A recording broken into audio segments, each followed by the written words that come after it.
What if Harry Potter was raised by spirit of Merlin? Hello guys, welcome to Soul Fiction. So in this video, we will see, what if Harry Potter was raised by spirit of Merlin? If you enjoy these kinds of stories, don't forget to show us some love by hitting the like button and subscribing to the channel. Your support means the world to us. Now, let's start the story. Chapter 1, The Awakening. Merlin felt the seal crack on October 31st, 1981. For 1,123 years, he had floated in darkness so complete that he'd forgotten what light looked like. No dreams. No thoughts.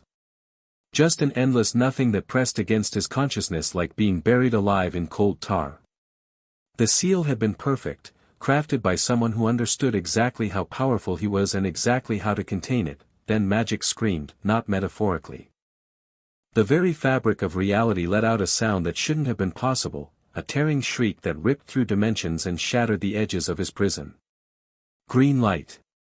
He saw green light for the first time in a millennium, bleeding through cracks that hadn't existed a heartbeat ago. Merlin didn't think. Didn't plan. He just reached. His consciousness slammed into the mortal realm like a drowning man breaking the surface of black water. Sensations flooded him: cold autumn air, the smell of smoke and ash, the distant wail of a child crying. He was incorporeal, barely more than a wisp of awareness clinging to existence by sheer stubborn refusal to fade. The cottage was destroyed. Walls blown outward, roof caved in, magical residue so thick it made his non-existent teeth ache. A woman lay crumpled at the base of a crib, red hair fanned across scorched floorboards, eyes open and empty. Beautiful, even in death. Merlin had seen too much death to flinch from it, but something about her, the position of her body, arms still reaching toward the crib, made even his ancient heart clench. She'd died protecting her child, and the child was still alive. Merlin drifted closer, fighting the pull of oblivion that wanted to drag him back into the void. The baby couldn't have been more than a year old, sitting in the crib with tears streaming down chubby cheeks, a lightning bolt wound carved fresh and bleeding into his forehead. The killing curse. Merlin recognized the signature. He'd seen that particular shade of green before, felt that specific wrongness in the magical resonance. Someone had cast the killing curse at an infant that it had rebounded. Impossible, Merlin whispered, though he had no voice to whisper with. The magic in the room was chaos. The mother's sacrifice, the rebounded curse, something else, something dark and twisted that had been ripped away and was even now fleeing into the night. And beneath it all, the child's own magic, wild and untrained and so blindingly powerful that Merlin actually recoiled. This wasn't a normal magical child. This was a supernova wrapped in baby flesh, power that shouldn't exist for another 50 years compressed into a body that hadn't even learned to walk. The void pulled harder. Merlin felt himself slipping, the cracks in his prison ceiling, his brief taste of freedom ending. No, he hadn't survived 1,000 years in darkness to fade now. He hadn't. The child looked at him, directly at him. Through him. Those green eyes, the mother's eyes, fixed on the space where Merlin's consciousness hovered, and the baby stopped crying. Just stopped, mid-sob, staring at something no mortal should have been able to perceive. Hello, Merlin said, more reflex than intention. The baby gurgled and reached out with one tiny hand. When those fingers passed through Merlin's essence, something clicked. A connection, raw and unrefined, like a rope thrown to a drowning man. The child's magic, that impossible, overwhelming, beautiful magic, wrapped around Merlin's fading consciousness and anchored him. The void's pull snapped like a cut string. Merlin hung there, tethered to a one-year-old boy in a destroyed cottage, surrounded by death and darkness and the fading echoes of terrible magic. He should have been calculating escape routes. Should have been analyzing the seal's failure, planning his next move, considering the political implications of his return. Instead, he looked at the child who had just saved his existence without understanding what he'd done, and said, well, this is going to be complicated. The baby sneezed. Albus Dumbledore arrived 23 minutes later with Hagrid on his heels, and Merlin watched from the shadows of the child's mind as the old wizard surveyed the wreckage of Godric's Hollow. Powerful, this one. Merlin could feel it, the depth of Dumbledore's magic, the weight of his experience, the genuine grief that cracked his composure when he saw Lily Potter's body. Not a bad man. But the way he looked at the child, calculating. Even through the sorrow, Dumbledore was calculating. "He'll be famous," Hagrid sobbed, cradling little Harry like the boy might shatter. "Every wizard in Britain will know his name." "Yes," Dumbledore said quietly. "I rather think they will." Merlin didn't like that tone. He'd heard it before, centuries ago, from men who saw children as pieces on a game board rather than people. Dumbledore wasn't malicious, that much was clear, but he was already fitting Harry Potter into plans, already seeing the symbol rather than the child. "Where'll he go, Professor?" Not back to those muggles. The Dursleys are his only remaining family. The blood protection, they're horrible people." Hagrid's voice cracked. "Lily told me stories. Her sister hates magic, hates everything about it is the safest option." Dumbledore's tone brooked no argument. "The protection Lily's sacrifice created will only hold if Harry lives with someone who shares her blood." "I have no choice, Hagrid." Merlin had a choice that he'd been formless for 1,000 years. Powerless. Sealed away while the world moved on without him. He'd felt the void's hunger, the absolute nothing that waited if his anchor to this child ever broke.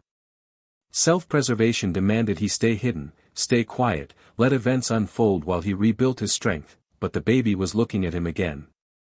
Those green eyes, so much like the dead woman's, staring at the space where Merlin's consciousness hovered. Trusting. The child had no idea what was coming, the aunt who would lock him in a cupboard, the cousin who would make his childhood a misery, the years of neglect and cruelty that Merlin could see approaching like a storm on the horizon. "Damn," Merlin muttered to himself. He'd always had a weakness for children. Privet Drive lasted exactly 6 hours, Merlin spent the first 4 recovering from the transfer, his consciousness compressed into the confines of Harry's mind like a giant stuffed into a closet. The child slept through most of it, bundled in blankets on the Dursleys' doorstep like a delivered package, while Merlin slowly, painfully, separated himself enough to observe the surroundings, suburban. Neat. Every lawn trimmed to identical heights, every car washed to identical shininess, every house radiating the particular smugness of people who believed conformity was the highest virtue. Merlin had seen kingdoms rise and fall, had watched the Roman legions march and the Saxons invade, had stood in the courts of kings and the hovels of peasants, that he had never seen anything quite so depressing as number 4, Privet Drive. Petunia Dursley opened the door screamed loudly enough to wake dogs 3 streets over, and nearly dropped her milk bottles on her nephew's head. Merlin observed with detached interest as she read Dumbledore's letter, her face cycling through shock, horror, disgust, and finally settling on a tight-lipped fury that promised nothing good. "Vernon," she shrieked. "Vernon." The man who thundered down the stairs was large. Merlin had seen larger, he'd known men who wrestled bears for sport, but Vernon Dursley carried his weight with the particular aggression of someone who used size as intimidation. His face, already ruddy at 6 in the morning, went purple when he saw the bundle on the doorstep. "What the bloody hell is that?" "It's Lily's boy. Her son. The freaks have left him here, just dumped him like garbage." Vernon's tiny eyes fixed on the sleeping infant. "No. Vernon, no. I won't have it, Petunia. Bad enough your sister was one of them, bad enough she married that layabout Potter, but I will not have one of their kind under my roof. The letter says we have to. It says there's some sort of protection, that they'll know if we refuse, that, I don't care what the letter says. I don't care what those freaks think they know. This is my house, and I say." Harry woke up and started crying. Vernon's face contorted.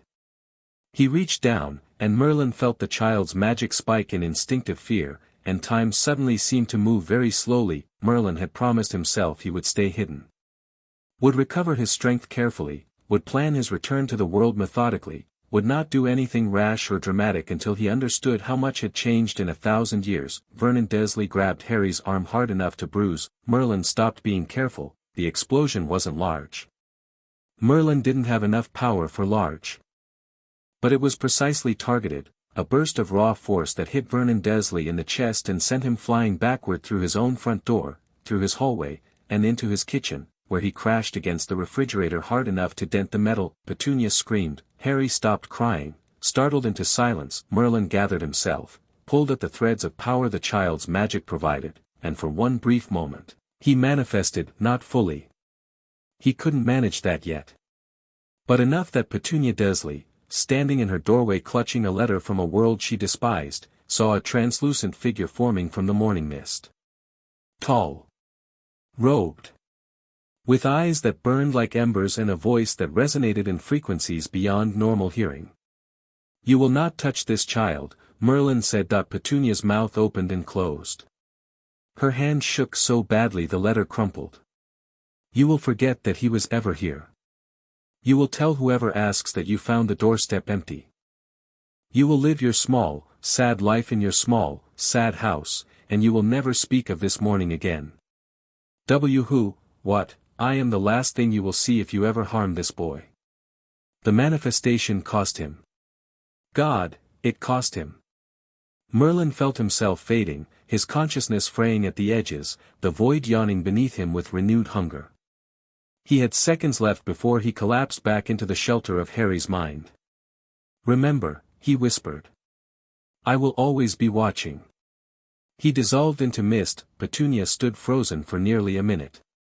Then, moving like a woman in a dream, she bent down, picked up the blankets Harry had been wrapped in, and walked back into the house.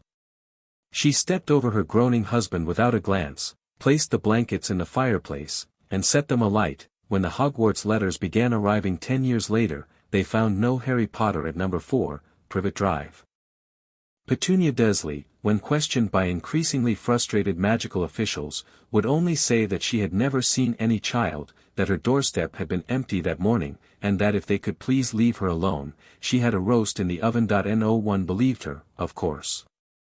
But no amount of interrogation could crack the wall of terrified denial that Merlin had built in her mind. Harry Potter had vanished. The cottage in Wales had been abandoned for 70 years when Merlin found it. It took him 2 weeks to make the journey, hitchhiking in Harry's mind while the infant was passed between confused muggles who couldn't quite remember why they had a baby with them or where they were supposed to take him. Merlin's control was imperfect. He could nudge thoughts, plant suggestions, but anything stronger drained him to the point of collapse. The cottage had belonged to a witch once. Merlin could feel the faded remnants of her magic in the stones, the protective ward she'd layered over decades of paranoid isolation. Powerful witch. Probably killed during Grindelwald's war, based on the time frame. Her defenses had outlasted her, keeping the building intact while the forest slowly reclaimed the surrounding land. Perfect. Merlin spent a month rebuilding the wards. Another month establishing supply lines, Muggle deliveries that arrived at a postal box in the nearby village, collected by locals who couldn't quite remember who they were collecting for. A third month adapting the interior, because a 1,000-year-old wizard who had lived in castles needed to learn how to operate something called a refrigerator. Harry, for his part, seemed content. He was a remarkably easy baby, rarely crying, sleeping through the night, watching Merlin's visible manifestations with fascination rather than fear. By 6 months, he could track Merlin's movements across a room. By 10 months, he was reaching for objects that Merlin moved telekinetically, laughing when they danced just out of his grasp. By his 2nd birthday, Harry Potter spoke his first word. Mare. Merlin, manifested in a chair by the fireplace, looked up from the book he was reading. What? Mare. Harry pointed at him triumphantly. Mare. Mare. Mare. Merlin, the ancient wizard corrected automatically. My name is Merlin. Mare. Merlin. 2 syllables. You can do it. Mare. Merlin sighed. Fine. Mare it is. Harry clapped his hands, delighted. The years passed. Merlin had expected raising a child to be tedious. He'd expected tantrums, messes, the exhausting neediness that came with mortal offspring. He'd raised apprentices before, centuries ago, but they'd all been teenagers at youngest, old enough to follow instructions, young enough to mold. Harry was different, partly because of the bond between them. Merlin's consciousness lived in the back of Harry's mind, a constant presence that the boy had grown up with and never thought to question. They couldn't read each other's thoughts, the connection wasn't that direct, but emotions bled through. When Harry was happy, Merlin felt a warm glow. When Harry was scared, Merlin felt the urge to destroy whatever had frightened him. It was unsettling, honestly. Merlin had spent 1,000 years alone in perfect silence. Now he was never alone, and the adjustment was harder than he'd expected, but mostly, Harry was just good. Not perfect, the boy had a stubborn streak a mile wide and a temper that flared hot when he felt something was unfair. But he was curious without being demanding, affectionate without being clingy, and he absorbed knowledge like a sponge absorbed water. By 3, Harry could read at a basic level. By 4, he was working through children's novels. By 5, Merlin had given up on age-appropriate material entirely and was teaching Harry the fundamentals of magical theory from his own memories. Magic is not a tool, Merlin explained, while Harry sat cross-legged on the cottage floor, chin propped on his hands. Magic is a relationship. You ask, and if you ask correctly, it answers. But wizards use wands, Harry said. The books say, wands are crutches. Useful ones, especially when you're young and your mind hasn't learned to focus properly. But they're not necessary. Can you do magic without a wand? Merlin raised an eyebrow, then lifted his hand. A ball of light formed in his palm, soft blue, hovering an inch above his translucent skin. It lasted 3 seconds before his manifestation flickered and the light died. Showing off costs me, Merlin admitted. But yes. I spent the first 40 years of my life doing magic without a wand, because wands hadn't been invented yet. Harry's eyes went wide. You're that old? I'm old enough that questions about my age are considered rude. How old? Very. But how, Harry? Merlin's tone was patient, but firm. Some questions have answers that would only trouble you. Ask me again when you're older. Harry pouted. He was adorable when he pouted, which Merlin would never admit out loud. You always say that. Because you keep asking questions you're too young for. I'm 5. Exactly. Harry's first accidental magic happened at 6. They'd been practicing Mat-Ion, Merlin's preferred method for teaching magical control, when a butterfly landed on the windowsill. Harry's concentration shattered immediately, his attention drawn to the bright orange wings, and in that moment of distracted wonder, every book in the cottage began to float, not violently. Not chaotically. They just rose, gentle as soap bubbles, drifting upward until they bumped against the ceiling and stayed there. Merlin stared. Harry. I didn't mean to. I know you didn't. That's what makes this impressive. Merlin counted the books. 47.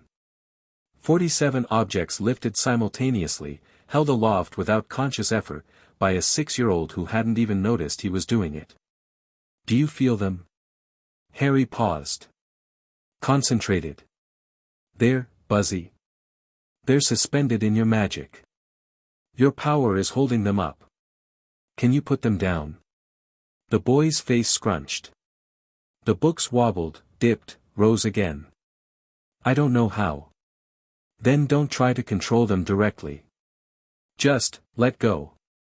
Let go of what? The feeling. The buzzing. Release it. Harry took a breath. Merlin felt the moment through their bond, a softening, a relaxation, and the books dropped.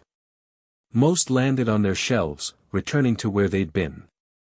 A few tumbled to the floor with papery thuds. I did it. Harry bounced on his cushion. Did you see? I did magic. You did. Merlin allowed himself a small smile. Accidental magic, but magic nonetheless. We'll need to work on your control, but the raw power is certainly there. Can we do it again? We can practice, yes. But not by trying to recreate accidents. Proper magic requires intention and focus, not distraction. But the butterfly was beautiful, I'm sure. And you can appreciate butterflies without losing concentration on everything else. Merlin floated closer, settling into the space beside Harry. This is important. Your magic is vast. Much vaster than most. That makes it dangerous. Harry's excitement dimmed. Dangerous? Not to you. But uncontrolled power can hurt others without meaning to.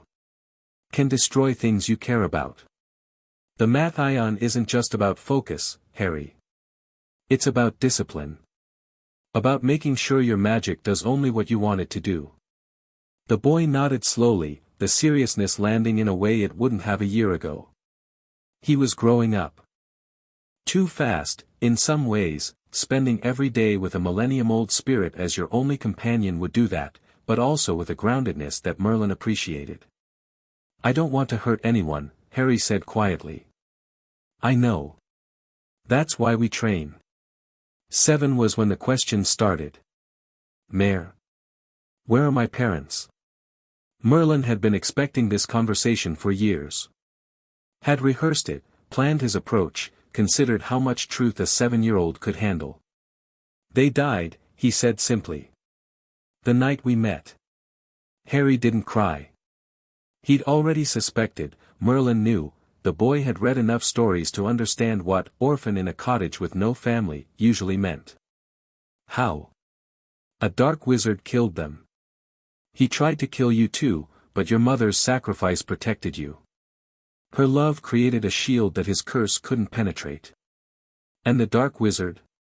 His curse rebounded. It destroyed his body. Merlin paused. But not his soul. He's still out there, somewhere, weak and formless. Waiting for a chance to return. Harry absorbed this. Is he the reason we? Partly. He has followers who would love to find you, either to finish what he started or to use you for their own purposes. But there are other reasons. What other reasons? Merlin sighed. This was the part he'd hoped to delay longer. Your parents were famous. Your survival made you more famous. In the wizarding world, you're known as the boy who lived. People have expectations of you. Stories they've told themselves about who you are and what you'll do. What kind of expectations? Some expect a savior. Some expect a weapon. Some expect a symbol they can use to advance their agendas. Merlin's form flickered, betraying his frustration. None of them expect a person. A child. They don't see you, Harry, they see what they want to see. Harry was quiet for a long moment. When he spoke again, his voice was smaller than Merlin had ever heard it. Do you see me? The question hit harder than Merlin expected. He moved closer, manifesting more fully despite the energy cost, and crouched to Harry's eye level. I see a boy who asks too many questions and never goes to sleep on time. I see a student who argues with my lessons even when I'm obviously right. I see someone who feeds the mice in the walls even though I've told him to stop. Merlin smiled, wan but genuine. I see you, Harry. All of you. And I am very proud of who you're becoming. Harry's eyes watered. He surged forward and threw his arms around Merlin's manifestation, a strange sensation, like hugging cold mist, and Merlin held him as best he could. I wish you were real, Harry whispered into the not-quite-solid shoulder. I am real. Just, differently real. You know what I mean. Merlin did know. And for a moment, he wished the same thing, that he could be flesh and blood, that he could ruffle Harry's hair with an actual hand, that he could shield this child from the world with more than just magic and words. But wishes were dangerous, and Merlin had learned long ago not to trust them. Your parents would be proud too, he said instead. Never doubt that. 8 was when Harry started asking about Hogwarts. It's in all the books, he said, waving a warn of Hogwarts, a history that Merlin had procured from a second-hand shop in London. Every witch and wizard in Britain goes there. When I turn 11, I'll get a letter. Probably. Harry caught the uncertainty. Probably. You were supposed to live with your aunt. The magical registration system believes you're at Privet Drive. When the Hogwarts letters go out, they'll send yours there. But I'm not there. No. Which means they'll get confused, investigate, and eventually try to find you. Is that bad? Merlin considered. It's complicated. Hogwarts could be good for you, a chance to meet other magical children, to learn things I can't teach, to build connections with your generation. But it could also be dangerous. The headmaster, Dumbledore, has plans for you. He knew your parents, was their mentor in some ways. He believes he knows what's best. Does he? He knows what's best according to his values and his information. His values are good, generally, he genuinely wants to protect people and defeat darkness. But his information is incomplete. He doesn't know about me. Doesn't know what you've learned. Doesn't know that you're not the ignorant child he's expecting. Harry chewed his lip. Will I have to? Even there? Not forever. But at first, yes. You'll need to understand the situation before you reveal your capabilities. Need to identify who can be trusted and who can't. That sounds like spying. It sounds like survival. Merlin's tone softened. I'm not asking you to be someone you're not. Just, don't show your full hand immediately. Let them underestimate you. It's the oldest trick in strategy, and it works because it plays to people's desire to feel superior. Harry nodded slowly. And the Dark Wizard? Will he be at Hogwarts? Not in body. But his influence touches the school in ways I can't fully perceive. You'll need to be careful. I'm always careful. Merlin snorted. You fell out of a tree last month. That was an accident. You were showing off for a squirrel. Harry flushed. The squirrel was impressed. The squirrel was a squirrel. It doesn't have the capacity to be impressed. You don't know that. Merlin threw up his hands. This is what I deal with. This is my life now. Arguing about squirrel psychology with a child. Harry grinned, and Merlin felt the warmth of it through their bond, and despite everything, the danger ahead, the secrets still hidden, the enemies gathering in the shadows, he couldn't help but smile back. Point 9 was when they found the first seal. Harry had been practicing tracking, one of Merlin's lessons on reading magical signatures, when he stumbled across something wrong in the Welsh Hills. A place where the magic curdled, where the natural flow of power twisted back on itself in patterns that hurt to look at. Don't touch it, Merlin said sharply, manifesting beside Harry. What is it? A prison. Merlin's voice had gone flat in a way Harry had learned to recognize as concealed fear. Someone very powerful is sealed beneath this hillside. Like you were. Similar. The techniques are different, but the purpose is the same. Merlin studied the seal with senses Harry couldn't share, reading layers of magic that had been building for centuries. This is old. Old as me, maybe older. What's inside? I don't know. Merlin hated admitting that. The seal is designed to prevent exactly this kind of inspection. Whoever made it didn't want anyone knowing what they'd trapped. Harry crouched, staring at the seemingly ordinary hillside. Is it dangerous? Almost certainly. You don't seal something this thoroughly unless it's a genuine threat. Could it get out? Merlin hesitated. The seal is weakening. I can feel fractures, tiny ones, but growing. Something is degrading the magic from outside. Something. Or someone. Merlin looked at his student, his ward, his family, and saw the sharpness in those green eyes. Harry wasn't a child asking innocent questions. He was a young mind putting pieces together. I don't know, Merlin admitted again. But we should assume someone. Which means we need to find out who, and why, and what happens when they succeed. Harry stood, brushing dirt from his knees. Another thing to add to the list. The list? Of problems. Dark Wizard waiting to return, mystery seals breaking, school full of people with expectations, shadowy plans I don't understand. Harry shrugged. It's getting long. Merlin laughed, surprising himself. Welcome to my existence for the past 1,000 years. Problems never stop accumulating. You just get better at managing them. Any advice? Focus on what's in front of you. The future will arrive regardless of how much you worry about it. Harry nodded, filing the advice away.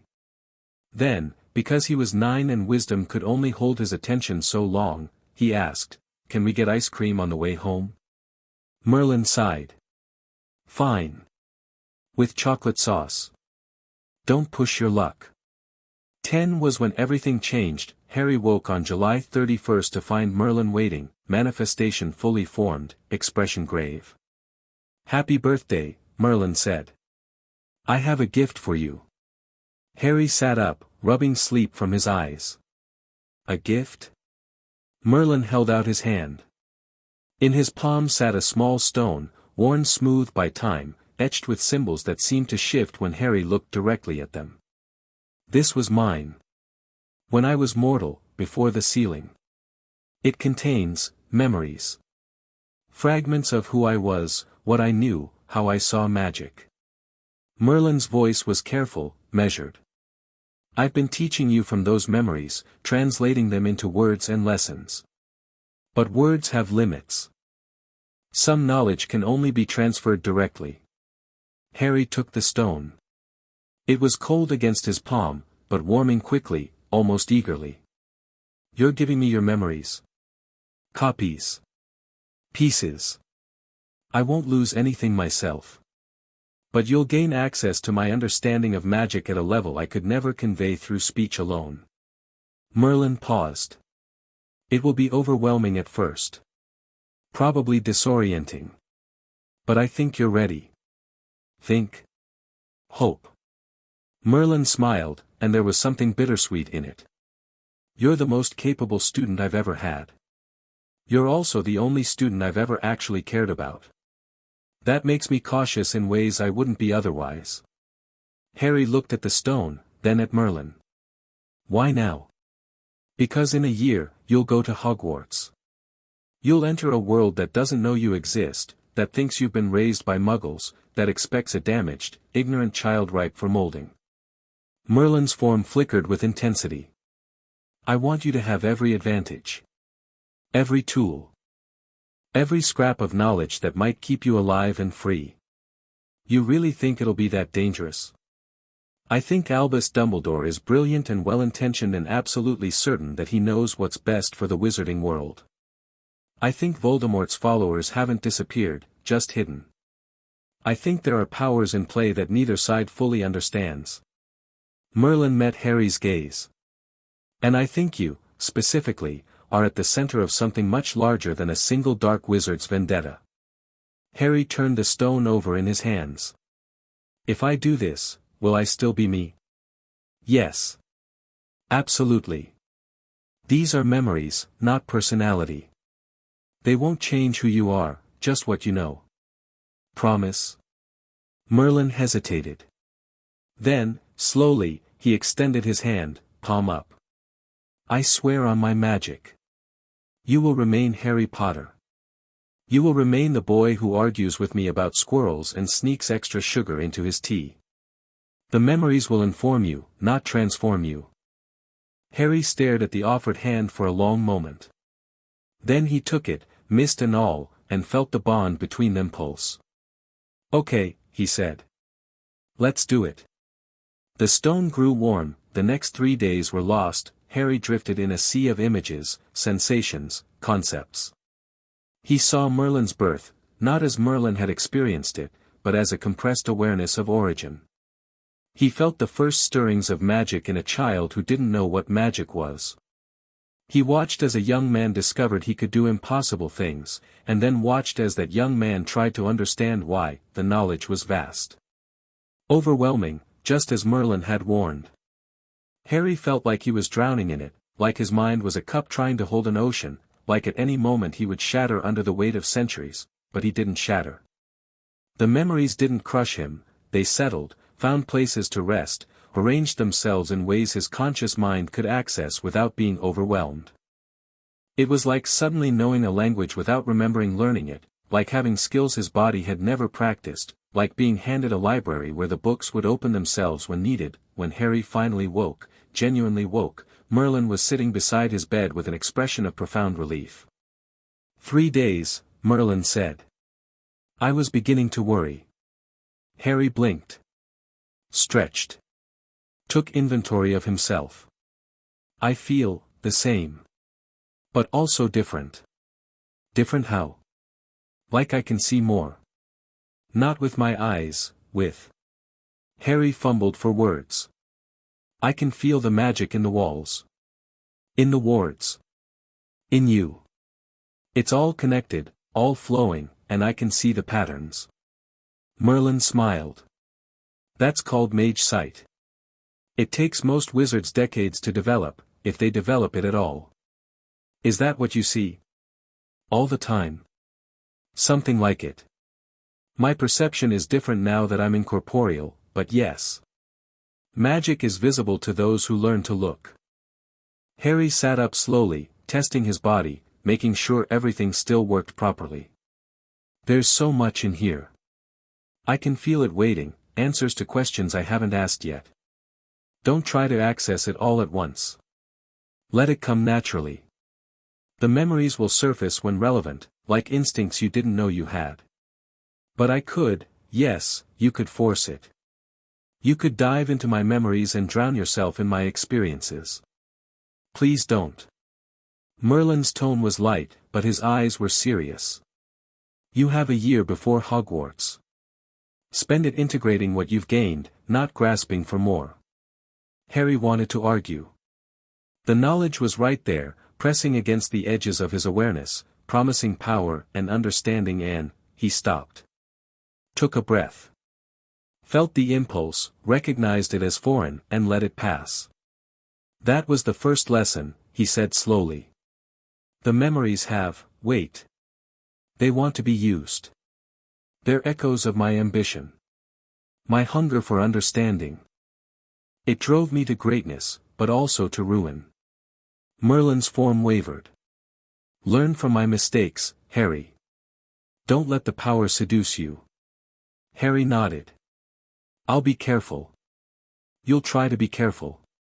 Then you'll make mistakes, because you're young and human, and that's what young humans do. The important thing is learning from them.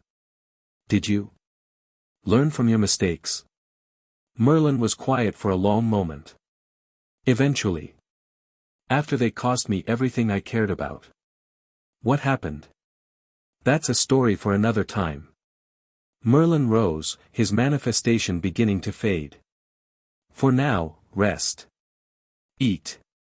Let the memories settle. Tomorrow we begin training in earnest. You have a year to become someone Hogwarts has never seen. Harry watched him go, then lay back against his pillows, staring at the ceiling. The magic in the cottage's walls hummed at the edge of his perception, a symphony he was only beginning to hear. 1 year. 1 year to prepare for a world that thought it knew him, Harry smiled. They had no idea what was coming. The year blurred. Harry trained in magic the wizarding world had forgotten. Not just spells, philosophy, theory, the fundamental principles that Merlin had discovered through decades of experimentation. He learned that wands were focusing tools, not requirements. That incantations were mnemonic aids, not power sources. That magic was a conversation, not a command, and the better you understood your partner, the more eloquent that conversation could become. That he practiced wandless casting until it felt natural. Practiced silent casting until words felt clunky. Practiced sensing magic, reading it, understanding it in ways that went beyond the simple detect and react of modern wizardry, but he also learned to. The wand movements are important, Merlin insisted. Not for the magic, but for the deception. If you cast without visible effort, people will notice. Will question. Will investigate. So I should pretend to need them. Exactly. Match their expectations. Wave your wand, say the words, act like a normal student. Save the real magic for when it matters. Harry practiced that too. Learned to cast simple spells the normal way, to struggle convincingly with challenges that his Merlin-granted understanding had already solved. It felt like playing pretend, like wearing a costume of weakness, but he understood the necessity, the Dursleys had taught him, in a way. Even at 6 hours old, he'd learned what happened when you stood out. By May of 1991, Harry could pass as a completely average magical child. Could stumble through wand motions, mangle pronunciations, and look appropriately confused by magical theory. The disguise was perfect. Merlin was suspicious. "You're too good at this," he said one evening, watching Harry deliberately fail to levitate a feather. "Too good at failing. Too good at pretending to be less than you are. It's a survival skill I taught you, but the enthusiasm you bring to it concerns me." Harry let the feather drop. "What do you mean?" "I mean that hiding can become habit. That masks can become faces. You're not just learning to deceive others, Harry, you're learning to deceive yourself about who you are." "I know who I am." "Do you?" Merlin moved closer, his form more solid than usual. "Tell me. Without the masks, without the strategies, without thinking about what you should say, who is Harry Potter?" Harry opened his mouth. Closed it. Thought. "I'm the boy you raised," he said finally. "The student. The person who talks to mice and argues about squirrels and can't go a day without reading something new." He paused. "I'm the son of parents who died protecting me. The wizard everyone's expecting. The threat Voldemort tried to eliminate. That's what you are." I asked who. The distinction landed like a physical weight.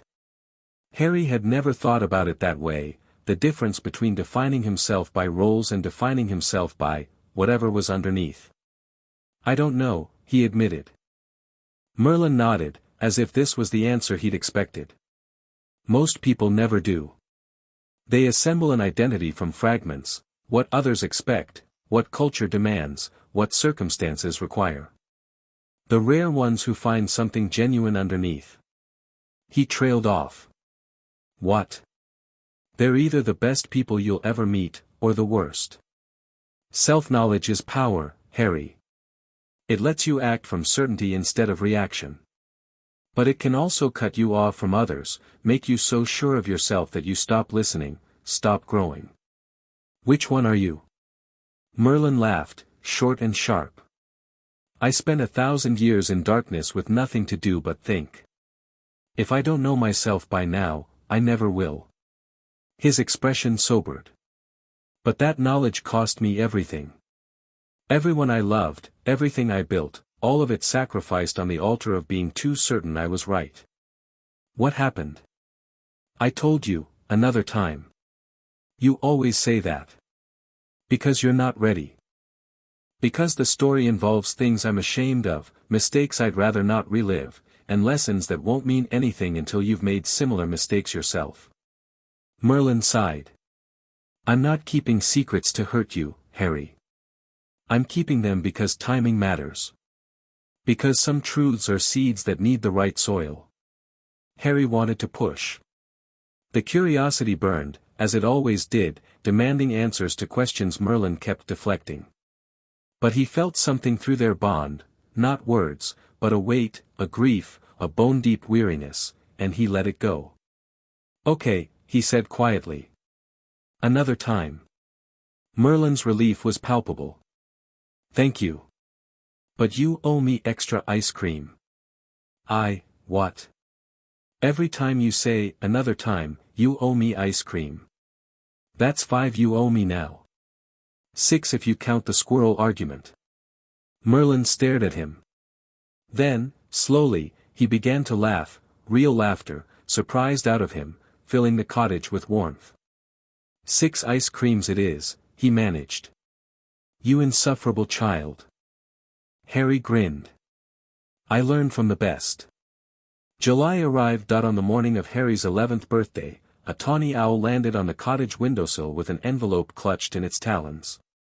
The address read, "Mr. H., Potter location unknown possibly Wales." Harry held the letter for a long moment, feeling the weight of it. This was real. This was happening. 11 years of hiding, of training, of preparation, all of it leading to this moment. Well?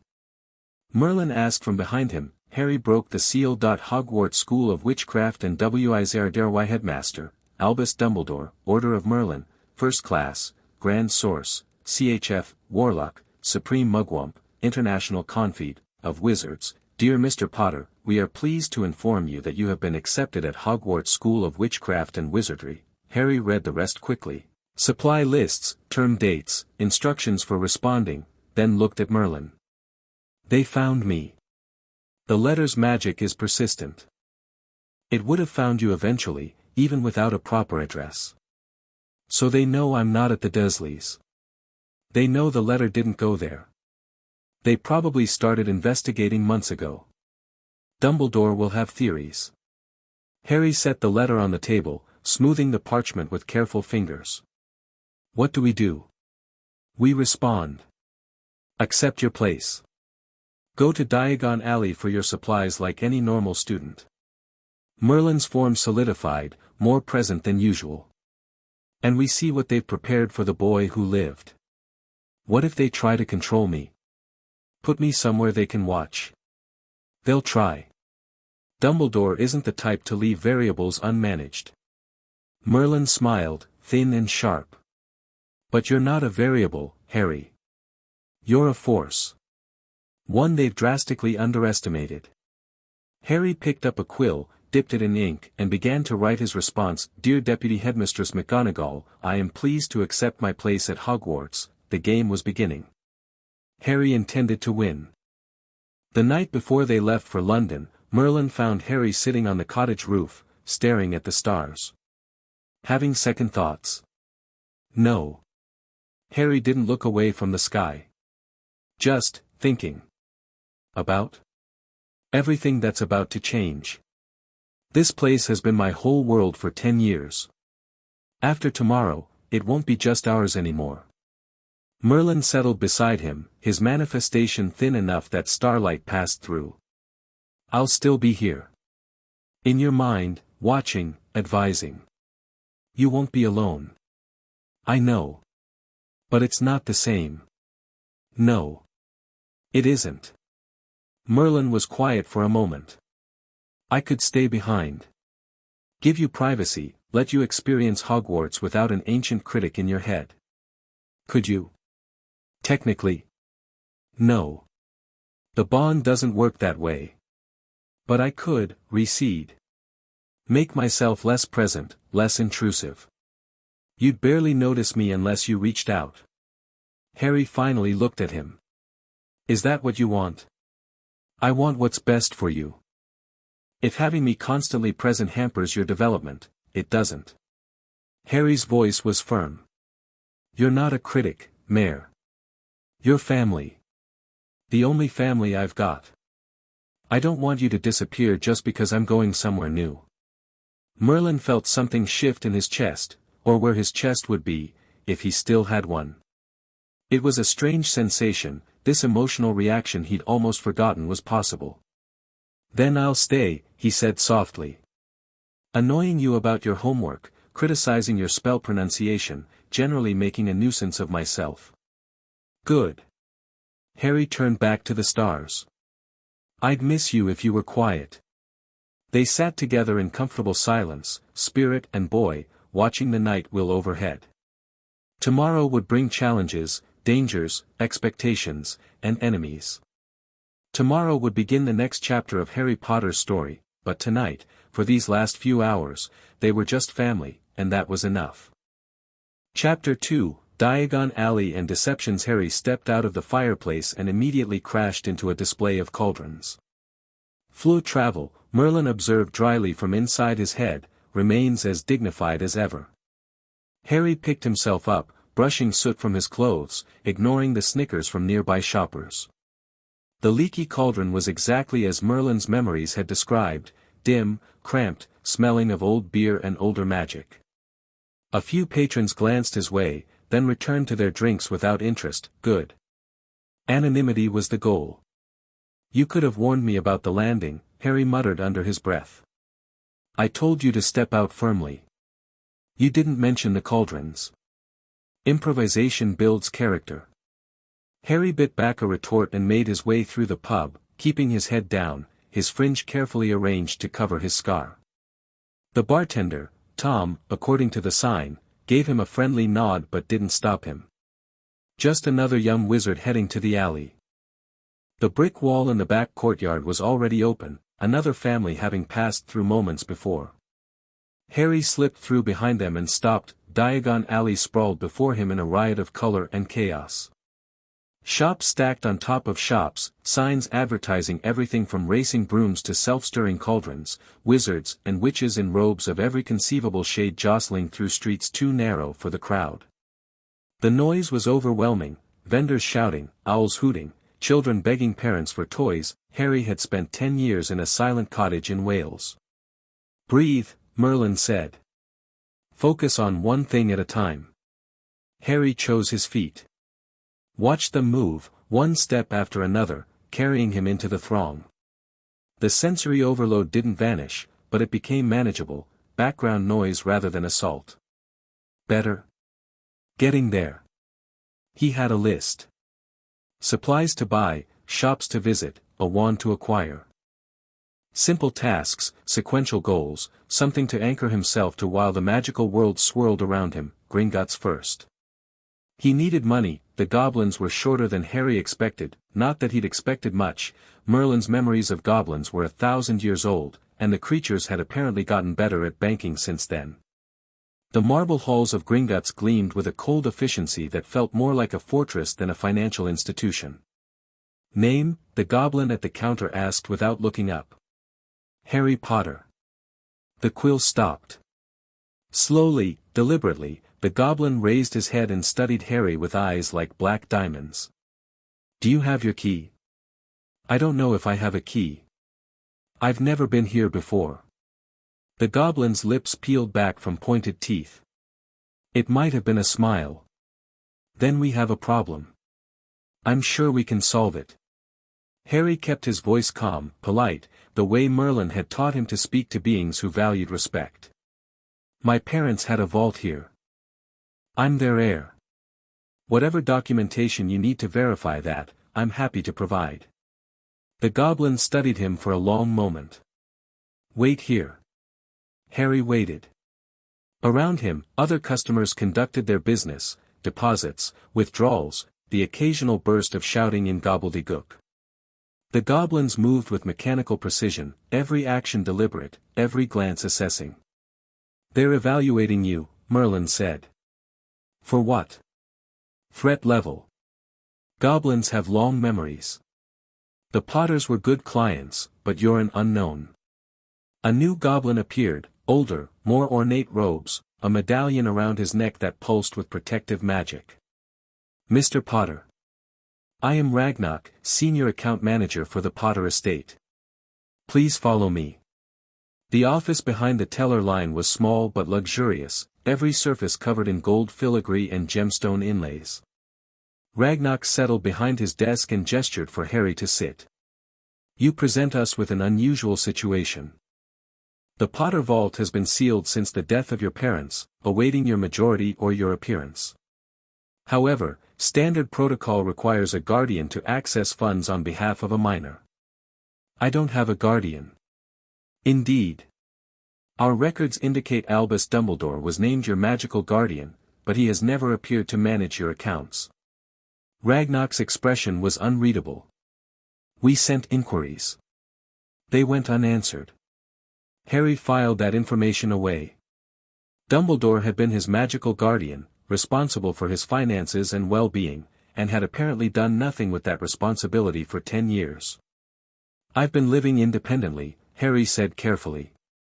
Whatever arrangements were made when I was an infant, I wasn't part of them. So we gathered. Ragnarok opened a drawer and produced a small knife and a piece of parchment. We can resolve this simply. A blood verification will confirm your identity and grant you access to your accounts.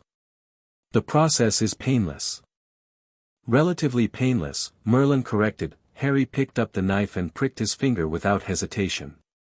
3 drops of blood fell onto the parchment, which immediately began to glow. Words appeared, traced in crimson: Harry James Potter, born July 31, 1980. Parents: James Fremont Potter, deceased; Lily Evans Potter, deceased; heir to House of Potter, confirmed. Ragnock examined the parchment with professional detachment. Everything appears in order. Welcome to Gringotts, Mr. Potter. You have access to your trust vault immediately. Your family vault will become available upon your 17th birthday or your emancipation, whichever comes first. Trust vault. Established by your parents for your education and early expenses. Approximately 8,000 galleons, replenished annually from the main Potter holdings. Ragnock's teeth showed again. Your family was not poor, Mr. Potter. Harry absorbed this. 8,000 galleons per year, just for school supplies. And that was separate from the main vault. I'd like to withdraw some funds and review my account statements, if that's possible. Certainly. Griphook will escort you to your vault. The statements will be prepared by the time you return. Ragnock stood, extending a clawed hand. A pleasure doing business with you. The Potter family has always been a valued client. We hope you will continue that tradition. Harry shook the offered hand, feeling the strength in those small fingers. I intend to. The vault was underground, reached by a cart that moved like a deranged roller coaster through tunnels carved from living rock. Harry's stomach lurched at every turn, but he kept his face neutral, refusing to give Griphook the satisfaction of seeing him rattled. The Potter Trust Vault, Griphook announced as the cart screeched to a halt. Key, please. Harry held up the small golden key Ragnock had provided. Griphook took it, pressed it to the door, and stepped back as the metal melted away to reveal a room filled with gold, not just gold, mountains of it. Galleons stacked in towers that reached Harry's head, piled in corners, scattered across the floor like someone had appended a dragon's hoard.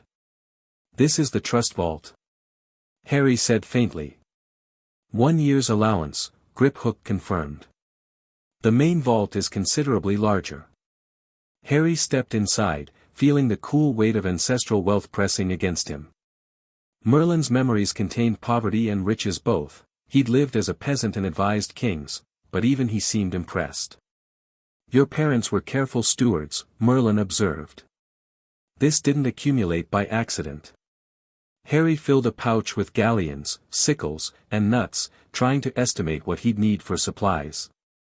The amount felt absurd, more money than he'd ever imagined possessing, but he reminded himself that it was meant to last the year. Don't flash this around, Merlin warned. Wealth draws attention. I know. And don't let the Weasleys see it. They're good people, but poor. Flaunting money in front of them would be unkind. Harry hadn't met any Weasleys yet, but Merlin had mentioned them, a large family, blood traders by pure blood standards, loyal to Dumbledore. Potentially valuable allies. I'll be careful. He took one last look at the vault, then followed Griphook back to the cart. The ride up was just as harrowing as the ride down. Madame Malkin's robes for all occasions was mercifully quiet when Harry arrived. A single customer stood on a fitting stool in the back, a pale boy with pointed features and an expression of profound boredom. Hogwarts, dear? Madame Malkin asked, already pulling measuring tapes from her apron. Yes, ma'am. Right this way, then. Up on the stool next to the young gentleman. Harry climbed up and stood still as the measuring tapes began their work, winding around his arms and legs with a life of their own. The other boy glanced over, sizing him up with the casual arrogance of someone who'd been taught he was better than everyone around him. First year? The boy asked. Yes. Me too. My father's next door buying my books, and mother's up the street looking at wands. His tone made it clear that these were important activities being performed by important people. Then I'm going to drag them off to look at racing brooms. I don't see why first years can't have their own. I think I'll bully father into getting me one and I'll smuggle it in somehow. Harry said nothing. Have you got your own broom? The boy continued. No. Play Quidditch at all? No. I do. Father says it's a crime if I'm not picked to play for my house, and I must say, I agree. Know what house you'll be in yet? Not yet. The boy seemed annoyed by Harry's monosyllabic responses. Well, I know I'll be in Slytherin, all our family have been. Imagine being in Hufflepuff. I think I'd leave, wouldn't you? I don't know much about the houses, Harry lied. Really? Where have you been living, under a rock? The boy laughed at his own joke. I suppose your parents are our sort, though. My parents are dead. That stopped him. For a moment, something flickered in the boy's gray eyes, surprise, maybe even discomfort, before the mask of superiority slammed back into place. Oh, sorry. But they were our sort, weren't they? Magical, I mean. Yes. I really don't think they should let the other sort in, do you? They're just not the same, they've never been brought up to know our ways. Some of them have never even heard of Hogwarts until they get the letter, imagine. I think they should keep it in the old wizarding families. Harry felt Merlin stir, a flicker of old anger bleeding through their bond. Merlin had heard these arguments before, had fought against them, had watched them consume civilizations, and his contempt was visceral. What's your name? Harry asked. Malfoy. Draco Malfoy. The name triggered a cascade of Merlin's memories. Malfoy, old family, political power, suspected Death Eaters during the war. Draco's father had been in Voldemort's inner circle, had escaped justice by claiming the Imperius defense. Harry, Harry said. Just Harry. No last name. Draco's eyes narrowed, clearly waiting for more, but Madame Malkin chose that moment to announce that Harry's fitting was complete. That's you done, dear.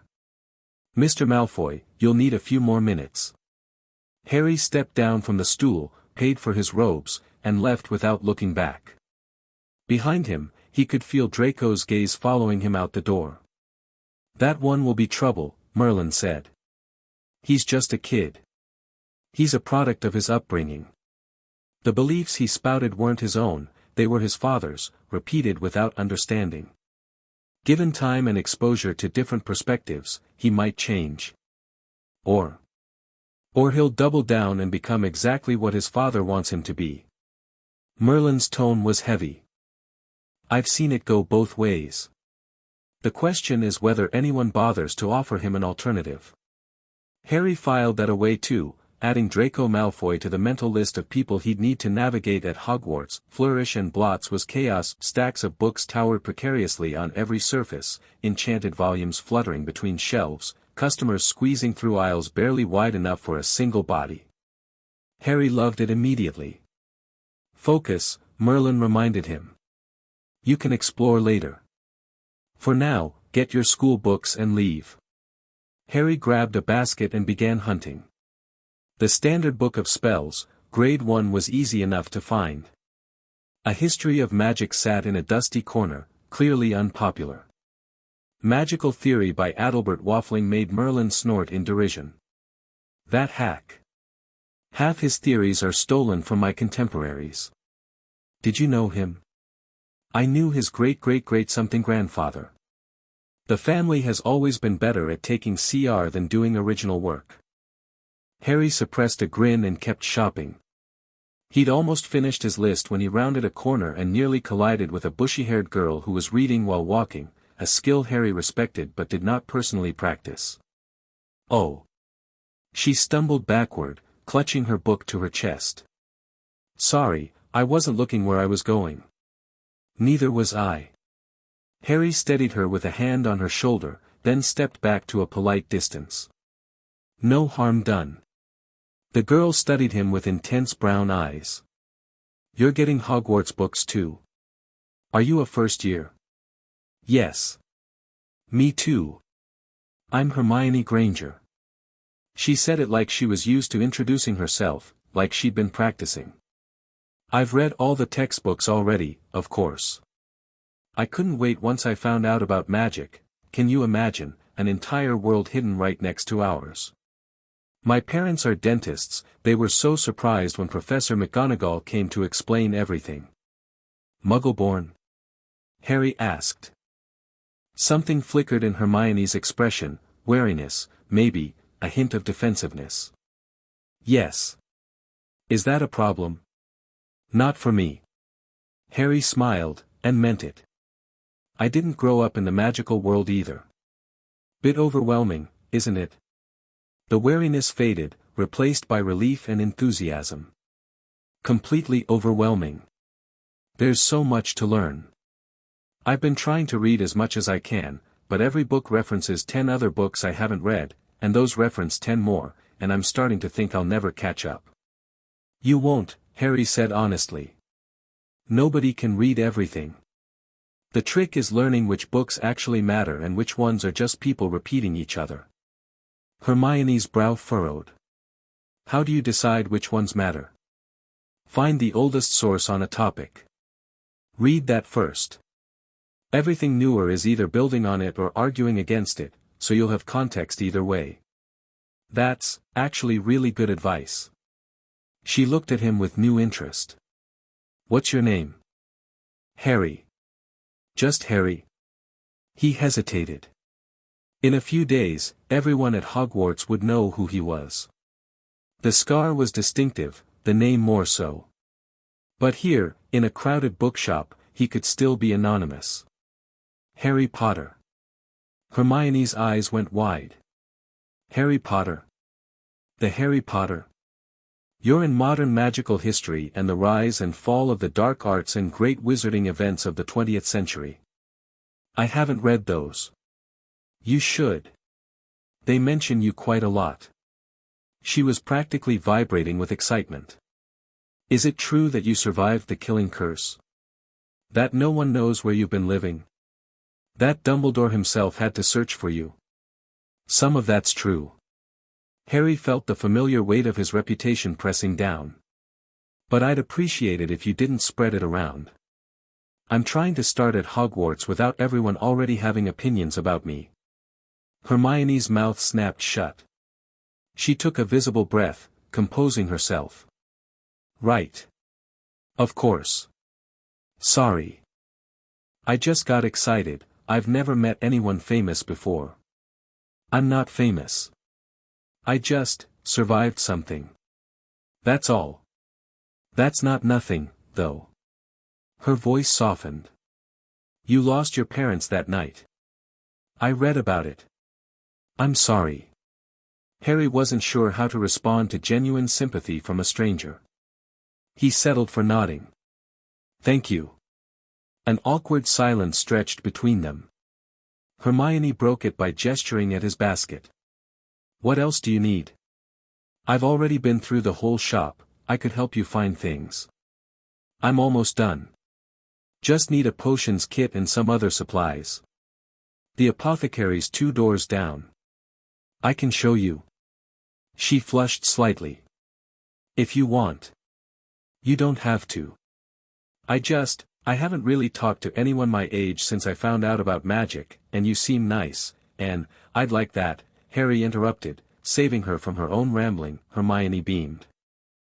The apothecary smelled like rotting vegetables mixed with sulfur, and the proprietor watched customers with the suspicious glare of someone who expected theft at any moment. Harry collected his standard ingredients quickly while Hermione provided running commentary on each one.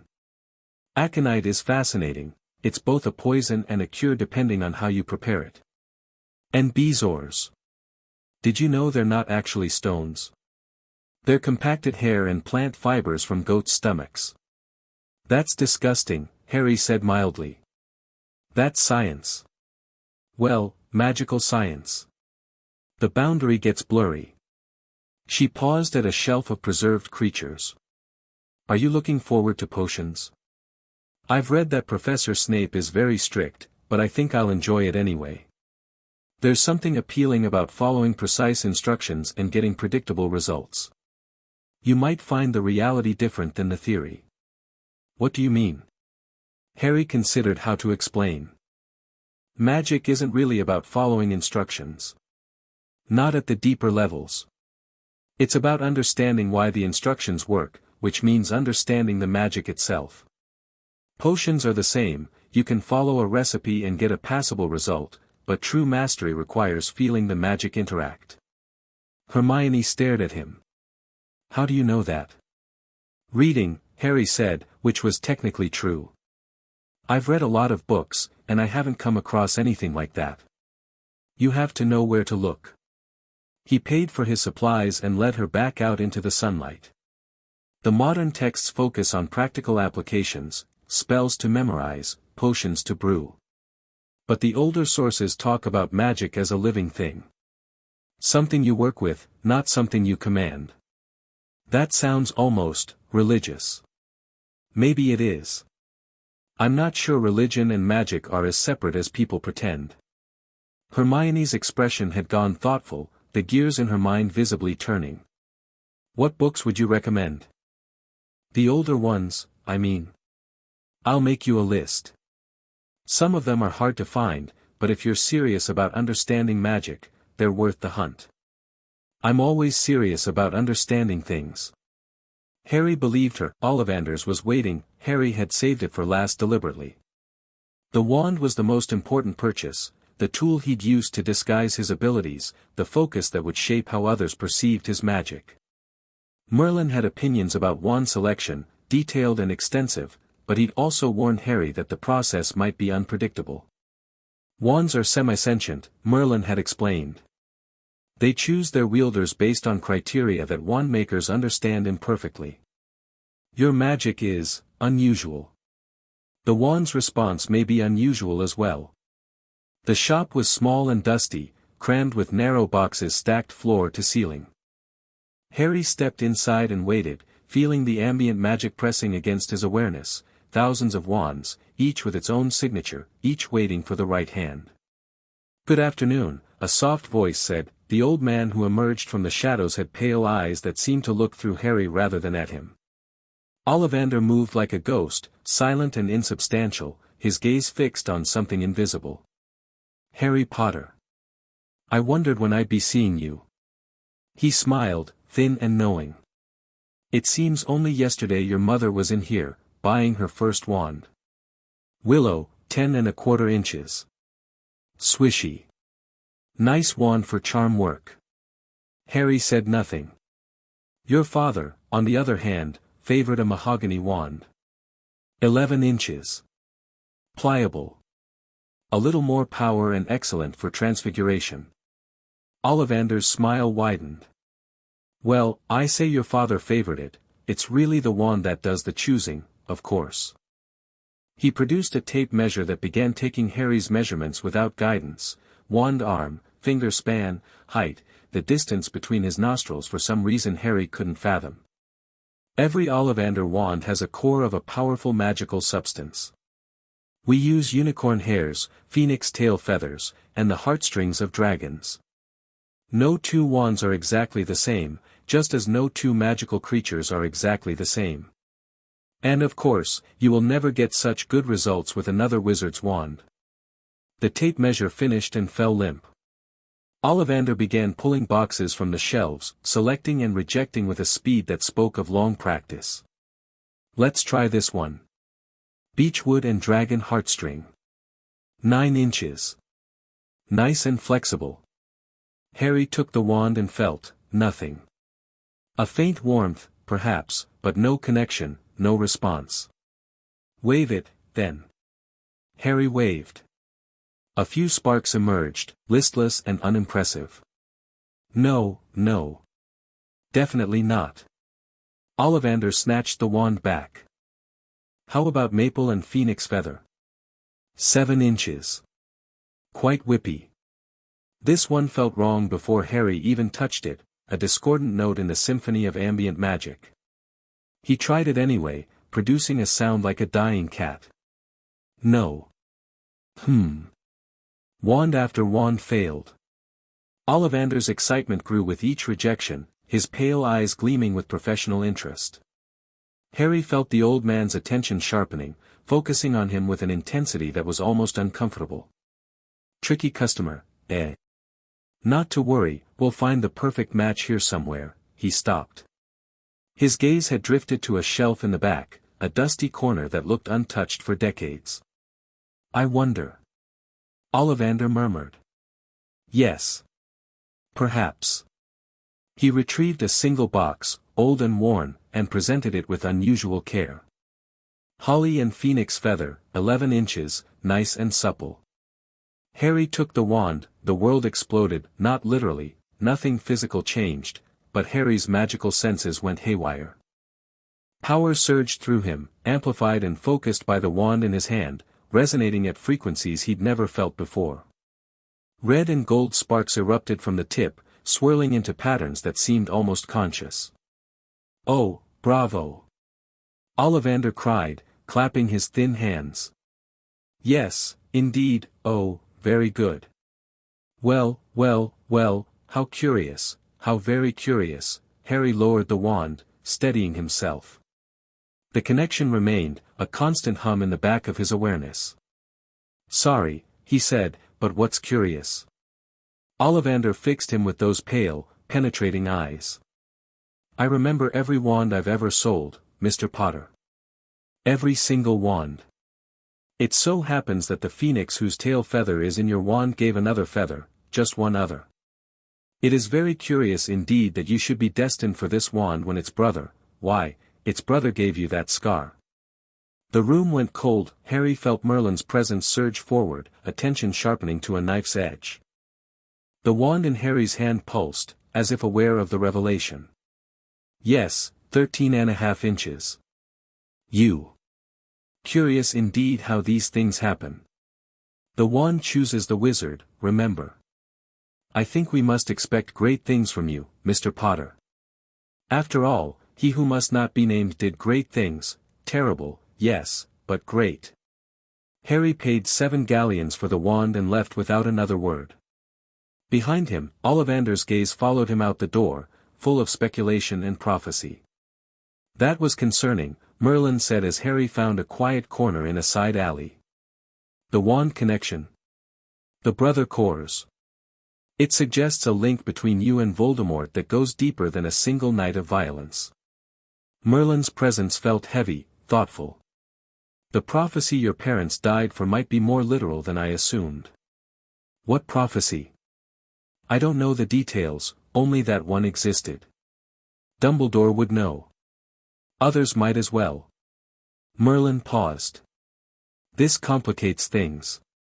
"How?" "If you're magically linked to Voldemort, that link could be exploited. By him, if he returns. By others, if they learn of it." Merlin's tone darkened. "We'll need to investigate.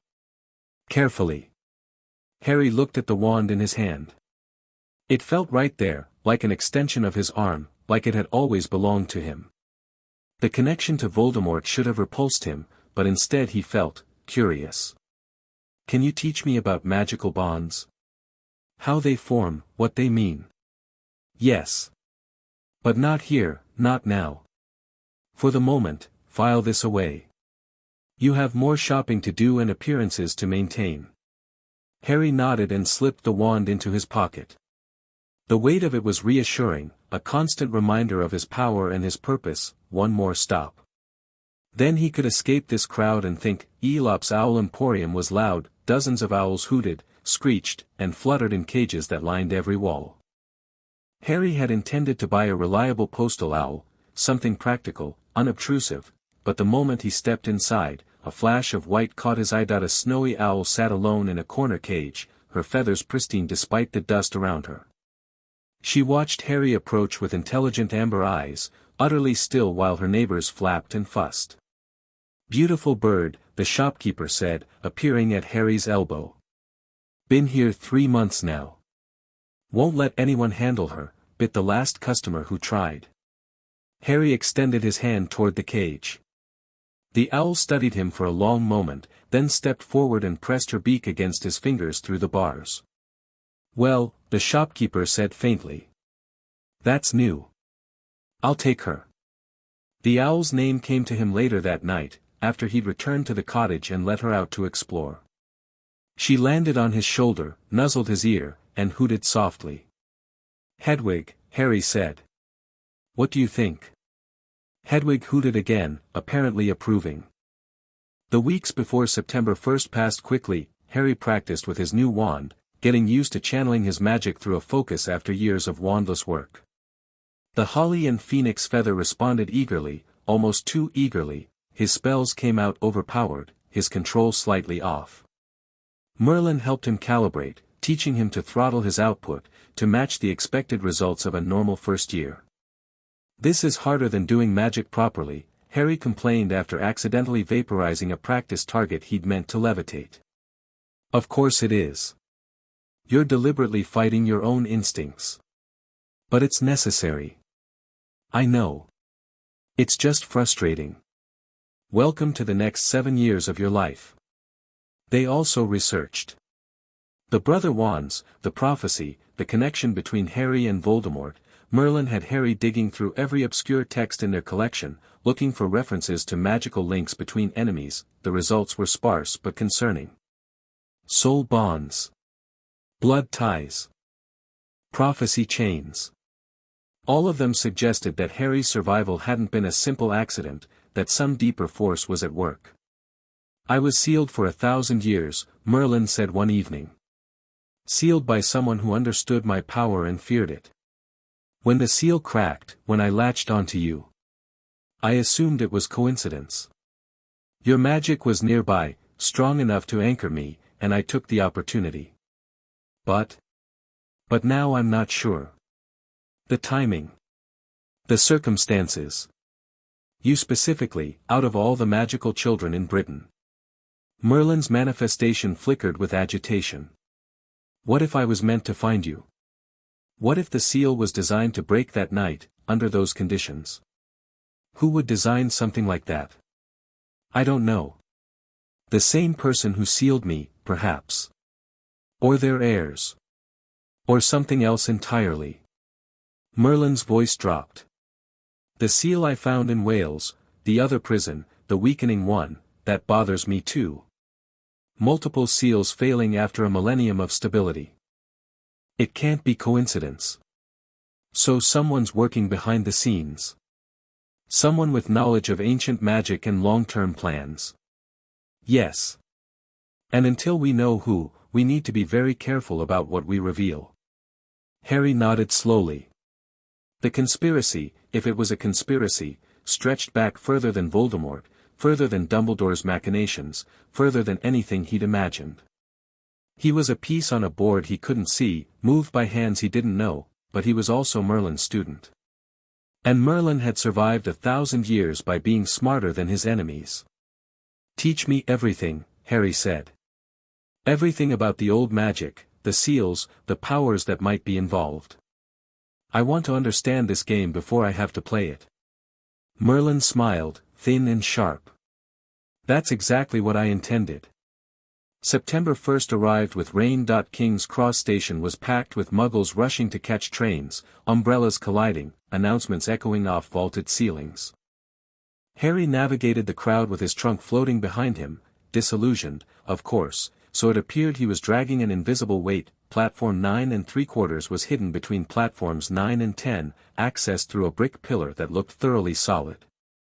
Harry had read about it, visualized it, prepared for it, but standing in front of the barrier with dozens of muggles streaming past, he still felt a flutter of uncertainty.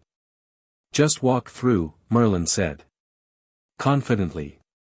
Like you belong there. Harry walked, the transition was seamless, one moment surrounded by muggles, the next standing on a platform full of wizards. A scarlet steam engine dominated the space, the words Hogwarts Express gleaming on its side. Students and parents milled about, loading trunks, saying goodbyes, catching up with friends after months apart. Harry breathed in the chaos and smiled. This was it. His new world. Harry Potter. He turned to find a small army of redheads bearing down on him. At the front was a plump woman with a kind face and a harried expression. Behind her ranged what appeared to be her children, ranging from gangly teenagers to a boy roughly Harry's age with dirt on his nose. It is you, the woman said, seizing Harry's hands before he could react. I'm Molly Weasley, I knew your parents, dear, such lovely people.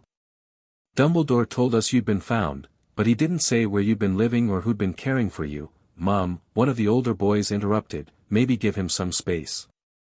He looks a bit overwhelmed. Harry shot the boy a grateful look. I'm fine. Just, wasn't expecting to be recognized. Recognized? Mrs. Weasley laughed. Dear boy, you're the most famous wizard of your generation. Everyone's been wondering where you've been all these years. Just, around. Harry extracted his hands as politely as he could. I should find a seat on the train. Of course, of course. Ron. She grabbed the boy with the dirty nose and pushed him forward. This is my youngest son, he's starting Hogwarts too. You'll look after each other, won't you? Ron Weasley looked as embarrassed as Harry felt. Mum, it's fine, Harry said quickly. Nice to meet you, Ron. We can find a compartment together if you want. Ron's expression shifted from embarrassment to cautious interest. Yeah, all right. Let me just, he turned to hug his mother, suffering through her fussing with the resignation of long practice. Harry used the distraction to study the other Weasleys. The older boys, twins, by the look of them, were watching him with identical speculative expressions. A younger girl, maybe 9 or 10, was staring at him with wide eyes and pink cheeks. The twins are Fred and George, Merlin observed. Pranksters, according to the reputation I've heard. The girl is Ginny, too young for Hogwarts. And there's another brother somewhere, Percy, the prefect. How do you know all that? I listen. The wizarding world talks about the Weasleys almost as much as they talk about you. Ron finished his goodbyes and rejoined Harry, his ears still red. Sorry about Mum. She gets excited. It's fine. Harry caught himself. I don't really have family, so it's nice to see what it looks like.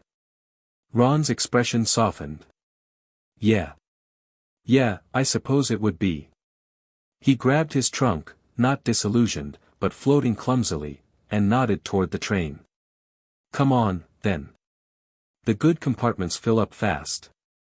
They found an empty compartment near the back of the train. Harry stowed his trunk and settled by the window while Ron took the opposite seat. So, Ron said, with the deliberate casualness of someone trying very hard not to seem interested. Where have you been? Everyone's been asking. Wales, mostly. In a cottage. Wales? By yourself? More or less. Ron waited for more. Harry didn't offer it. Right, okay, mysterious. Ron didn't seem offended, just curious. Is it true you survived the killing curse? That you've got a scar shaped like a lightning bolt? Harry lifted his fringe, revealing the scar. Ron's eyes went wide. Wicked. Does it hurt? Not usually. Harry let his hair fall back. What about you? What's it like growing up with all those brothers? Ron's face twisted into an expression of long-suffering resignation, and he launched into a complaint-laden description of life as the youngest Weasley son. Hand-me-down robes, shared bedrooms, being constantly overshadowed by older siblings who'd already done everything first. Harry listened with genuine interest. It was so different from his own experience that it might as well have been another planet. And then there's Percy, who's a prefect now and won't shut up about it, and the twins are always testing their pranks on me, and, the compartment door slid open. Hermione Granger stood in the doorway, already wearing her Hogwarts robes, her hair bushier than ever in the humid train air. Have either of you seen a toad? A boy named Neville's lost one. No, Ron said. Hermione's gaze landed on Harry. Oh. Hello again. Hi, Hermione. Harry gestured to the empty seat beside him. Want to sit? We can help look for the toad. She hesitated, glancing at Ron, then slid into the offered seat. Thanks. I've been searching for ages. It's a rather large train. This is Ron Weasley, Harry said. Ron, Hermione Granger. We met in Flourish and Blots. Granger? Ron's brow furrowed. I don't know that name. Are you, Muggle-born? Yes. Hermione's chin lifted slightly, defensive. Is that a problem? What? No. I just meant, Ron flushed red. I was going to say, are you the one who's already read all the textbooks? My brother Percy mentioned something about a really keen first year. Hermione's defensiveness dissolved into surprised pleasure. He mentioned me. Said you sent a letter to Professor McGonagall with questions about the curriculum. Apparently it was 7 pages long. 8, Hermione corrected, then looked embarrassed. I had a lot of questions. Ron laughed, not mockingly, but with genuine amusement. 8 pages. Blimey.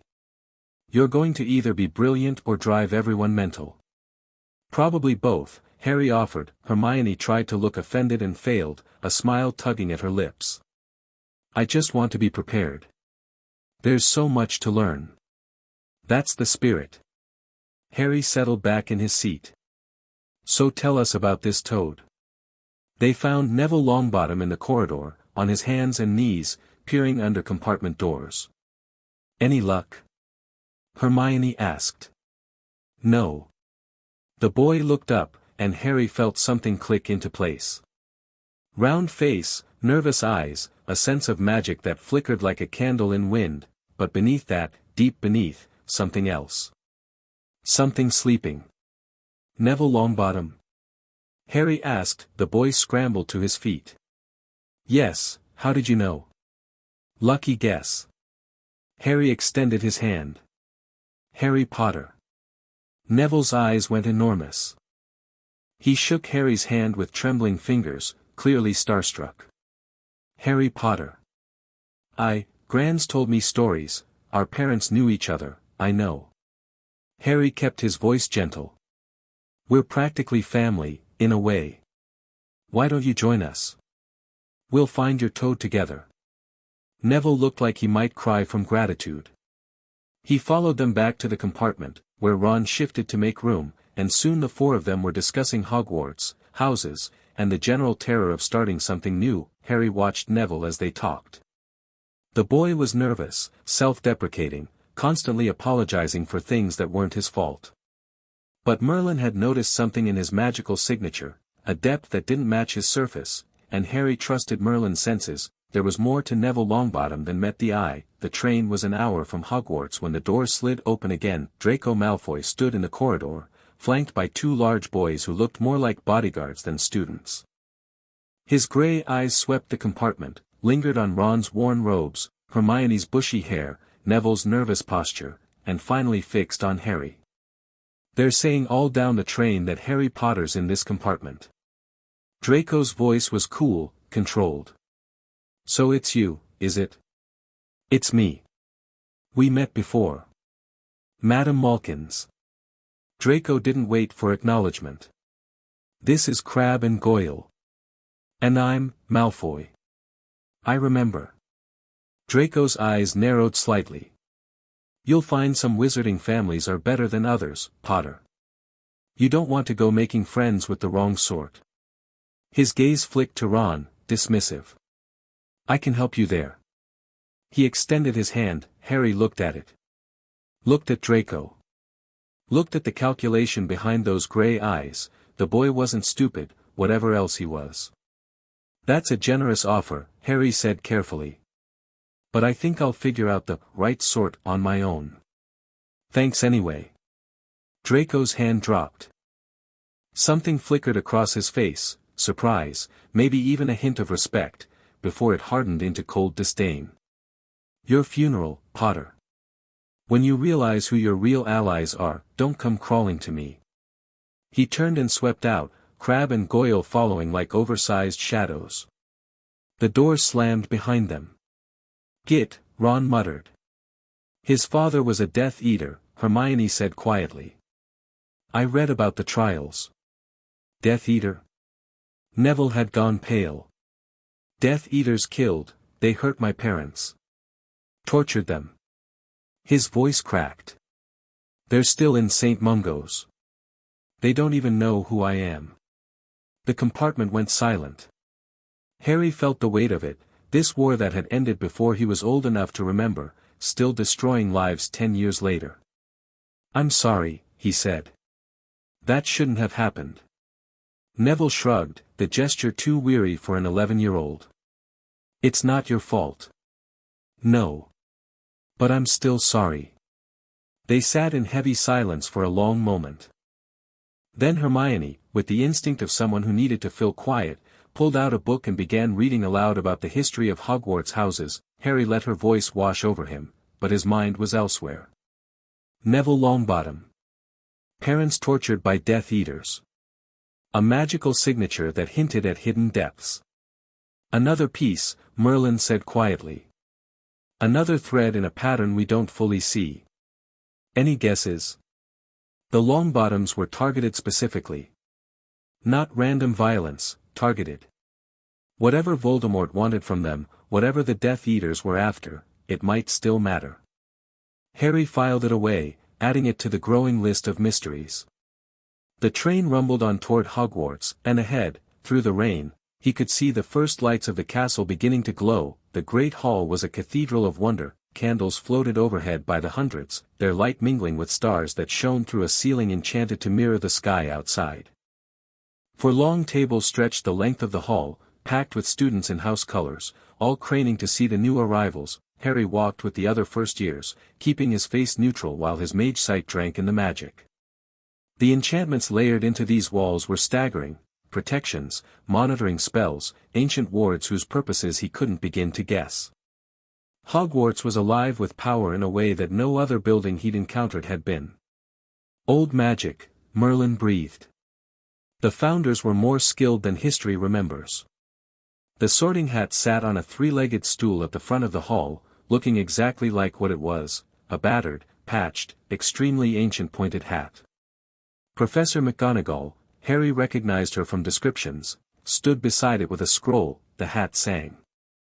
Harry half listened to the song, more interested in studying the staff table. Dumbledore sat in the center, his blue eyes already fixed on Harry with an expression of grandfatherly interest. Beside him, a hook-nosed man in black robes was staring at Harry with an intensity that bordered on hatred. Severus Snape, Merlin identified.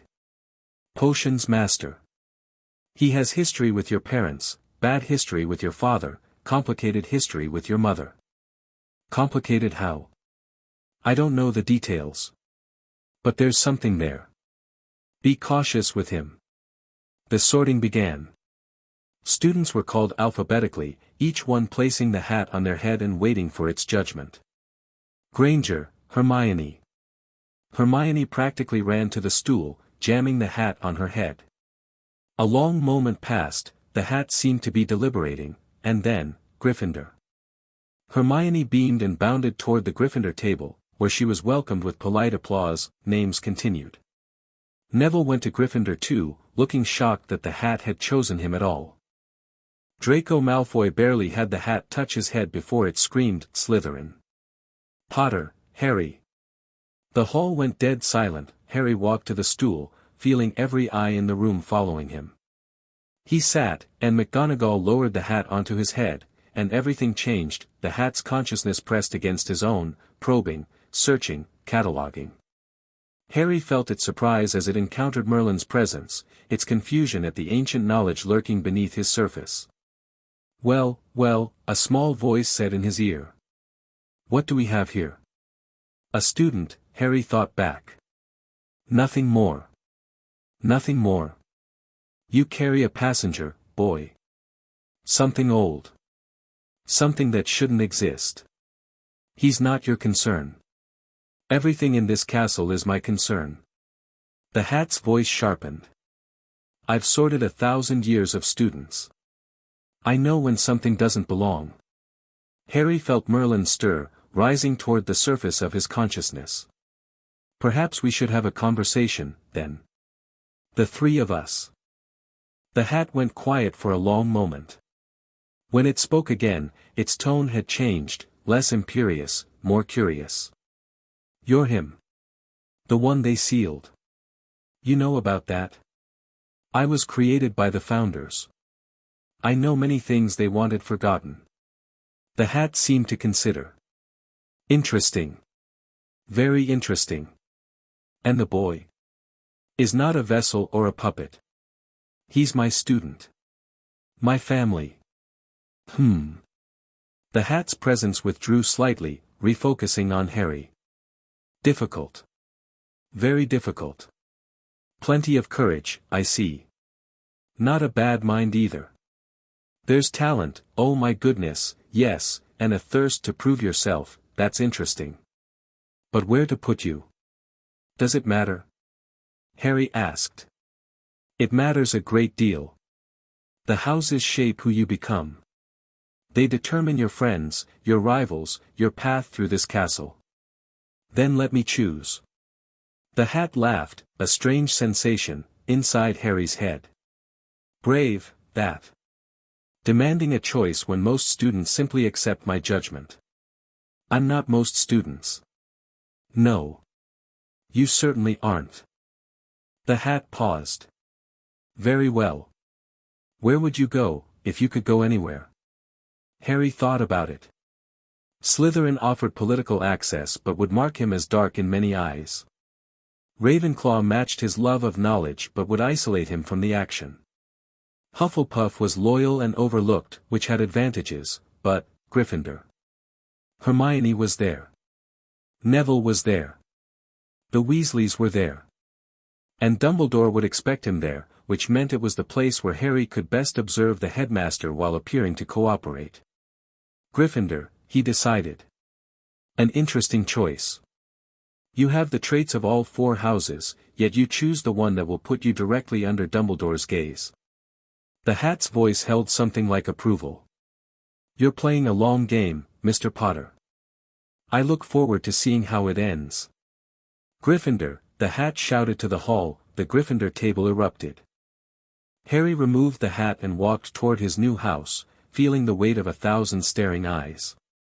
He slid into a seat beside Hermione, who was practically bouncing with excitement, and allowed himself a small smile. Phase 1 complete. Dumbledore's speech was brief but odd, seemingly random words, nitwit.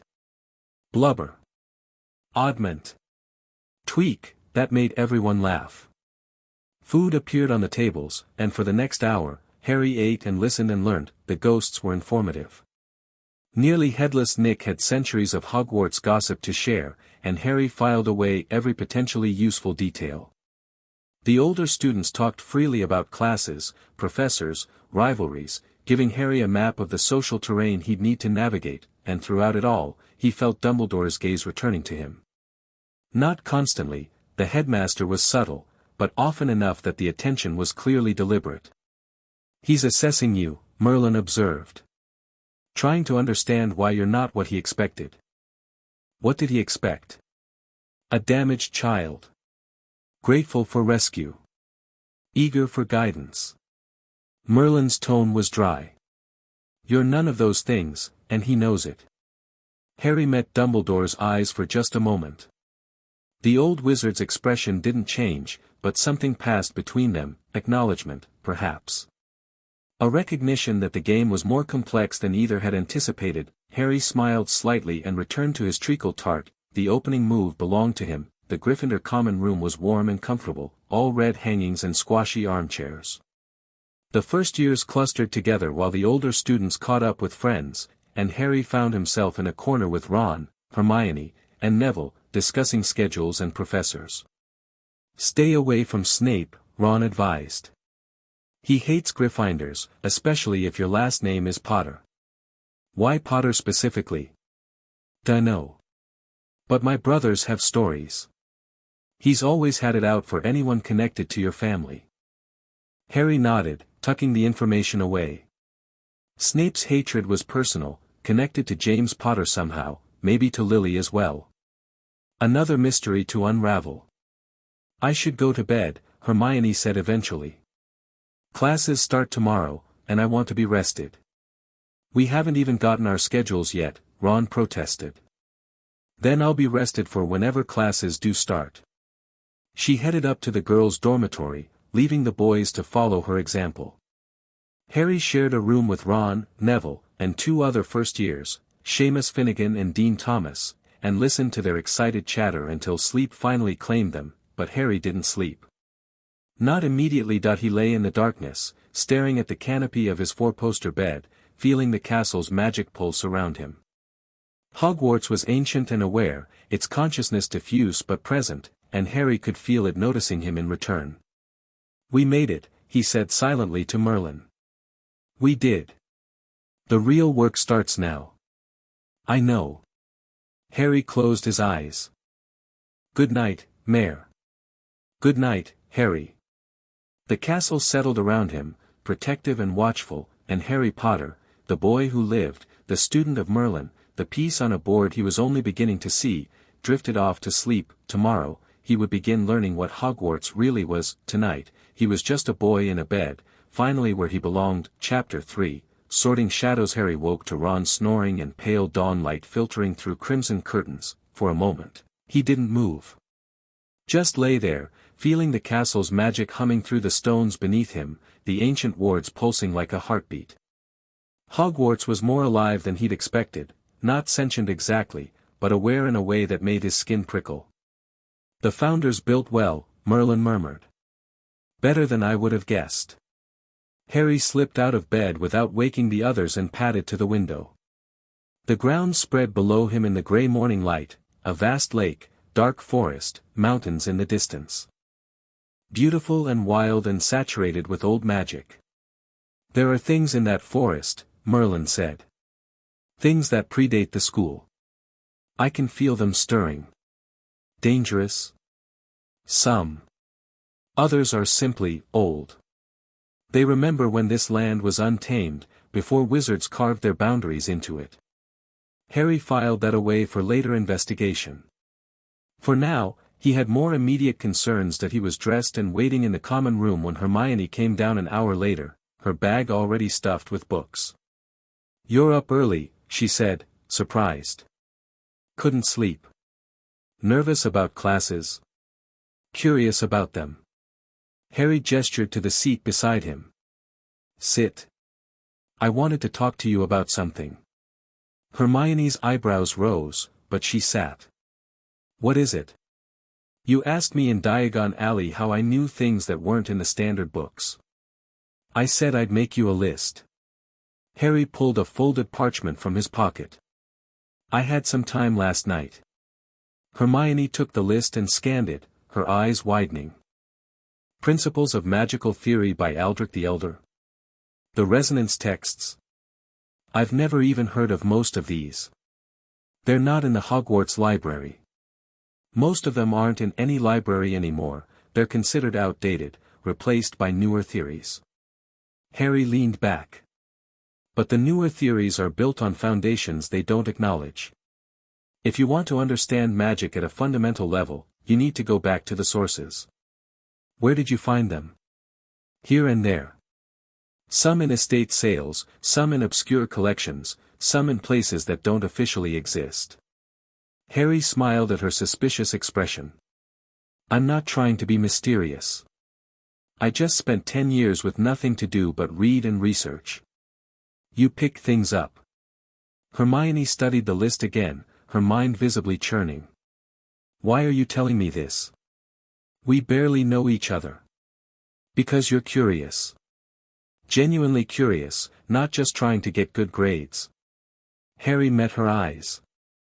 "Most people learn magic like they learn cooking, follow the recipe, get the result. You want to understand why the recipe works. That's rare. Is it?" Hermione's voice was uncertain. "Everyone keeps telling me I ask too many questions." "Then everyone is wrong." Harry stood, stretching. "Come on. Breakfast starts soon, and I want to get there before the crowd." The great hall was half empty when they arrived, only the most dedicated early risers picking at toast and eggs. Harry and Hermione found seats at the Gryffindor table and were soon joined by Neville, who looked like he hadn't slept at all. "Schedules come today," he said, staring at his porridge without eating. "Gran will want to know what classes I'm taking." She'll have opinions. What kind of opinions? The kind where she tells me I'm not living up to my father's legacy. Neville's voice was flat. Again. Harry exchanged a glance with Hermione. She looked uncomfortable. Harry just felt angry on Neville's behalf. Your father's not here, Harry said quietly. You are. Whatever legacy means, it's yours to define. Neville looked up, startled. That's not how my Gran sees it. Your Gran isn't the one who has to live your life. Something shifted in Neville's expression, not quite hope, but something adjacent to it. Before he could respond, Professor McGonagall swept down the table, distributing schedules with brisk efficiency. Potter. Granger. Longbottom. She handed each of them a sheet of parchment. Classes begin in 1 hour. I trust you'll find your way to the appropriate rooms without incident.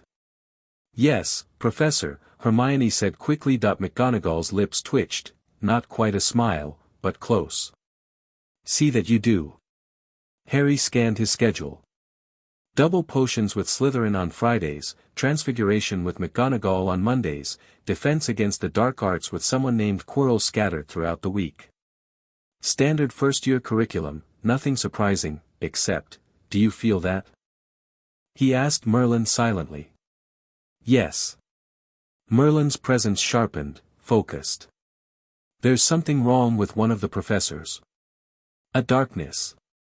I've been sensing it since we arrived, but I couldn't pinpoint the source. Can you now? No. It's diffuse, spread through the castle. But it's centered somewhere nearby. Within the Great Hall, I think. Harry let his gaze drift casually across the staff table. Dumbledore was absent. McGonagall had returned to her seat, engaged in conversation with a tiny professor who stood on his chair to reach his goblet. Snape sat at the far end, stabbing at his breakfast with barely concealed irritation, and in the middle, a man in a purple turban was staring directly at Harry, Professor Quirrell. The defense against the dark arts teacher, Harry felt the wrongness then, a psychic reek, like rotting meat beneath perfume. The turban pulsed with magic that set his teeth on edge, and beneath it, something watched. Something old and hateful and hungry. That one, Merlin said grimly. Whatever's hiding under that turban, it's not benign. Harry kept his expression neutral, returning Quirrell's stare for just a moment before looking away. The professor's eyes were pale and watery, nervous on the surface, but Harry had seen the calculation beneath. The fear was a mask. Voldemort? Harry asked. Possibly. The magical signature is corrupted, damaged, consistent with someone who's lost their body but not their power. Merlin's voice was tight. If he's possessing that man, if he's been here all along, then Dumbledore either doesn't know or doesn't care. Both options are concerning. Ron arrived then, sliding into the seat beside Harry with a yawn. Morning. What did I miss? Just schedules. Harry folded his parchment and tucked it away. We've got defense first. Brilliant. Quirrell's supposed to be a joke, my brother said he's terrified of his own shadow. Ron reached for the bacon. Easy marks, at least. Harry didn't respond. He was too busy thinking about shadows that weren't afraid of anything. The defense classroom smelled like garlic. Harry wrinkled his nose as he entered, noting the braids of the stuff hanging from every available surface. The windows were sealed, the curtains drawn, and Professor Quirrell stood at the front of the room, twitching. Please, take your seats, he stammered, gesturing vaguely at the desks. We have much to see cover.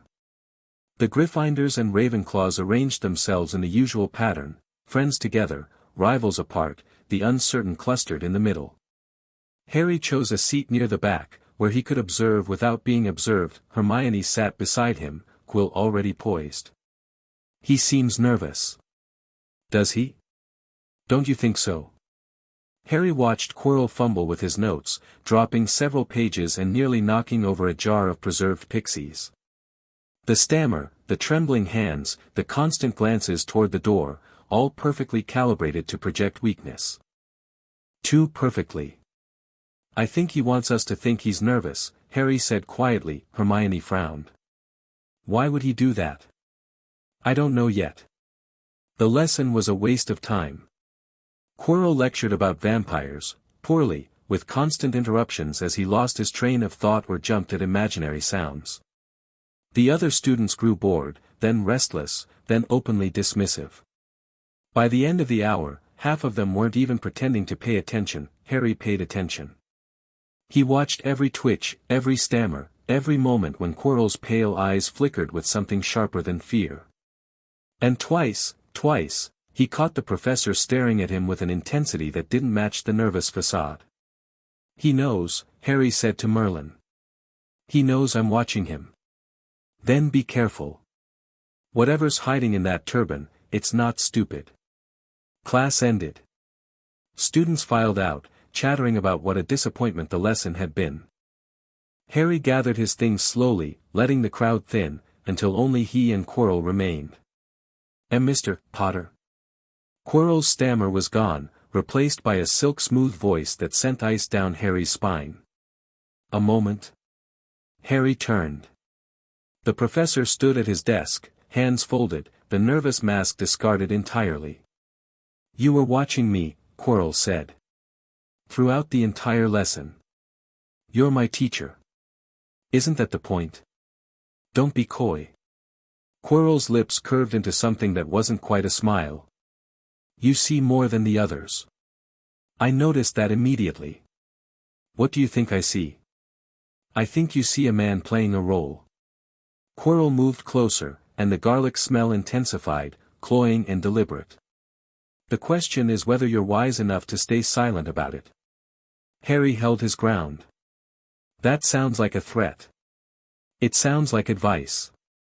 Quirrell stopped an arm's length away, studying Harry with those pale, calculating eyes. You're not what everyone expected, Mr. Potter. The boy who lived, raised in obscurity, emerging as a fresh-faced innocent. But there's nothing innocent about you, is there? Nothing naive. Should there be? Most children your age are still learning which end of the wand to point. You. Quirrell tilted his head. You're something else entirely. Harry felt Merlin gathering, preparing to act if the situation turned violent. The darkness beneath Quirrell's surface was closer now, pressing against the mask, hungry and watchful. Is there a point to this conversation? Harry asked. Or are we just sizing each other up? Quirrell laughed, a soft, genuinely amused sound. Oh, I like you. It's been so long since someone looked at me and saw anything but a fool. He stepped back, the nervous facade sliding back into place like a second skin. I'll run along to your next C class, Mr. Potter. We'll speak again. Harry left without hurrying, though every instinct screamed to put distance between himself and whatever lurked behind that stammer. That was Voldemort, Merlin said grimly. I'm certain of it now. The resonance beneath the surface, it matches the magical signature I felt the night your parents died. He's possessing Quirrell. Almost certainly. Living as a parasite, feeding on his host's strength. Merlin paused. He wanted you to know. The mask dropped deliberately. He's testing you. Why? I don't know. But we need to find out what he's doing at Hogwarts. He's not here just to teach defense against the dark arts. Harry climbed the stairs toward Transfiguration, mind racing. Voldemort was here. In the castle. Hiding in plain sight while Dumbledore did nothing. Either the headmaster was blind, or he was playing a game Harry didn't understand. Neither option was comforting. Transfiguration was a revelation. Professor McGonagall stood at the front of the room, transformed from stern administrator to commanding instructor. Her eyes swept the assembled students with the expectation of excellence, and when she spoke, everyone listened. Transfiguration is some of the most complex and dangerous magic you will learn at Hogwarts. Anyone messing around in my class will leave and not come back. You have been warned. She changed her desk into a pig and back, drawing gasps and excited whispers. Then she set them to work transforming matches into needles, pacing between desks with sharp observations and sharper corrections. Harry went through the motions. Wave the wand, speak the incantation, produce a result just slightly better than his neighbors. The match silvered, sharpened, became a needle that McGonagall examined with grudging approval. Well done, Mr. Potter. 5 points to Gryffindor. But in his mind, he was doing something else entirely. Transfiguration, at its core, was about understanding what something was and convincing it to be something else. The match wanted to remain a match, that was its nature, its magical identity. To change it, you had to impose a new identity. Overriding the old. Modern transfiguration did this through brute force. The incantation and wand movement created a template. The wizard's power hammered the object into that template until it fit. Merlin's approach was different. Don't force, he'd taught Harry years ago. Persuade. Show the match what it could be, and let it choose to become that. Harry let his awareness sink into the match before him, a fresh one, after McGonagall had moved on. He felt its structure, the compressed wood, the sulfur tip, the potential energy waiting to be released. And gently, carefully, he offered it an alternative. You could be something else. Something stronger, more permanent. Would you like to see? The match rippled. Shifted. Became a needle so perfect it seemed to glow with inner light. Fascinating, Hermione whispered beside him. How did you do that? The incantation was the same, but the result, just practice. Harry pocketed the needle before McGonagall could notice. Nothing special. Hermione's eyes narrowed. She didn't believe him, he could see that, but she didn't push. Instead, she returned to her own match with renewed determination. By the end of class, she'd managed a needle nearly as good as his first attempt. McGonagall awarded her 10 points and a rare smile. The first week established patterns. Harry attended classes, performed adequately but not exceptionally, and built relationships. He ate meals with Ron, Hermione, and Neville, listened to their concerns, offered advice when appropriate. He cultivated the image of a friendly, slightly reserved student, nothing that would draw undue attention. Meanwhile, he observed, Quirrell continued his nervous professor act, but Harry caught glimpses of the predator beneath. The defense teacher was searching for something. Harry noticed him examining specific corridors, pressing on certain stones, his pale eyes calculating distances and angles. The third floor, Merlin realized. He keeps returning to that area, even though students are forbidden from entering. What's on the third floor? I don't know. But whatever Quirrell wants, it's there. Snape was another complication. The potions professor made his hatred for Harry clear from the first class, firing questions designed to humiliate and awarding points to Slytherin with transparent bias. But Harry also caught Snape watching Quirrell with suspicion. The two men circled each other like rival predators, neither willing to show weakness. Snape knows something, Harry concluded. He doesn't trust Quirrell. Does that make him an ally? It makes him useful. For now. And then there was Dumbledore. The headmaster appeared at meals, made grandfatherly announcements, smiled benevolently at students who passed him in corridors. He never spoke to Harry directly, but his gaze followed the boy with persistent interest. He's waiting, Merlin observed. Watching to see what you'll do. Then let's give him something to watch. Friday morning brought flying lessons on the Hogwarts grounds. Harry had been looking forward to this. Merlin had taught him the theory of broom flight, but theory was no substitute for practice, and the prospect of actually taking to the air excited him in a way few things did. The Gryffindors and Slytherins gathered on the lawn, 2 neat rows of students with broomsticks lying at their feet. Madam Hooch, the flying instructor, paced between them with the energy of someone who'd rather be anywhere else. Well, what are you waiting for? Stand beside your brooms, hand over it, and say, up. Up, the students chorused. Harry's broom leapt into his hand instantly, responding to his magic before the word had fully left his mouth. Draco Malfoy's did the same, and the two boys exchanged a glance across the divide, not hostile, exactly, but assessing. Others struggled. Ron's broom hit him in the face. Neville's rolled away entirely. Hermione's rose sluggishly, as if unconvinced she really wanted it. Brooms respond to confidence, Madame Hooch declared. If you don't believe you can fly, they won't believe it either. She demonstrated the proper mounting technique, corrected grips, adjusted postures. Harry waited, patient, watching his classmates fumble through the basics, then Neville panicked that it happened fast, his broom bucked, he squeezed too hard, and suddenly he was rising, spiraling, completely out of control. Madame Hooch shouted commands he couldn't hear, and the other students scattered as Neville careened across the lawn that he fell. 20 feet, maybe more, tumbling through the air to land with a sickening crack on the grass. Madame Hooch rushed to him, her face white. Broken wrist. Nobody move, I'm taking this boy to the hospital wing. If I see a single broom in the air, the person riding it will be out of Hogwarts before they can say, Quidditch. She helped Neville up and hurried him toward the castle. The moment she was gone, Draco Malfoy started laughing. Did you see his face? The great lump. Shut up, Malfoy. Ron's fists were clenched. Or what, Weasley? Going to curse me with that broken wand of yours?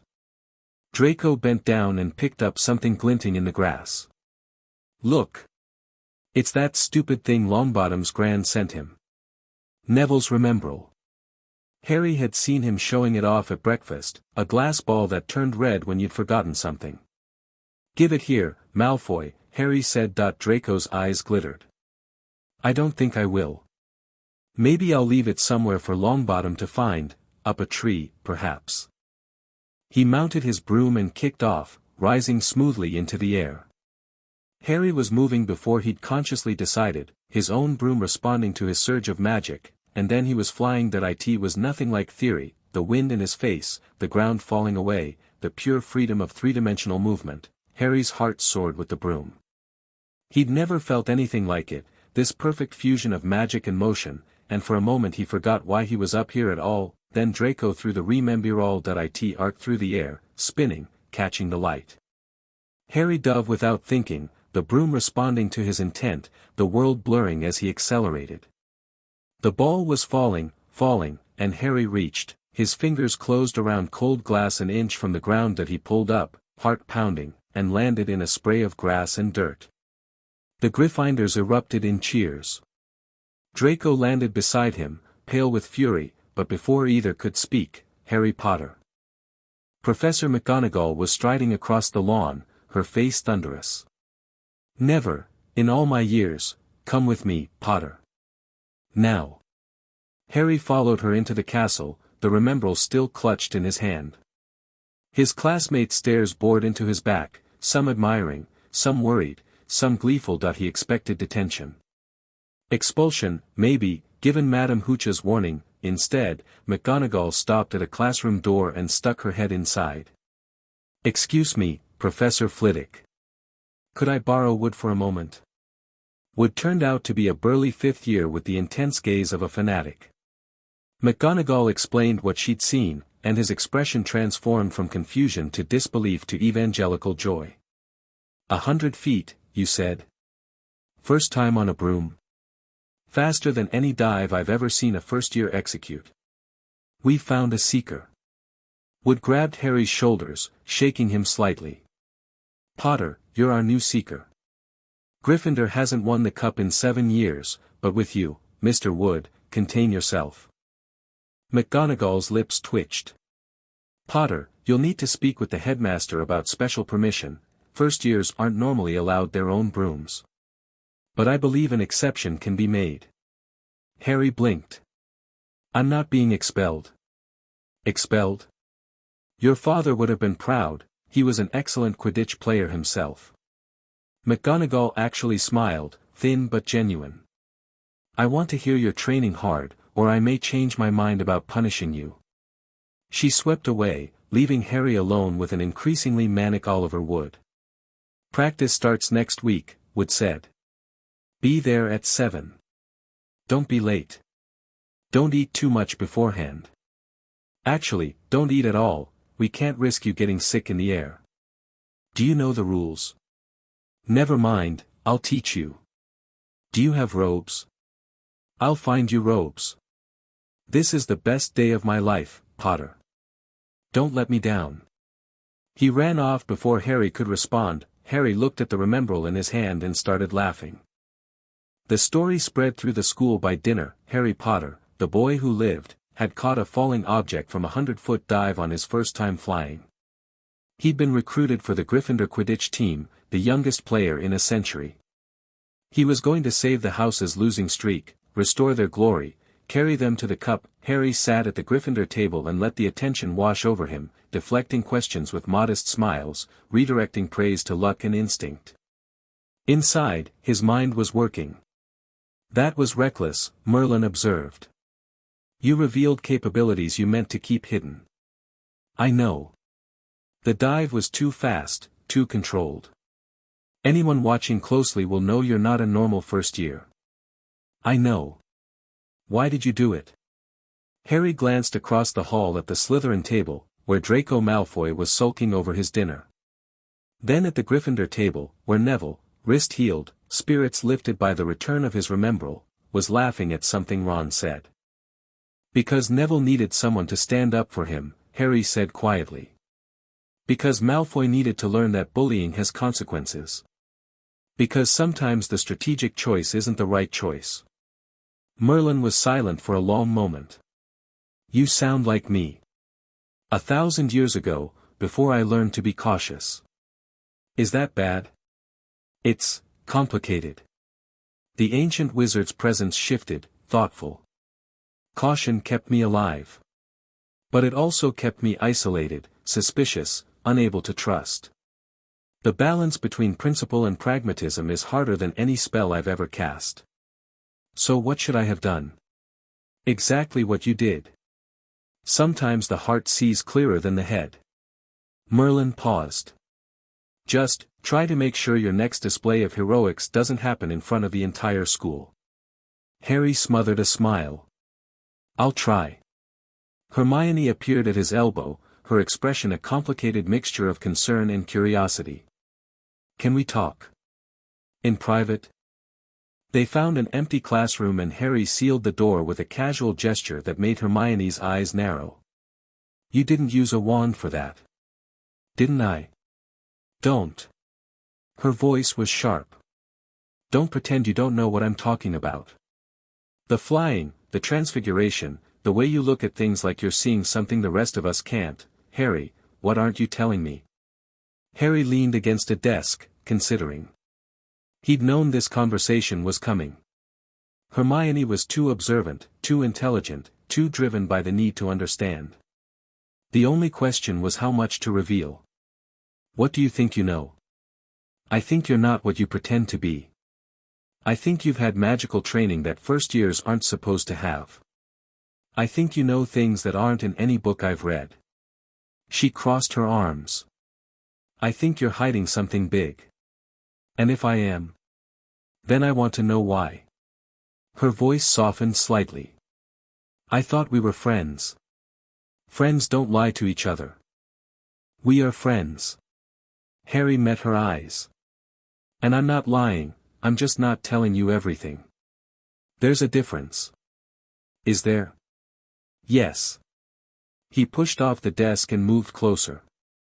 Hermione, the things I know, the reasons I know them, they're dangerous. Not, get detention, dangerous. Dangerous like people could die if the wrong person found out. Her face paled. Are you in trouble? Not yet. But I could be, and so could anyone who knows too much. Harry took a breath. I'm going to tell you something. One thing, to prove I trust you. And then I'm going to ask you to let the rest go, at least for now. Hermione bit her lip, visibly wrestling with her curiosity. Finally, she nodded. There's something wrong with Professor Quirrell, Harry said. Something dangerous hiding behind his nervous act. I don't know exactly what yet, but I'm trying to find out. Quirrell. Hermione frowned. He seems harmless. That's the point. The stuttering, the fear, it's a disguise. There's something else wearing his face, and it's interested in me specifically. How do you know? I can feel it. Harry tapped his temple. When I look at him, something looks back. Something dark. Hermione absorbed this, her analytical mind churning. That's why you were watching him so closely in class. You were trying to figure out what he is. Partly. And the rest? The rest I can't tell you yet. But I will, when it's safe. Harry held out his hand. Do you trust me? She stared at his hand for a long moment. Then, slowly, she took it. I trust you, she said. But if you get yourself killed being mysterious, I'll find a way to resurrect you just so I can yell at you properly. Harry laughed, surprised and genuine. Deal. Halloween arrived with pumpkins and rain. The great hall had been decorated to the point of absurdity, floating jack-o'-lanterns, live bats, clouds of candy that rained down at random intervals. The feast promised to be spectacular, and students chattered with excitement as they gathered for dinner. Harry sat with his usual group, picking at his food, his mind elsewhere. You've been quiet all day, Ron observed. Something wrong? Just thinking. About what? About the fact that this was the anniversary of his parents' murder. About the thing wearing Quirrell's face, almost certainly the creature responsible. About the strange weight in his chest that he couldn't name, not grief, exactly, but something adjacent to it. About how much homework we have, Harry said instead. McGonagall's essay is going to take forever. Ron groaned in sympathy, and the conversation moved on. Halfway through dessert, the doors burst open. Professor Quirrell ran into the hall, his turban askew, terror painted across his face. Troll, he screamed. Troll in the dungeons. Thought you ought to know. He collapsed, chaos erupted. Students screamed, scrambled, knocked over benches in their panic. Food went flying. A first-year Hufflepuff burst into tears. Silence. Dumbledore's voice cut through the noise like a blade. Prefects, lead your houses back to the dormitories immediately. Teachers, with me to the dungeons. The evacuation began, prefects shouting instructions, students streaming toward exits. Harry moved with the crowd, but his attention was on Quirrell, who had risen from his dramatic faint the moment the teachers' backs were turned. The defense professor wasn't heading for the dungeons. He was slipping away in the opposite direction. The third floor, Merlin said. He's using the distraction. Harry made a decision. Ron, Neville, get back to the tower. I'll be there soon. What? Harry, where are you?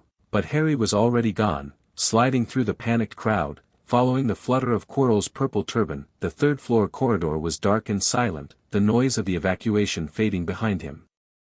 Harry moved carefully, extending his senses, feeling for the wrongness he knew was ahead. Quirrell stood before a door, wand drawn, muttering under his breath. The lock clicked, the door swung open, and beyond, a growl. Deep, resonant, and very close. Harry pressed himself against the wall, watching. Quirrell stepped through the doorway and the growling intensified, three distinct tones layering over each other. Then music, soft, lilting, coming from somewhere Harry couldn't see, and the growling faded to whimpering. A Cerberus, Merlin breathed. They're guarding something with a Cerberus. Harry edged closer, peering through the gap in the door. The creature was massive, a three-headed dog that filled the room, each head the size of a small car. It was slumping, heavy-lidded, swaying in time to the music. Quirrell was examining something on the floor. A trapdoor. He pulled it open, looked down into darkness, and smiled. Soon, he whispered, his voice carrying in the silence. Soon, master. He lowered himself through the trapdoor and vanished. Harry had approximately 2 seconds to decide. Follow and risk discovery, or retreat and lose the chance to learn what Voldemort wanted. He retreated. Wise, Merlin said as Harry slipped back into the corridor. You're not ready for a direct confrontation. I know what I need to know. Harry's mind was racing. There's something under that trapdoor. Something valuable enough to guard with a Cerberus, something Voldemort wants badly enough to possess a teacher for. We should inform Dumbledore. Should we? Harry considered. He placed the guards. He must know the target is valuable. If Voldemort is making a move tonight, Dumbledore will respond. And if he doesn't? Then we learn something about what kind of headmaster he really is. Harry was nearly back to Gryffindor Tower when he heard the scream, "Hi, terrified, female." Coming from the first floor bathrooms that he changed direction without thinking, running toward the sound. The girls' bathroom door hung open, and inside, Hermione. Pressed against the far wall, frozen with terror. And between her and the exit, a full-grown mountain troll. The thing was 12 feet tall, gray-skinned, club-headed, and utterly mindless. It swung its massive weapon in random arcs, smashing sinks and mirrors, each blow getting closer to the cowering girl. Hermione. Harry's voice drew the troll's attention. It turned, small eyes focusing on this new target, and raised its club. Harry Dove, the club smashed the floor where he'd been standing, tile exploding into shrapnel. Harry rolled, came up running, and put himself between Hermione and the beast. "Get to the door," he said without looking back. "Now." "I can't, my legs won't move." Hermione scrambled toward the exit. The troll tracked her movement, dismissing Harry as the lesser threat, and lumbered after her. Harry didn't think. Didn't plan. Just reached into the well of power that Merlin's memories had unlocked and pulled. The troll's club ripped from its grip and flew across the room, embedding itself in the wall with a thud that shook the foundations. The creature roared in confusion, spinning to find its weapon, and Harry hit it with everything he had. Not a spell. Spells were too slow, too structured. This was raw magic, shaped by will alone, a hammer blow of force that struck the troll square in the chest and launched it backward. It crashed through the bathroom wall and into the corridor beyond, where it lay stunned, groaning, bleeding from a dozen cuts. Harry's vision blurred. His legs gave out.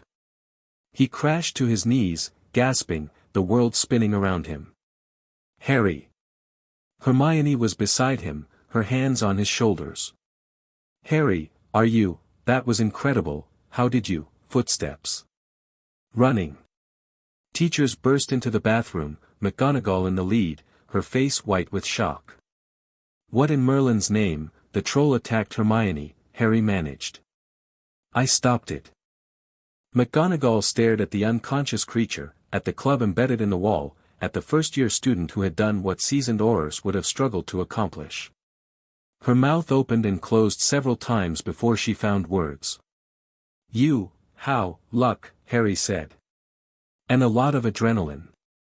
He passed out before she could argue. Harry woke in the hospital wing, Merlin's presence a worried hum in the back of his mind. "That was too much," the ancient wizard said. "You nearly burned yourself out." "I didn't have a choice." "There's always a choice. You could have distracted it long enough for the teachers to arrive. Could have used conventional magic to slow it down. And Hermione could have died while I was being clever." Harry opened his eyes, staring at the ceiling. "I made a call. Maybe it was wrong. But I'd make it again." Merlin sighed. "I know. That's what worries me." The curtain around Harry's bed rustled, and Dumbledore stepped through. The headmaster looked tired. His robes were dusty, his eyes shadowed, and the twinkle that usually animated his features was notably absent. He conjured a chair and sat beside Harry's bed with the careful movements of someone who'd been awake too long. "Mr. Potter. How are you feeling?" "Like I got hit by a troll." "Given the circumstances, that's understandable." Dumbledore studied him with those penetrating blue eyes. "Professor McGonagall tells me you defeated a full-grown mountain troll single-handedly. With magic she's never seen a first-year perform." "I was scared. The magic just happened." "Accidental magic doesn't embed clubs in walls, Mr. Potter. What you did required control and power far beyond what 11-year-olds typically possess." Dumbledore leaned forward. "Where did you learn it?" Harry met his gaze. "Does it matter?" "I saved a student's life." "It matters a great deal." You've been missing for 10 years. You arrived at Hogwarts with skills that shouldn't exist. You watch Professor Quirrell with a suspicion that suggests you know things you shouldn't. Dumbledore's voice was gentle but relentless. I have spent a decade trying to find you, Harry. Trying to ensure your safety. You owe me an explanation. I don't owe you anything. The words hung in the air. Dumbledore's expression flickered, surprise, quickly masked, and he leaned back. Perhaps not, he allowed. But I hoped you might trust me enough to share. Trust has to be earned.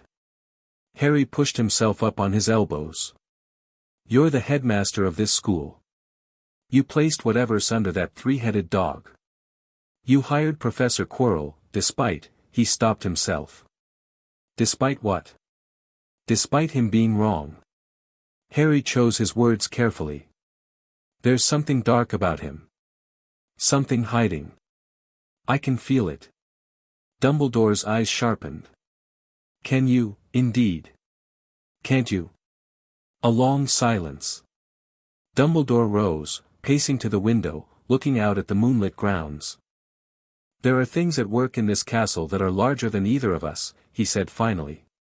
Forces that have been building for years, waiting for the right moment to emerge. I have done what I can to prepare, to guide, to protect, but I cannot do it alone. Is that an offer? It's an invitation. Dumbledore turned back. You have secrets, Harry. I respect that. But I have secrets too, and together our secrets might be stronger than they are apart. Harry considered. The old man was playing him, that much was obvious. But the offer wasn't entirely false, and there was wisdom in keeping potential allies close. I'll think about it. That's all I ask. Dumbledore moved toward the door, then paused. One more thing. The object Professor Quirrell seeks, it's well protected. Multiple guardians, multiple challenges. Even if he reaches it, he won't be able to use it. What is it? Something that doesn't belong to him. Or to anyone, really. Dumbledore's smile was thin. Get some rest, Mr. Potter. You've earned it. He left. Harry stared at the ceiling, processing. He knows about Quirrell, Merlin observed. Knows and is doing nothing. Not nothing. He's watching. Waiting. For what? I don't know. Harry closed his eyes. But I intend to find out. Hermione visited the next morning, her eyes red from crying. I'm sorry, she said immediately. I'm so sorry, Harry. I shouldn't have been there. I went to the bathroom because I was upset about something Ron said and I lost track of time and, Hermione. Harry reached out and took her hand. Stop. You don't need to apologize. You almost died because of me. I almost died because a troll attacked the school. That's not your fault. He squeezed her fingers. Are you okay? She laughed, watery and shaky. I'm supposed to be asking you that. You're the one in the hospital bed. I'm fine. Madame Pomfrey says I can leave this afternoon. What you did? Hermione shook her head. I've never seen anything like it. The way you moved, the way the magic just responded to you. It was like watching a completely different person. Maybe it was. Harry released her hand and sat up. Remember what I told you? About Quirrell? The darkness you sensed. He let the troll in. Used it as a distraction while he went after something on the third floor. Harry met her eyes. Whatever he's doing, it's escalating. I need to find out what's under that trapdoor. Hermione bit her lip. I could help. Research, investigation, I'm good at that. I know you are. Harry smiled. But this is dangerous, Hermione. Really dangerous. I can't ask you to, you're not asking. I'm offering. She lifted her chin. You saved my life. The least I can do is help you figure out what's threatening the school. Hermione, don't try to protect me. I'm a Gryffindor too. Her voice was fierce. If there's a fight coming, I want to be ready for it. Harry looked at her, this stubborn, brilliant, impossibly brave girl, and felt something shift in his chest. Okay, he said. Partners. Partners. The weeks before Christmas passed in a blur of classes, research, and careful observation. Harry, Hermione, Ron, and Neville, because both boys had demanded to be included once they learned what was happening, spent every free moment in the library. They researched Cerberus mythology, magical protections, dark. They cross-referenced the backgrounds of every Hogwarts teacher, looking for patterns. They found one. Nicholas Flamel, Hermione announced triumphantly one evening, slamming a book on the table. That's what's under the trapdoor. The Philosopher's Stone. Ron looked blank. Neville looked confused.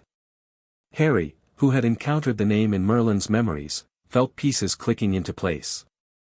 Flamel's a famous alchemist, Hermione explained.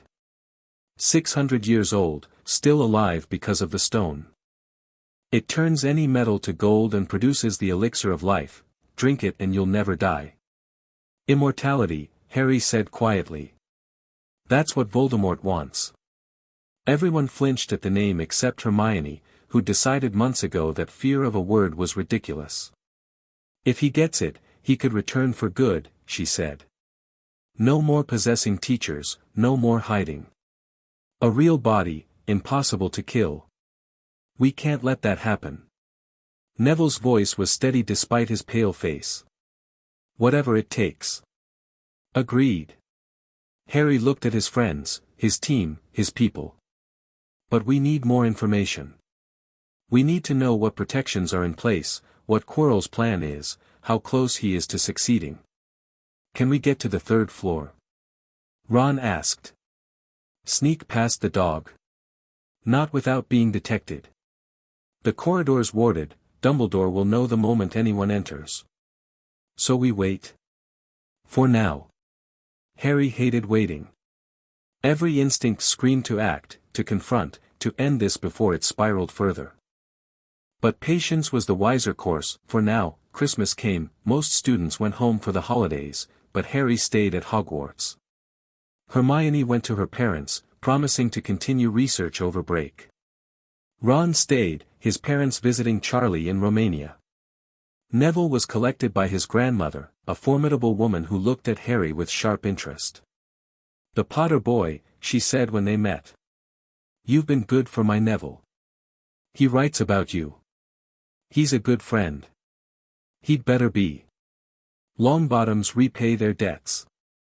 She swept away, leaving Harry with the distinct impression he'd passed some kind of test. The castle was quiet with so few students.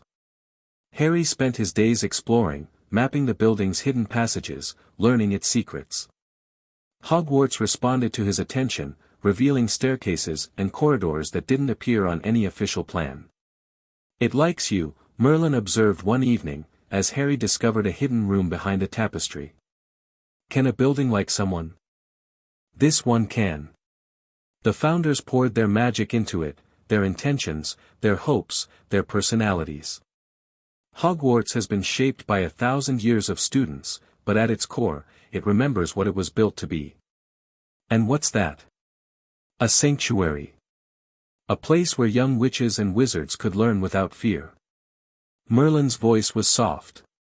The founders didn't always agree on methods, but they agreed on that. Harry ran his hand along the stone wall, feeling the magic pulse beneath his palm. It's beautiful. It is. Protect it, Harry. Whatever else happens, protect this place. Christmas morning brought an unexpected gift. Harry woke to find a package at the foot of his bed, wrapped in silver paper, no card attached. Inside was a cloak, shimmering, translucent, flowing like liquid moonlight. An invisibility cloak, Merlin breathed. A true one. I haven't seen its like in centuries. Harry wrapped it around himself and vanished from sight. A note fluttered from the folds. Your father left this in my possession before he died. It is time it was returned to you. Use it well. No signature. But Harry knew who'd sent it. Dumbledore, he said. A gift and a test. He wants to see what you'll do with it. Harry studied his invisible hands. I know exactly what I'll do with it. That night, Harry crept through the castle under the cloak's protection. The third-floor corridor was silent, the Cerberus presumably behind its door, the trapdoor waiting beneath. But Harry didn't go there. He had a different destination in mind, the restricted section of the library. He'd noticed Hermione's frustration with certain references, books that were mentioned but never available, knowledge that was tantalizingly close but always out of reach. The restricted section held answers, and now Harry had the means to access them. The section was dark, the books packed tight on dusty shelves. Harry moved carefully, reading spines, searching for specific topics. Dark. Soul magic. Methods of immortality. He found a book on Horcruxes and felt his blood run cold. Harry, Merlin said urgently. That book, don't read it here. Take it, study it in private. What is it? Knowledge that should have been destroyed centuries ago. Merlin's voice was grim. Knowledge about how to tear the soul apart. Harry tucked the book under his cloak and left the library. But he didn't return to Gryffindor Tower immediately. Something pulled him deeper into the castle, down corridors he'd never explored, toward a destination he didn't consciously know. He found the mirror in an unused classroom. It was massive, 12 feet tall, gold-framed, with an inscription carved across the top that Harry couldn't read. But it was the image in the glass that stopped him cold. His parents, James and Lily Potter, stood behind him, smiling, their hands on his shoulders. They looked exactly like the photographs he'd found in old wizarding newspapers, his father's messy hair, his mother's green eyes. But they were moving, breathing, alive. Harry reached toward the glass. His fingers touched cold surface, and the illusion remained perfect. It shows what we desire most, Merlin said softly. The mirror of Erist. I'd forgotten it existed. They're not real. No. They're reflections of your longing, nothing more.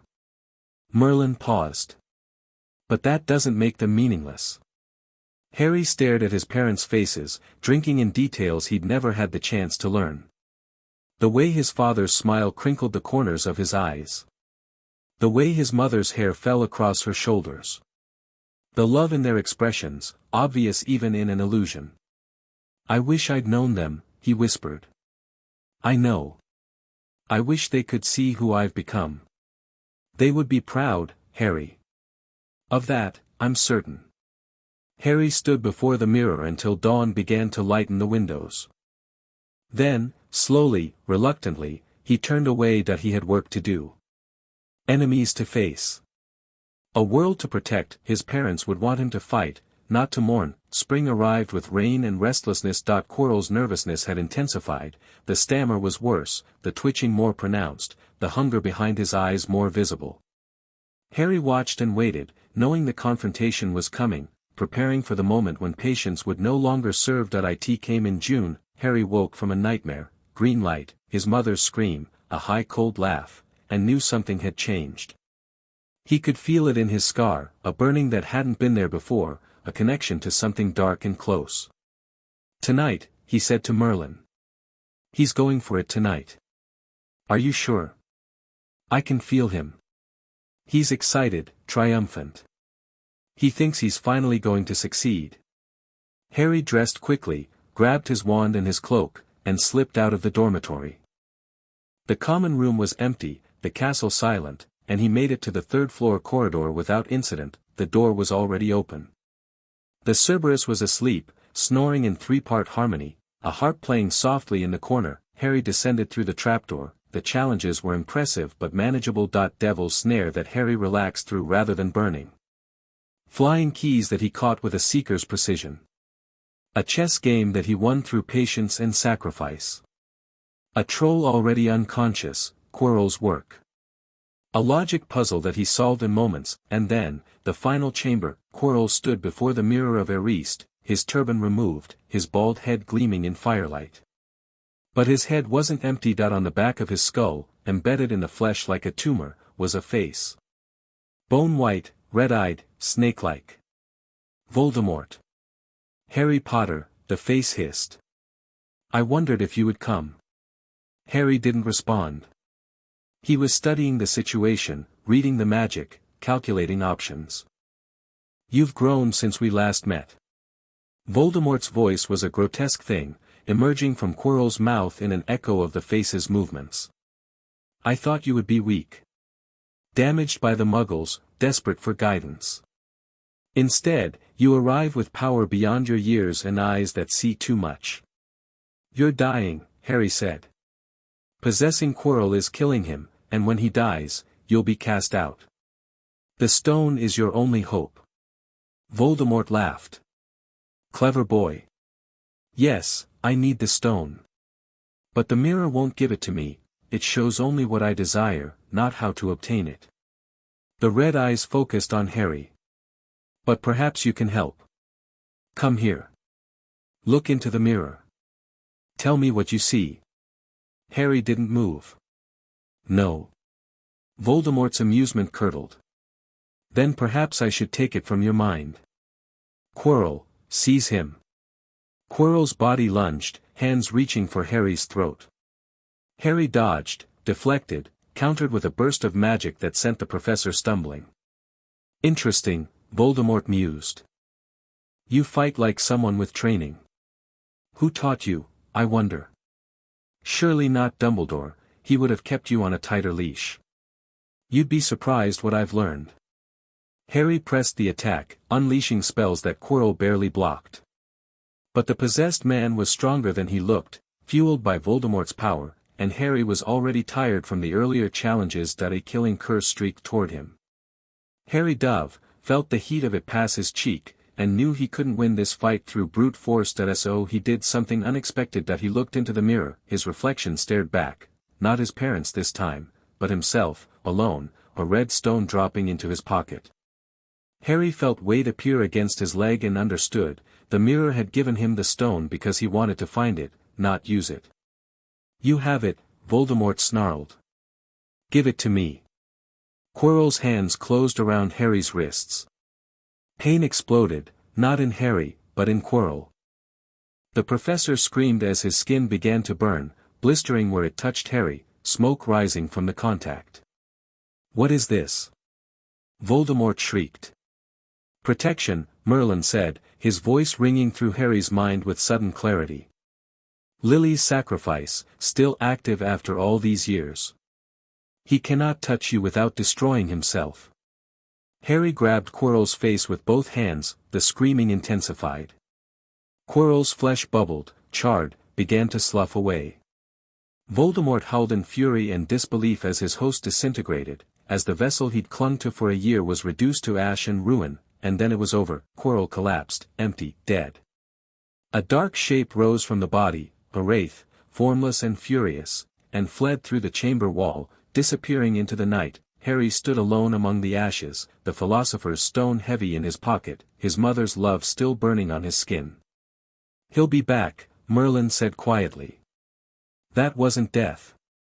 Just dispersal. I know. Harry looked at his hands, unmarked despite what they'd done. But we stopped him tonight. That has to count for something. It counts for everything. Merlin's voice was warm despite the circumstances. You did well, Harry. Your parents would be proud. Harry tucked the stone away and began the long climb back to the surface. The first battle was won. But the war, he knew, had barely begun. Dumbledore was waiting in the hospital wing. The stone, he asked. Harry handed it over without argument. It's not mine. I don't want it. Very few people could say that honestly. Dumbledore studied the small red stone with something like sadness. Nicholas and I have discussed the matter. The stone will be destroyed. He'll die. He's lived 600 years. He and Perenelle are ready. Dumbledore tucked the stone away.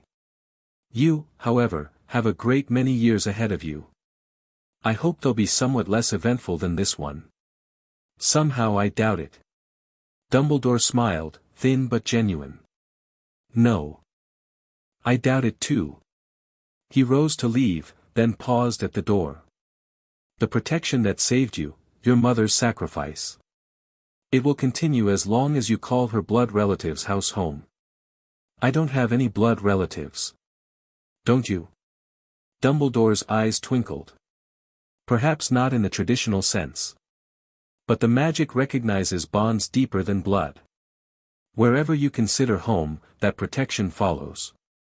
He left before Harry could ask what that meant. The end-of-year feast was a celebration of survival. Gryffindor won the House Cup, partly through Harry's last-minute points for outstanding courage and sacrifice, and the Great Hall erupted in crimson and gold. Harry sat with his friends, laughing and cheering, feeling for the first time like he actually belonged. Good year? Ron asked, mouth full of treacle tart. Interesting year, Harry corrected. Next year will be calmer, Hermione said firmly. No trolls, no dark lords, no mysterious mirrors. Neville snorted. You don't really believe that? No. But I can hope. The train ride home was bittersweet. Harry watched the countryside scroll past, already missing the castle that had become his refuge. But he'd be back. He'd always come back. Where to now? Merlin asked as they pulled into King's Cross. Wales, Harry said. Home. At least for the summer. And then? Then we keep training. Keep preparing. Voldemort's still out there, and whatever's breaking those seals is still working. We have a lot to do. We do. Merlin's presence shifted, thoughtful. But you've also made allies this year. Friends who'll stand with you when the time comes. Harry looked through the compartment window at the platform, where Ron's family waited in a cheerful cluster, where Hermione's parents craned to see their daughter, where Neville's grandmother stood like a general surveying troops. Yeah, he said softly. I guess I have. The train stopped. Harry gathered his things, said his goodbyes, and stepped onto the platform. Summer awaited. And beyond that, a second year at Hogwarts, with new challenges and old enemies and a slow unraveling of mysteries he was only beginning to understand. Harry Potter walked into the crowd and vanished, but he'd be back. That he always came back. Chapter 4, Old Blood, New Enemies. The owl arrived at 3 in the morning. Harry was already awake, sitting cross-legged on the cottage floor, deep in Mathion while Merlin guided him through the finer points of magical resonance. The tapping at the window shattered his concentration, and he opened his eyes to find a ministry owl glaring at him through the glass. That's not good, Merlin observed. Harry let the owl in and took the letter from its leg. The seal was official, the Ministry of Magic, Department of Magical Law Enforcement. Dear Mr. Potter, we have received intelligence that a hover charm was used at your place of residence this evening at 12 minutes past 9. As you know, underage wizards are not permitted to perform spells outside school, and further spell work on your part may lead to expulsion from said school. Decree for the Reasonable Restriction of Underage Sorcery, 1875, Paragraph C. We would also ask you to remember that any magical activity that risks notice by members of the non-magical community, Muggles, is a serious offense under Section 13 of the International Confederation of Wizards Statute of Secrecy. Enjoy your holidays. Yours sincerely, Mafalda Hopkirk. Improper use of magic office. Harry read it twice, then set it aside. I didn't cast a hover charm. No, you didn't. Merlin's presence sharpened with concern. Which means someone wants the ministry to think you did. Or something. Harry moved to the window, extending his senses. The wards were intact, no breaches, no intrusions. But there was something else, a residue, faint and familiar, clinging to the edge of his perception. House elf magic. We have a visitor. Harry said that he found the creature in the kitchen, standing on the counter, rifling through his cabinets with enormous bat-like ears twitching nervously. Hello, Harry said. The house elf shrieked and fell off the counter.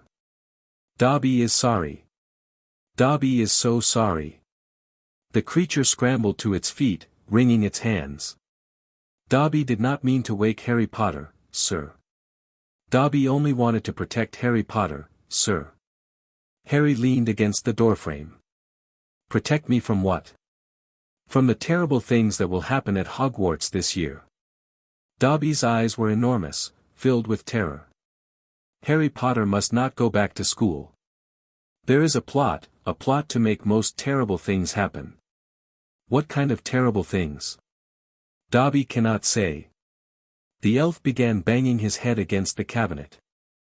Dobby is bound, Dobby serves a great wizarding family, Dobby cannot betray his masters.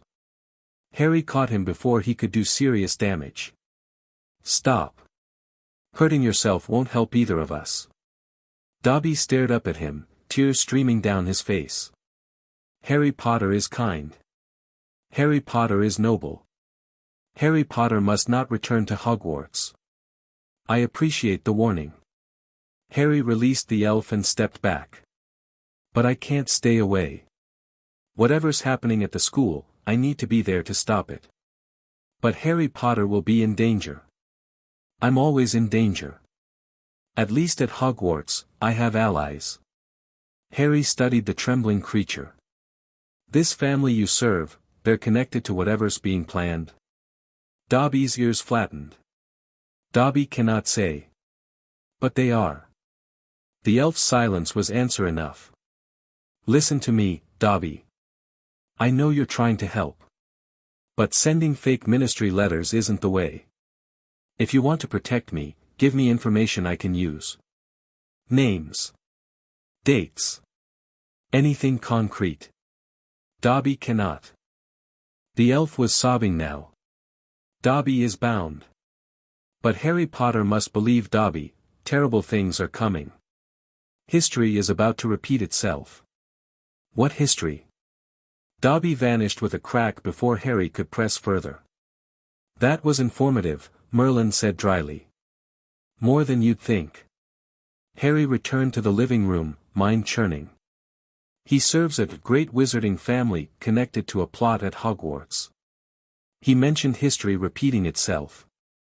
And he's terrified enough to risk punishment just to warn me. The Malfoys, Merlin concluded. They're one of the few families who still keep house elves, and they were Voldemort's inner circle.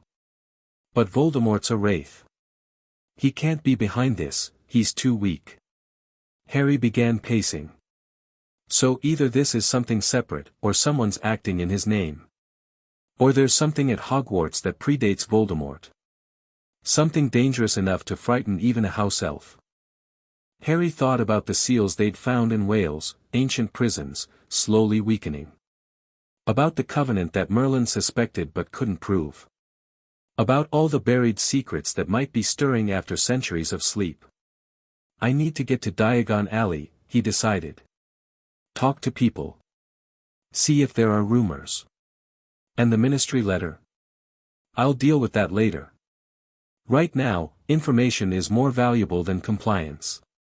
Diagon Alley was chaos. Harry arrived mid-morning to find the streets packed with families doing their back-to-school shopping. Children dragged parents toward Gamble and Japes, parents dragged children toward Flourish and Blots, and everyone seemed to be shouting about something called Gilderoy Lockhart. Who? Harry asked, watching a woman nearly trample a small child to reach the bookshop door. No idea, Merlin admitted. But apparently he's signing books today.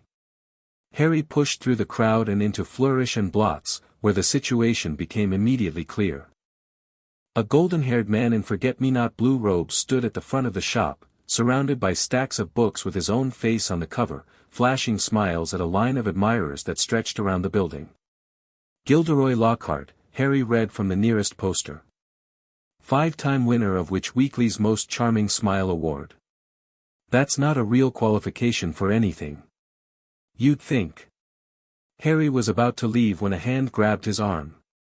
He spun, reaching for his wand, and found himself face to face with Arthur Weasley. Harry.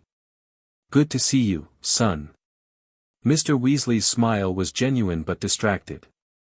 Molly's been worried, you haven't answered any of Ron's letters. I haven't received any letters. What?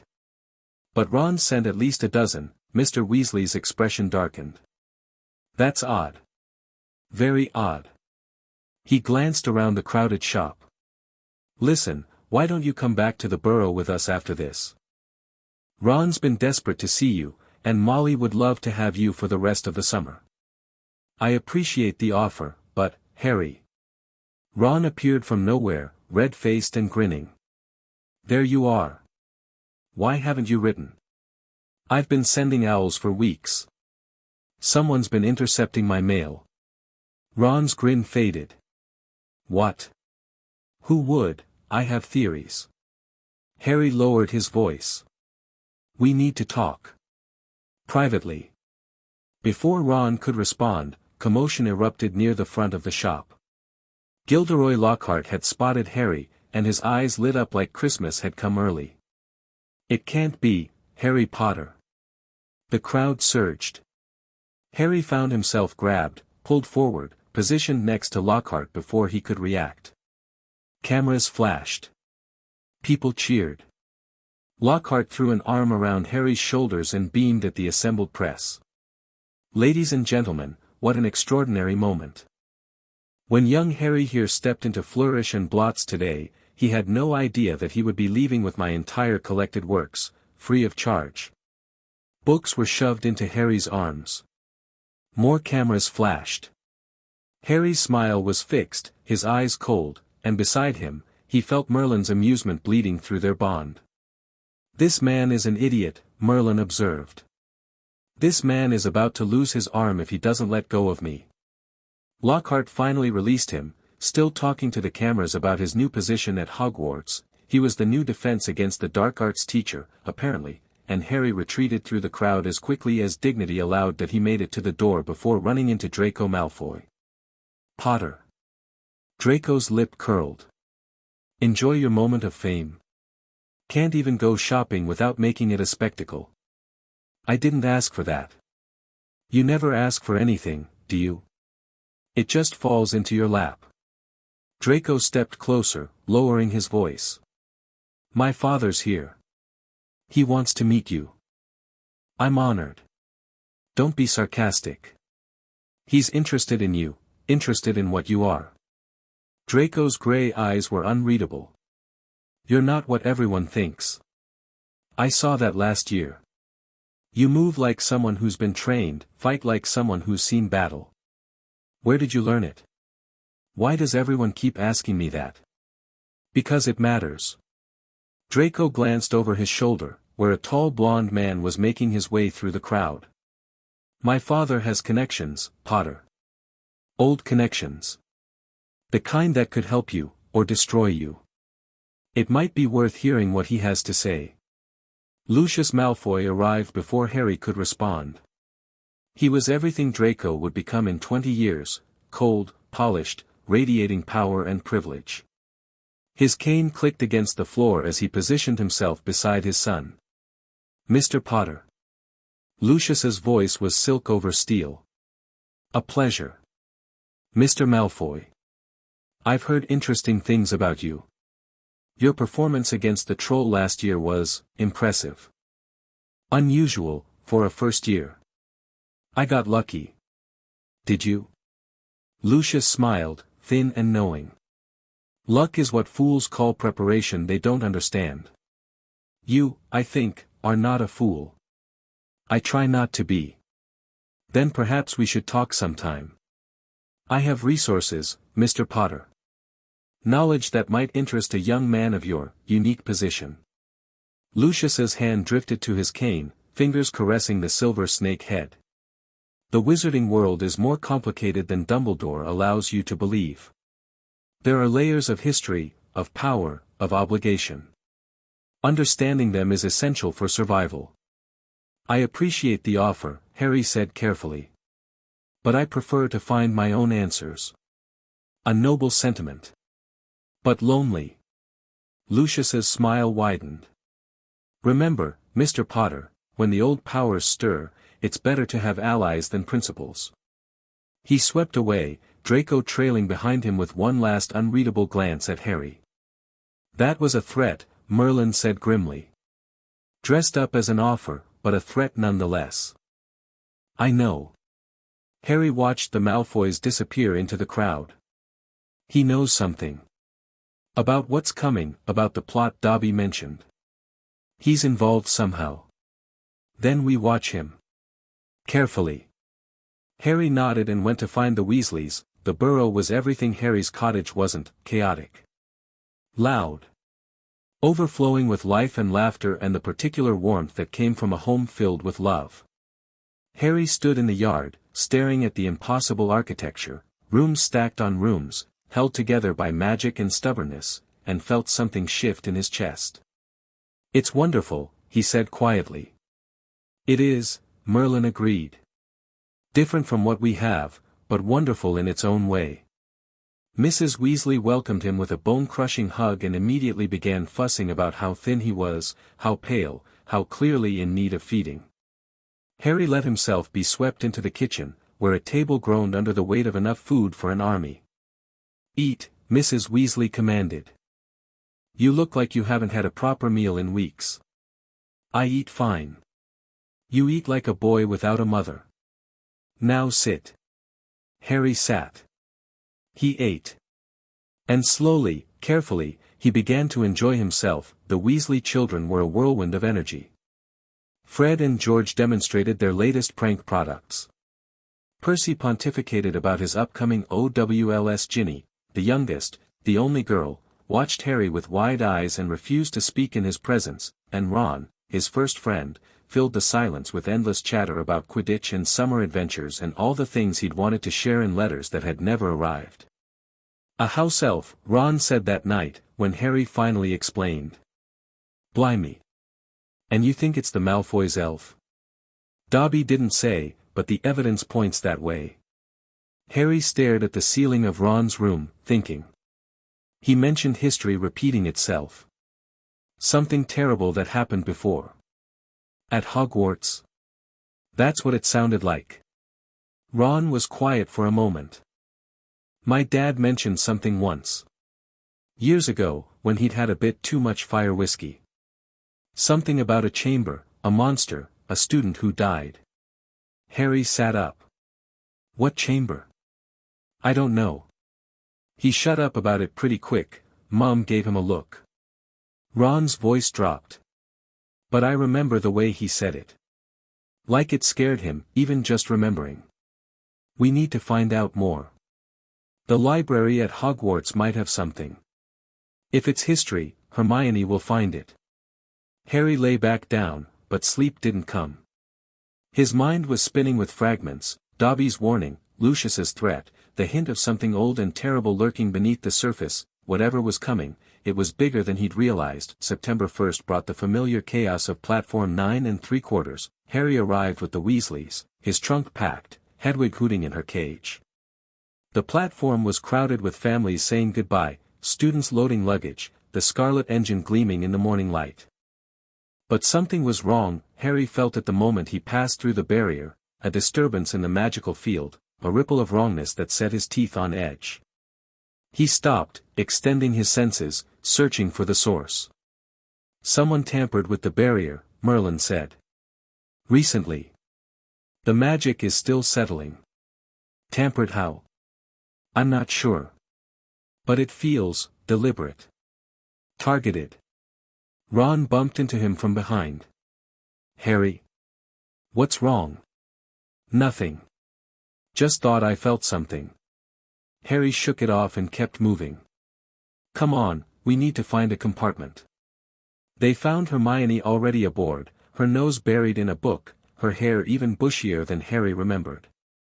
She looked up when they entered and immediately launched into questions about Harry's summer, his ministry letter, his theories about what awaited them at school. "I've been researching," she said, after Harry finished explaining about Dobby. "There are rumors in the older texts, references to something called the Chamber of Secrets. Ron mentioned that. His dad said something about a chamber, a monster, a dead student. The legend says that Salazar Slytherin built a secret chamber somewhere in the castle before he left. He sealed it so that only his true heir could open it." Hermione's voice dropped. "Inside, he supposedly left a monster," something capable of purging the school of all those he considered unworthy of studying magic. Muggle-borns, Harry said flatly. That's the implication. The chamber was supposedly opened once before, 50 years ago. A student died, and someone was expelled for the crime. Hermione bit her lip. But the texts are vague. It's like someone deliberately obscured the details. Can you find out who was expelled? Who died? I'll try. But if someone went to that much trouble to the truth, they won't have made it easy. The train lurched into motion. Through the window, Harry watched the platform recede, families waving, the familiar world falling away. 50 years ago, he said quietly. That's when Voldemort was at school. Hermione's eyes widened.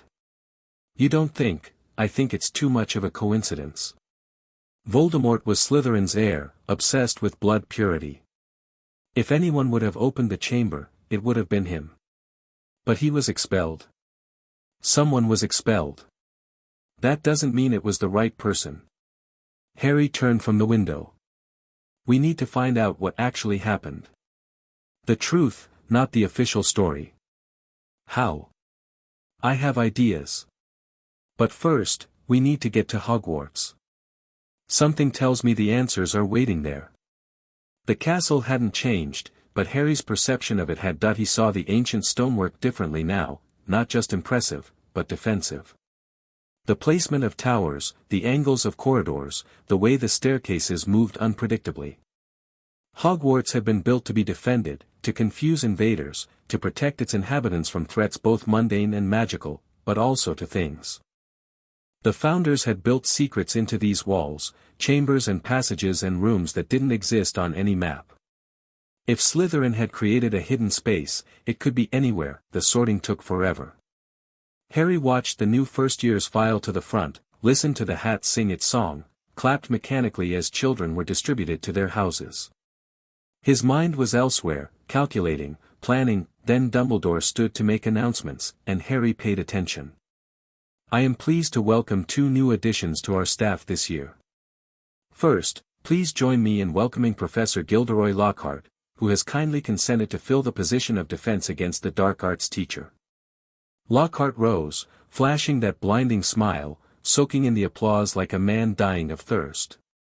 Harry watched him with clinical detachment. He's incompetent, Merlin observed. Look at his wand work, the way he flourishes it for show. No actual technique. You can tell that from here. I've seen enough wizards to know the difference between skill and performance. This man has never faced real danger in his life. The feast began. Harry ate without tasting, his attention divided between the head table and his own thoughts. Lockhart was a puzzle piece that didn't fit. Why would Dumbledore hire someone so obviously unqualified, unless he wasn't meant to teach? Unless he was meant to be a distraction, a buffer, a sacrifice. Dumbledore knows something's coming, Harry realized. He's positioning pieces. Lockhart is expendable. Cold reasoning. But accurate? Merlin didn't answer, which was answer enough. The first sign of trouble came 3 weeks into term. Harry was walking back from Quidditch practice. Oliver Wood had doubled their training schedule, desperate to win the cup, when he heard it. A voice, cold and hungry, whispering through the walls. Come to me, let me rip you, let me tear you, let me kill you. He froze. Did you hear that? Hear what? A voice. Something about killing. Harry pressed his hand against the stone, reaching with his senses. The corridor was empty, the walls solid, but the whisper echoed in his memory. I heard nothing, Merlin said slowly. Which means either you imagined it, or you heard something I couldn't. I didn't imagine it. Then we have a problem. Merlin's presence sharpened with concern. The ability to hear voices others can't, in magical terms, that usually indicates a connection to something specific. A creature, a spirit, a magical signature that resonates with your own. Like what? I don't know. But given everything else, the chamber, the warnings, the history, I don't think it's coincidence. Harry continued toward Gryffindor Tower, but he listened carefully the whole way. The voice didn't return. That night, he dreamed of serpents. Halloween brought horror. Harry was leaving the feast, stomach full, mind occupied with homework, when he heard the voice again. Blood. I smell blood. Let me kill. It was moving. Traveling through the walls, rising upward, heading towards something Harry couldn't see. He broke into a run, following the sound, ignoring Hermione's shout of surprise as he sprinted past her. He found the scene on the second floor. Mrs. Norris hung from a torch bracket, stiff and frozen, her eyes wide and glassy. Water pooled beneath her, spreading from the flooded bathroom nearby. And on the wall, written in what looked horribly like blood, "The Chamber of Secrets has been opened. Enemies of the air, beware." Students gathered behind Harry, their gasps and whispers building into a chorus of fear. Filch arrived and began screaming about his cat.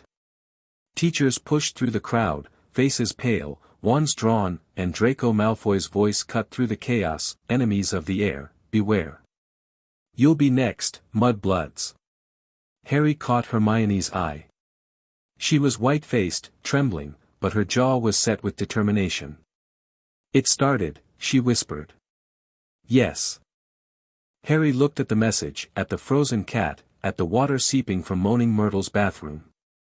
"And we need to find out who's doing this before anyone else gets hurt." The school descended into paranoia, theories multiplied. Some students blamed Harry. He'd been found at the scene, after all, and the boy who lived made a convenient scapegoat. Others suspected Draco Malfoy, whose public glee about the attack was impossible to ignore. Still others whispered about curses and dark magic and ancient evils lurking in the walls. Harry investigated. He spent hours in the library, researching the chamber's history, the previous opening, the student who had died. Hermione worked beside him, her dedication to research finally finding a worthy purpose. Her name was Myrtle Warren, Hermione announced one evening, sliding a dusty record across the table. She died 50 years ago in a bathroom on the second floor. The official cause was an accident, but the timing matches the chamber's opening.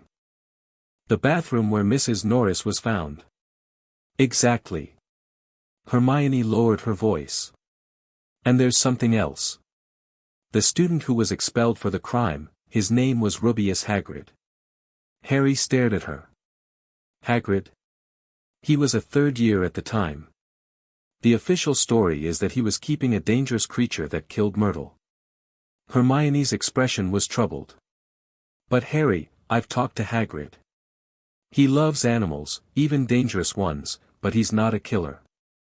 He couldn't have opened the chamber. Because he's not Slytherin's heir. Exactly. Someone else opened it, someone who let Hagrid take the blame. Harry thought about what he knew. Voldemort had been at Hogwarts 50 years ago, a brilliant student, already obsessed with purity and power. If anyone could have discovered Slytherin's secret, it would have been him. "We need to talk to Myrtle," Harry said.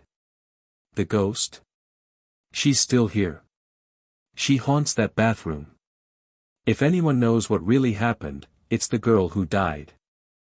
Moaning Myrtle was exactly as unpleasant as her name suggested. She floated in the U-bend of a toilet, sobbing dramatically, her translucent form flickering with each theatrical wail. When Harry and Hermione entered, she looked up with eyes full of suspicion and spite. "Come to throw something at me?" "Everyone does. Books, toilet paper, even we came to ask you something," Harry interrupted. "About how you died." Myrtle's sobbing stopped. Her expression shifted, curious despite herself. "No one's ever asked me that before." "Then we're the first." Harry kept his voice gentle. "What happened, Myrtle?" "That night, 50 years ago." The ghost drifted closer, her form solidifying slightly as she remembered.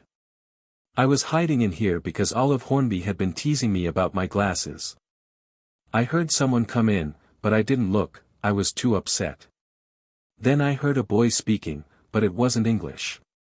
Some strange language, hissing and spitting. And then..." She shuddered. "I saw eyes. Great big yellow eyes, over by that sink. And then I died. What kind of eyes? I don't know. I just remember they were horrible, and then I was floating, and my body was on the floor.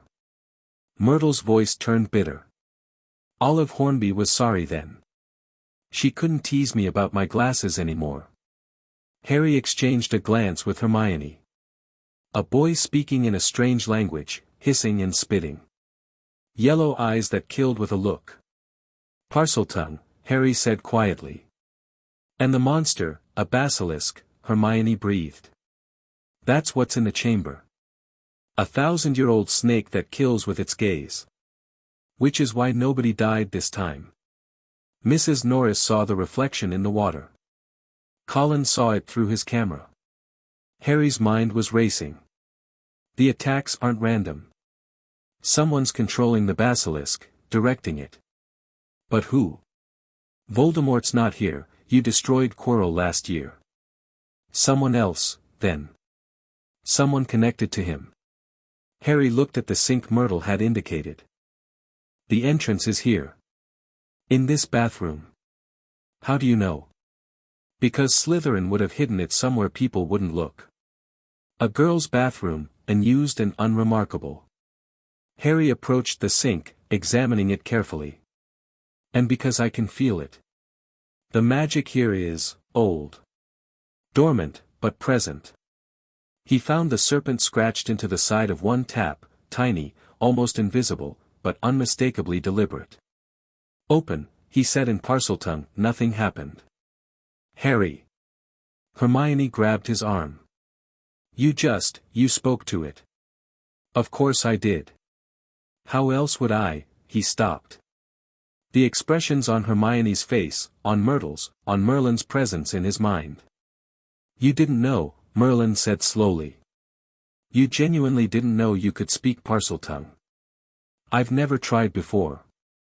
I just heard the voice in the walls, and I assumed the voice. Harry, that was the basilisk. You've been hearing the basilisk. Merlin's tone was grim. Parseltongue is incredibly rare, almost exclusive to Slytherin's line. The fact that you have it suggests a connection to him that goes beyond the scar. Harry felt cold. The piece of Voldemort's soul, the fragment that had latched onto him the night his parents died, suddenly seemed much more significant. We need to tell someone, Hermione said. Dumbledore, McGonagall, and tell them what? That I can talk to snakes, which means I might be the heir of Slytherin. Harry shook his head. Half the school already suspects me. This would only make it worse. But if you're not the heir, I'm not. But someone is, and they're using that entrance to send the basilisk after Muggleborns. Harry stepped back from the sink. We need more information before we go to the teachers. We need to know who's really behind this. How do we find out? Harry thought about Dobby's warning. About Lucius Malfoy's veiled threats.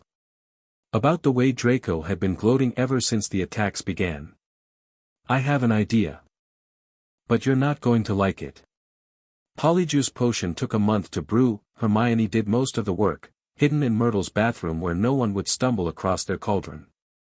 Harry provided ingredients, some bought, some borrowed, some stolen from Snape's private stores in an operation that nearly gave Ron a heart attack. The plan was simple: transform into Slytherins, interrogate Draco, find out if the Malfoys were behind the attacks. This is insane, Ron said, for the 20th time. We're going to get caught, expelled, probably murdered. Your confidence is inspiring, Harry said dryly. The potion was ready on Christmas morning. Ron became Crabbe, Harry became Goyle, and they slipped into the Slytherin common room with hearts pounding and stomachs churning. Draco was holding court by the fire, surrounded by admirers, his voice carrying easily across the room. My father won't say much about it, but it's obvious what's happening. The chamber's been opened, and whoever's doing it has the right idea. Purge the school of mudbloods, restore it to what Salazar Slytherin intended. Do you know who opened it? Harry asked, keeping his voice low and stupid. Draco snorted.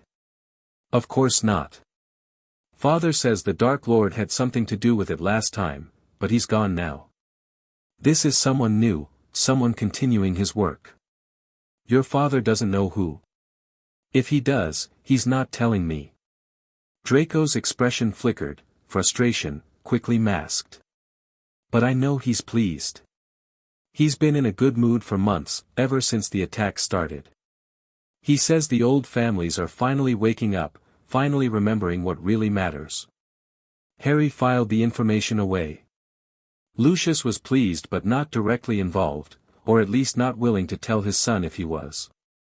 The attacks were connected to Voldemort's previous opening of the chamber, but the current heir was someone new. Or something. I just wish I knew who it was, Draco continued.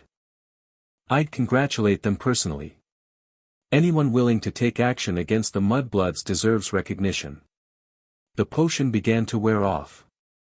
Harry felt his features shifting, Goyle's bulk receding, his own face emerging. He grabbed Ron and retreated before anyone noticed. That was useless, Ron groaned once they were safe. He doesn't know anything. He knows enough. Harry leaned against the bathroom wall, thinking. Lucius is involved somehow, Draco practically confirmed it. But he's not the heir. He's just, facilitating. Facilitating what? I don't know yet. Harry looked at the cauldron, still bubbling with the remnants of their potion. But I'm going to find out. The attacks continued, Colin Creevey, petrified with his camera raised. Justin Finch-Fletchley, frozen solid in the corridor. Nearly headless Nick, suspended in mid-air, somehow petrified despite already being dead, and then Hermione. Harry found her in the hospital wing, lying stiff and cold on a bed, a hand mirror clutched in her frozen fingers. She'd figured it out, he could see it in the way she'd positioned herself, the mirror held just so, protecting herself from the basilisk's direct gaze. She'll be fine, Madame Pomfrey said, her voice breaking. The mandrakes are nearly mature. A few more weeks and we can revive them all. Harry stood beside Hermione's bed, looking at her frozen face, and felt something cold settle in his chest. Whoever is doing this, he said quietly, I'm going to find them. And I'm going to stop them. Harry, Ron reached for his arm. No. Harry's voice was flat, final. They hurt her. They've been terrorizing Muggleborns all year, and now they hurt her. He looked at his friend, his first friend, his brother in everything but blood. This ends. Tonight. The entrance opened with a word. Harry stood in Myrtle's bathroom, parseltongue flowing from his lips, and watched as the sink descended into the floor, revealing a pipe large enough to slide down. He didn't hesitate, the fall was long and dark and filthy. He landed in a pile of old bones, rat, mostly, but some larger, and lit his wand, illuminating a tunnel that stretched into blackness. This is incredibly dangerous, Merlin observed. I know.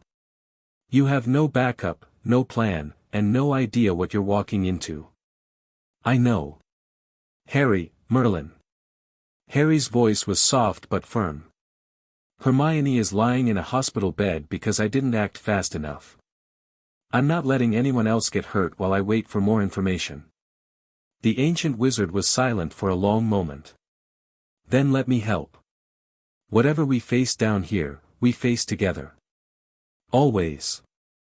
Harry walked into the darkness. The chamber was beautiful in a terrible way, massive serpent statues lined the walls, their stone eyes gleaming in the wand light. Pillars rose toward a ceiling lost in shadow. And at the far end, beneath a towering carving of Salazar Slytherin himself, a small figure lay crumpled on the stone floor. Ginny Weasley. Harry ran to her, dropping to his knees, pressing fingers to her throat. Her pulse was there but weak, fading even as he checked. She won't wake. Harry spun. A boy stood behind him, dark-haired, handsome, wearing Hogwarts robes that looked decades out of date. He was pale, translucent, not quite solid. Who are you? A memory. The boy smiled, and there was something wrong with it, something cold and predatory. Preserved in a diary for 50 years, waiting for someone foolish enough to pour their secrets into its pages. Harry saw it then, a small black book lying near Ginny's hand, its pages open, ink still glistening. "You're the one who's been controlling the basilisk. Clever boy." The memory drifted closer.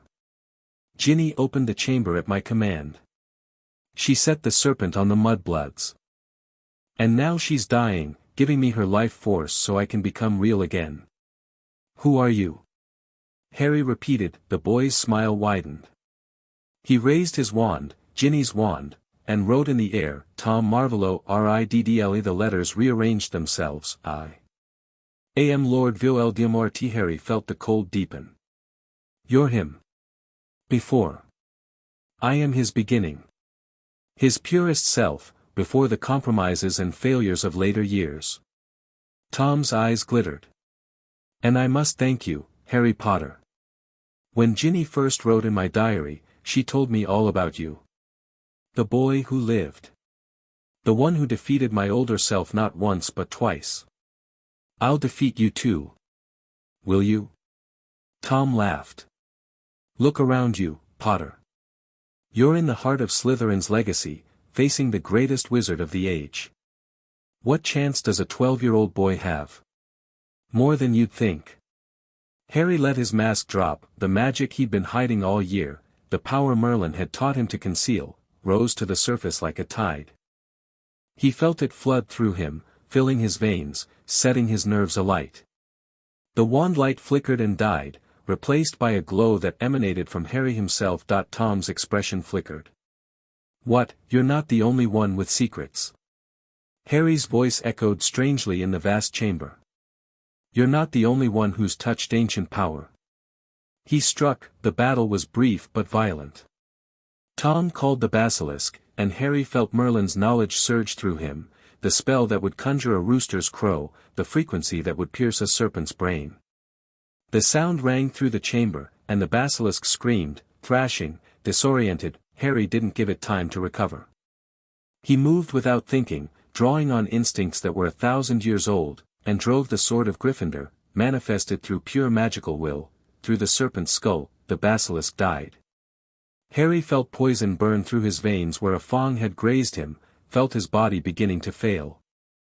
But he wasn't done. "You're dying," Tom said, backing away. "The venom is." Harry grabbed the diary. Grabbed the fang still embedded in his arm. And drove the poisoned tooth through Tom Riddle's preserved soul. The memory screamed, a sound that wasn't sound, a agony that wasn't physical, and began to dissolve. Light poured from the wounds in the diary, burning, purifying, destroying, and then it was over. Harry collapsed beside Ginny, feeling the venom spread, feeling his heartbeat slow. The chamber was silent except for his labored breathing and the distant drip of water. "Harry." Merlin's voice was urgent. "Phoenix tears. They heal." A trill of music. A flash of gold and red. Fawkes landed beside him, tilting his head, studying Harry with ancient eyes. Then the phoenix began to cry. The tears hit Harry's wound and the burning stopped. The poison receded. Life flooded back into his limbs as the magical healing did its work. Ginny stirred. "Harry?" Her voice was weak, confused. "What, where?" "It's over." Harry helped her sit up, his own strength slowly returning. "You're safe now. It's over." Fawkes trilled again, and Harry could have sworn the phoenix was laughing. Dumbledore was waiting when they emerged. The headmaster stood in Myrtle's bathroom, Lockhart cowering behind him. The defense professor had encountered them in the tunnels and managed to obliviate himself with a backfiring spell, and his blue eyes held a mixture of relief and calculation. "Harry." "Miss Weasley." He helped Ginny to her feet with gentle hands. "I believe you have quite a story to tell." "I killed the basilisk," Harry said simply. "And destroyed the diary. Voldemort's memory won't be hurting anyone else." Dumbledore's expression flickered. "Voldemort's memory?" "The diary was a Horcrux." Harry watched the headmaster carefully. "A piece of his soul, preserved since he was 16. You knew, didn't you? You knew what he'd created." "I suspected." Dumbledore's voice was soft. "But suspicion is not proof," and the darkest magics are not easily confirmed. The basilisk is dead. The chamber is sealed. The attacks are over. Harry met those penetrating blue eyes. But there are other Horcruxes, aren't there? Other pieces of his soul, hidden, waiting. That is a conversation for another time. Dumbledore's tone was gentle but firm. For now, you need rest. Both of you have been through an ordeal. Harry let it go. He was exhausted, still aching from the battle, and Ginny was barely standing. The larger questions could wait, but as they left the bathroom, as the crowds of relieved students parted around them, Harry felt the weight of what he'd learned settling onto his shoulders. Voldemort had split his soul. Multiple times, probably. Each piece would need to be found and destroyed before he could truly be defeated. The war wasn't coming. The war had been happening all along, in the shadows, in the silence, and Harry was right in the middle of it. The end-of-year feast was a celebration of survival. The petrified students had been revived, the basilisk's body had been removed, and the chamber was sealed once more. Hagrid returned from Azkaban. He'd been arrested as a precaution, a fact that still made Harry furious, and the school slowly returned to normal, but Harry knew that normal was an illusion. The diary had come from Lucius Malfoy, slipped into Ginny's cauldron in Diagon Alley, a fact Harry had confirmed through careful questioning. The elder Malfoy had been trying to discredit Arthur Weasley, open the chamber, and purge the school of Muggleborns all at once that he'd failed. But he'd also gotten away with it. There was no proof that would hold up in the Wizengamot, no evidence that couldn't be explained away. Next year, Harry said quietly, watching Draco smirk at the Slytherin table. We'll deal with the Malfoys next year. You're starting to think like a strategist, Merlin observed. I'm learning from the best. The train ride home was quieter than usual. Hermione was still recovering, her energy depleted by months of petrification. Ron stayed close to Ginny, protective in a way he hadn't been before.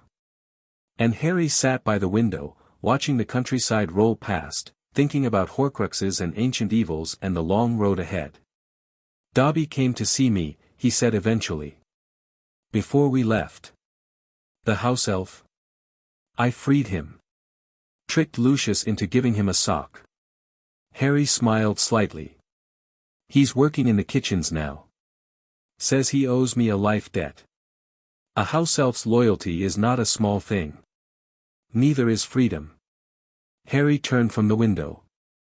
The Malfoys are weakened now, they've lost their hold over Dobby, failed to open the chamber, drawn attention they didn't want. It's not enough, but it's a start. And the other Horcruxes? I'll find them. However long it takes, whatever it costs, I'll find them and destroy them. Harry's voice was steady. Voldemort wanted to live forever. I'm going to make sure he doesn't. The train pulled into King's Cross. Students poured onto the platform, reuniting with families, disappearing into the summer. Harry stepped off alone, his trunk floating behind him, his mind already turning toward the future. 2 years at Hogwarts. 2 confrontations with Voldemort's legacy. 2 victories, hard-won and costly, but the war was just beginning, and Harry Potter intended to win. Chapter 5. The weight of names. Harry heard about Sirius Black on the Muggle news that he was eating breakfast in the cottage, toast with marmalade, tea with too much sugar, when the television in the corner flickered to life. He hadn't turned it on. The thing had been broken for months, actually, gathering dust beside a stack of old books, but now it showed a gaunt face with hollow eyes and matted hair, a prisoner's number stamped across his chest, and a newsreader's voice droning about escaped criminals and public safety warnings. Sirius Black, the newsreader said, is considered extremely dangerous. A gun was involved in the deaths of his victims. Members of the public are advised not to approach him. The television died. Harry stared at the blank screen, his toast forgotten, his heart beating strangely in his chest. He knew that name. Knew it from old newspapers and whispered conversations and the fragments of history Merlin had helped him piece together. Sirius Black. His parents' friend. His godfather. The man who had supposedly betrayed them to Voldemort. The Ministry will be looking for him, Merlin said quietly. If he's escaped Azkaban, if he's coming for you, is he? Coming for me? I don't know. The reports say he was muttering your name in his sleep. That he was obsessed with finding you. Harry pushed his plate away, appetite gone. Tell me everything you know about him. I know what the records say. That he was your parents' secret keeper.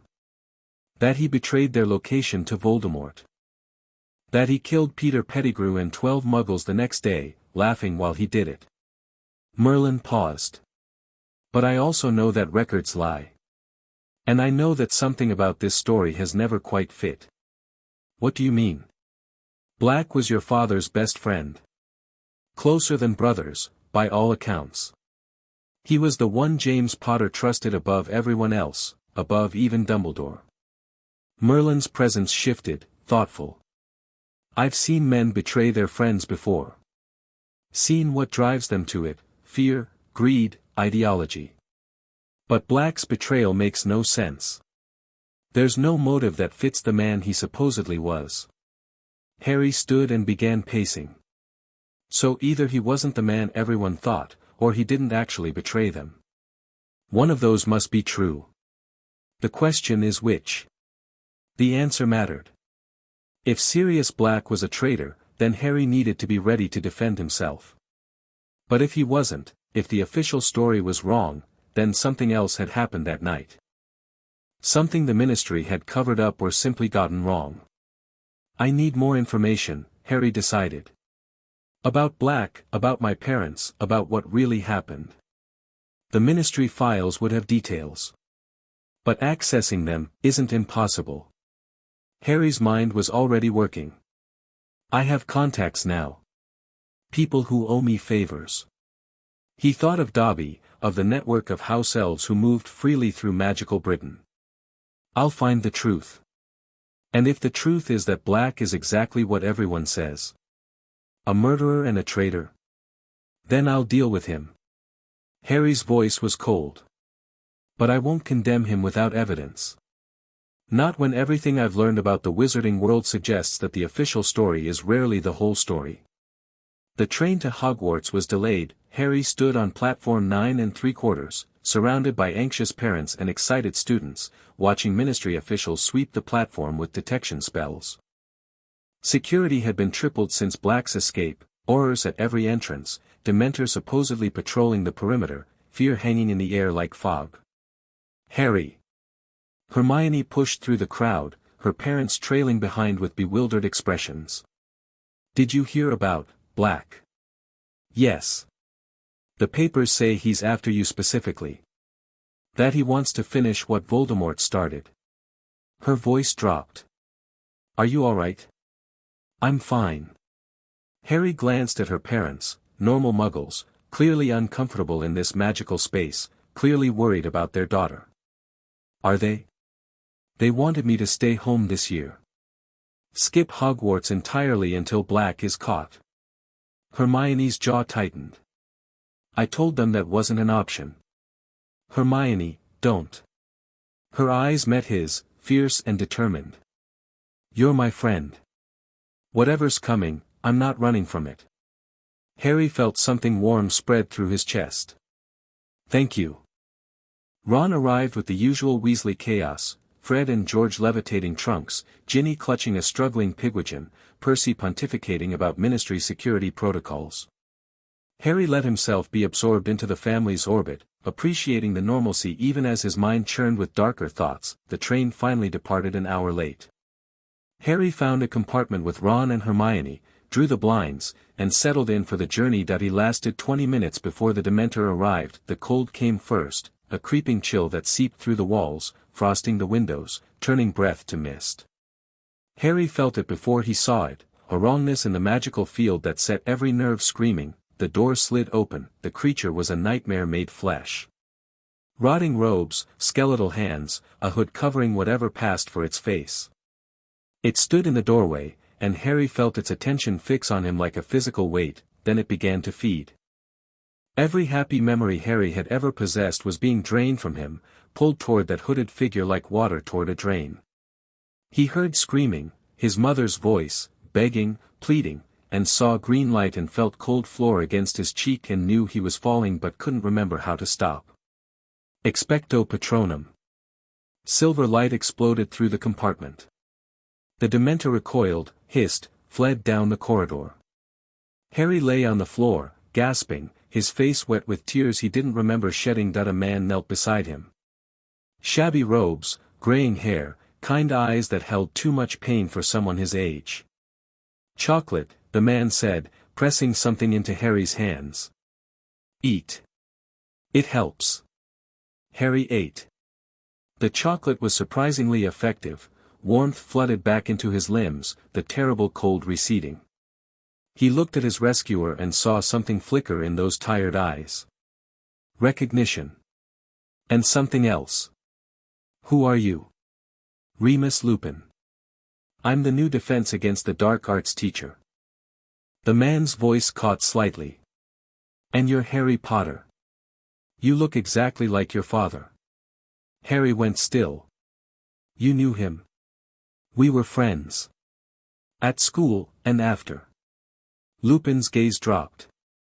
I should have, I wanted to find you, after everything. But Dumbledore said you were safe, that it was better if the old connection stayed buried. Better for whom? The question hung in the air. Lupin looked away, guilt plain on his face. I'm sorry. For everything you've been through. For not being there. Harry studied the man, his worn clothes, his premature aging, the scars that marked his hands and face. There was something strange about his magical signature, something not quite human, but the grief in his voice was genuine. You can make it up to me, Harry said. By telling me the truth. About what? About my parents. About Sirius Black. About what really happened the night they died. Lupin flinched. Harry, I'm not sure everyone has been lying to me my whole life. Omitting details, shaping narratives, deciding what I should and shouldn't know. Harry's voice hardened. I'm done with it. Either you tell me the truth, or we have nothing to talk about. For a long moment, Lupin said nothing. Then, slowly, he nodded. Not here. Not now. But soon, I'll tell you everything I know. His eyes met Harry's. You deserve that much. James would have wanted you to know. Harry nodded, accepting the compromise. The chocolate had cleared his head, and his strategic mind was already working. Remus Lupin. His father's friend. Connected to Black, to the war, to the secrets everyone kept trying to dot. Another piece of the puzzle was falling into place. Hogwarts felt different this year. The Dementors ringed the grounds, their presence a constant weight on everyone's mood. Students walked with hunched shoulders and haunted eyes, the usual excitement of a new term replaced by a pervasive unease. Harry felt it more than most. The Dementors seemed drawn to him. Every time he passed near the boundary, he felt their attention fix on him, their hunger sharpening. The memory of his mother's screams lingered, surfacing in dreams, turning sleep into something he dreaded. You're sensitive to them, Merlin observed one night, as Harry lay awake staring at the canopy of his bed. More sensitive than you should be. Because of the Horcrux. Possibly.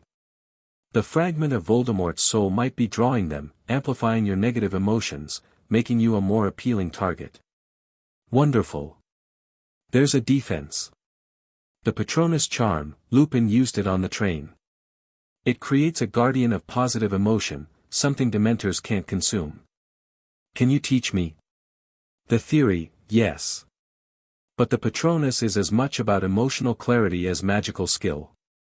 You'll need to find the right memory, something so purely happy that it can shield you from despair. Harry thought about his life. The cottage in Wales, solitary but peaceful. His friends, loyal and brave. The moment he'd first flown, the pure joy of freedom. I'll figure it out. Classes resumed with their usual rhythm. Transfiguration, charms, potions. Snape was as unpleasant as ever, but Harry had learned to tune out the hostility. Defense Against the Dark Arts, however, was a revelation. Remus Lupin actually knew what he was talking about. More than that, he could teach. He brought in practical demonstrations, encouraged questions, treated students like intelligent beings capable of growth. By the third week of term, defense had become the most popular class in the school. Harry stayed after one session, waiting until the other students had filed out. "You promised me the truth," he said. Lupin's expression tightened. He waved his wand, sealing the door, casting privacy wards with the ease of long practice. "Sit down, Harry. This isn't a short story." Harry Saturday. "Your father, Sirius, Peter Pettigrew, and I were best friends at Hogwarts. We called ourselves the Marauders, stupid name, but we were young." Lupin's voice was soft, distant. "We did everything together. Studied, pranked, got into trouble. When the war started, we joined the Order of the Phoenix together." "The Order?" "Dumbledore's resistance group. We fought Voldemort's forces, gathered intelligence, protected targets. Your parents were in the thick of it. They defied Voldemort 3 times directly, which made them high-priority targets." "And Black?" Lupin was quiet for a long moment. "Sirius was your father's closest friend. When your parents went into hiding, when they needed a secret keeper to protect them with the Fidelius charm. Sirius was the obvious choice. But he betrayed them. That's what the evidence suggests." Lupin's voice cracked slightly. "Peter confronted him the next day. Sirius killed him, blew up the whole street, left nothing but a finger behind." "You don't believe it?" Lupin looked at him, startled. "What? Your voice, your body language, you don't believe Sirius betrayed my parents?"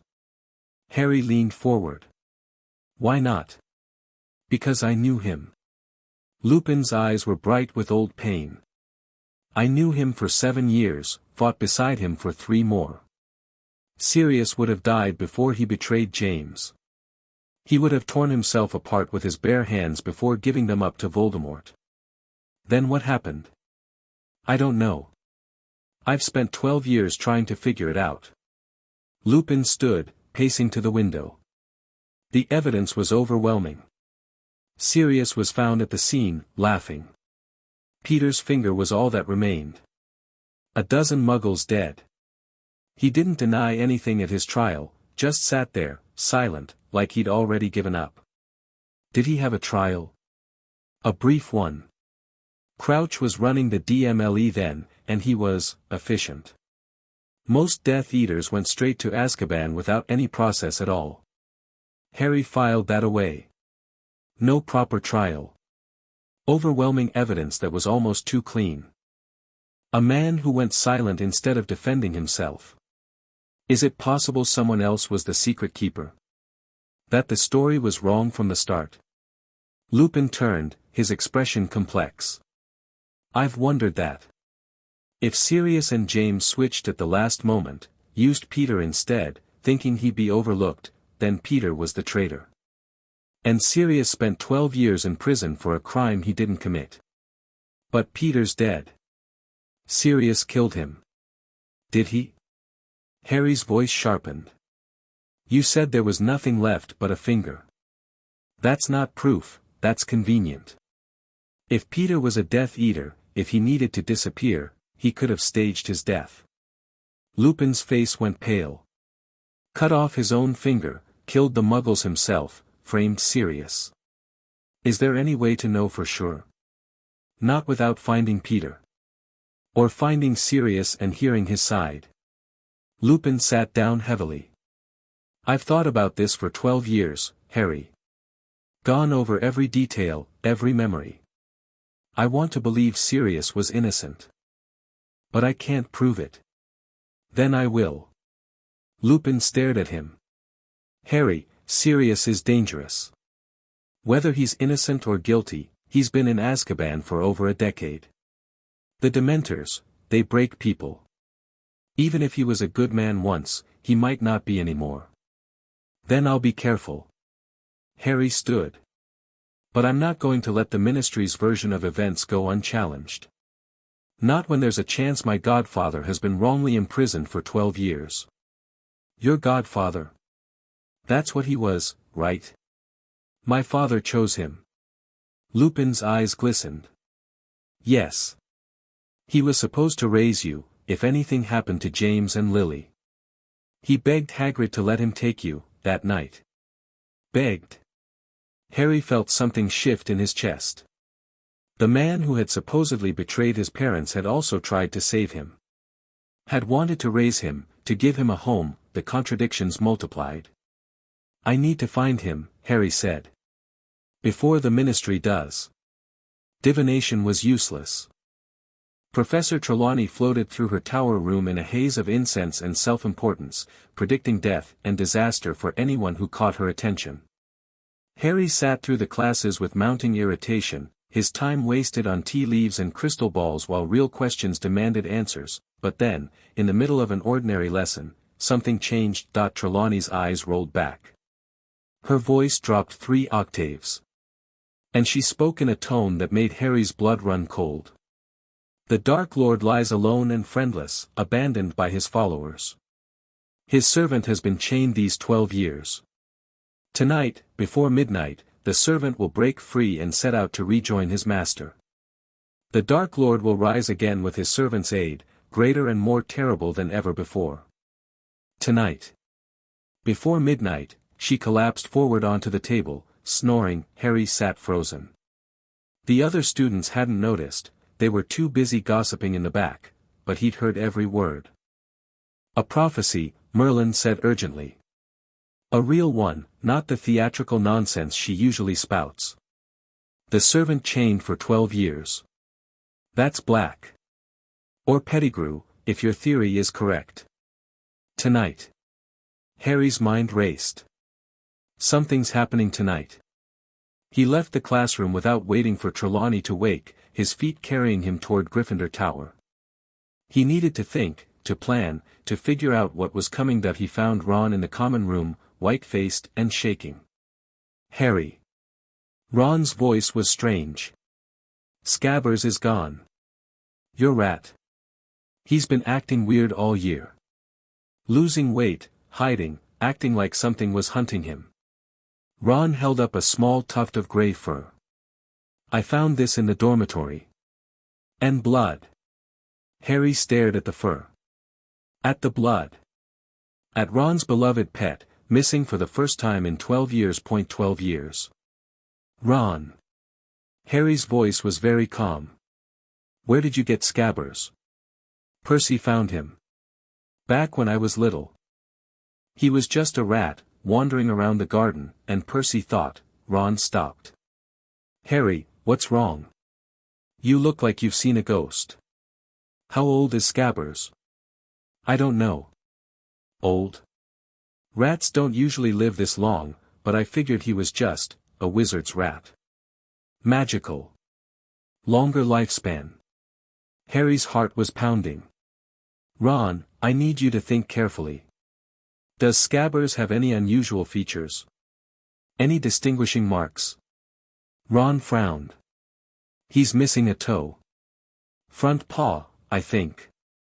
Why? The world tilted. Peter Pettigrew had left nothing behind but a finger. A finger that could have been a toe, if the creature was small enough. A creature that had been living with the Weasleys for 12 years, hiding in plain sight, waiting. Ron. Harry grabbed his friend's shoulders. Scabbers isn't a rat. He's an animagus, a wizard who can transform into an animal. And if I'm right, he's the man who betrayed my parents to Voldemort. They found Pettigrew at the Shrieking Shack. Harry had tracked the magical signature through the tunnel beneath the Whomping Willow, Merlin guiding him through the darkness. Ron came despite the danger, his wand gripped tight, his face set with determination, and they weren't alone. Sirius Black crouched in the corner of the ruined room, his eyes fixed on the cowering rat in his hands. He looked like death, gaunt, filthy, barely human, but there was a terrible sanity in his gaze. Harry. His voice cracked on the name. You look so much like James. Let me see him. Black hesitated, then held out the rat. Harry took it, felt the creature's frantic heartbeat, and spoke in a voice cold enough to freeze stone. Transform. Now. The rat squealed, struggling, but Harry's magic wrapped around it like chains. He felt the animagus transformation buried beneath the animal form, felt the wizard trying to, and pulled. Peter Pettigrew appeared in a flash of light, whimpering and cringing on the floor that he was pathetic. Watery eyes, thin hair, the face of a man who had spent 12 years as vermin. He looked at Harry and his expression twisted between fear and calculation. "Harry, dear Harry, you don't understand, shut up." Harry's wand was in his hand, pointed at Pettigrew's chest. "You were my parents' secret keeper. You gave them to Voldemort. I had no choice. The Dark Lord, you don't know what he's like, he would have killed me, so you killed them instead. I didn't mean, it wasn't supposed to, they trusted you." Sirius lunged forward, restrained only by Harry's magic. "James trusted you. Lily trusted you. And you sold them for your own worthless life." Pettigrew was crying now, snot running down his face, his eyes darting toward the door. "Please, Harry, your father wouldn't want you to become a killer, my father would want justice." Harry's voice was ice. "But you're right, I'm not going to kill you. You're going to face trial. A real trial, with Veritaserum and witnesses and the full truth coming out." "No." Pettigrew's face contorted. "They'll give me to the Dementors." "You can't, I can. And I will." Harry bound him with conjured ropes, tight enough to hurt. "Sirius goes free, you go to Azkaban, and everyone learns what really happened." The door burst open. Remus Lupin stood in the doorway, wand raised, face white with shock. Behind him, Harry could see the moon rising through the broken window, the full moon. "Remus," Sirius said softly. "It's Peter. It was always Peter." "I know." Lupin's voice shook. "I know, Sirius. I'm sorry I ever doubted you." His gaze dropped to Pettigrew. "You disgusting." Then the moonlight touched his skin, and everything went wrong. The transformation was violent. Lupin's body contorted, bones cracking, muscles shifting, a howl tearing from his throat as the werewolf emerged. Pettigrew seized his chance. He transformed, slipping free of the ropes, vanishing through a crack in the wall before anyone could react. The werewolf lunged. Harry moved without thinking, putting himself between the beast and Sirius.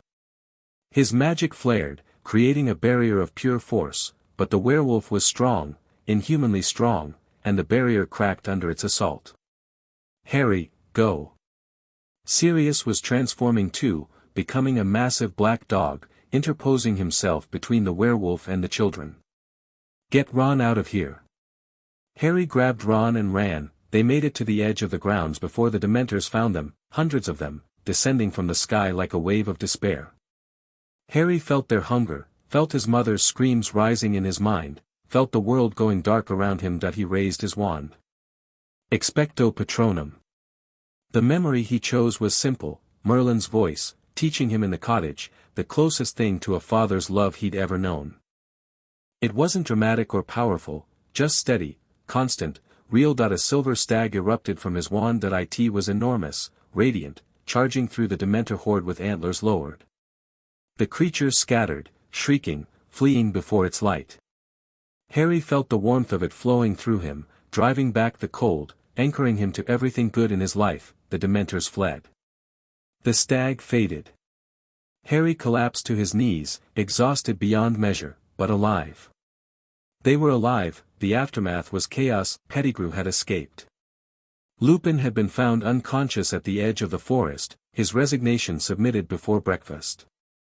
Sirius had vanished into the night, free but still hunted, his name still blackened by lies. Harry sat in Dumbledore's office, too tired to be angry, watching the old wizard with hollow eyes. "You knew," Harry said. "You knew Sirius might be innocent." "I suspected." Dumbledore's voice was soft. "But suspicion is not proof, and the Ministry's version of events was accepted by everyone. You could have pushed. Could have demanded a real investigation. I could have. And perhaps I should have." Dumbledore's gaze was heavy. "I have made many mistakes, Harry. More than you know. Then start fixing them. Harry stood. Pettigrew is alive. He's going back to Voldemort. I heard the prophecy, I know what's coming. We need to prepare. We are preparing. No. You're playing games, moving pieces, keeping secrets.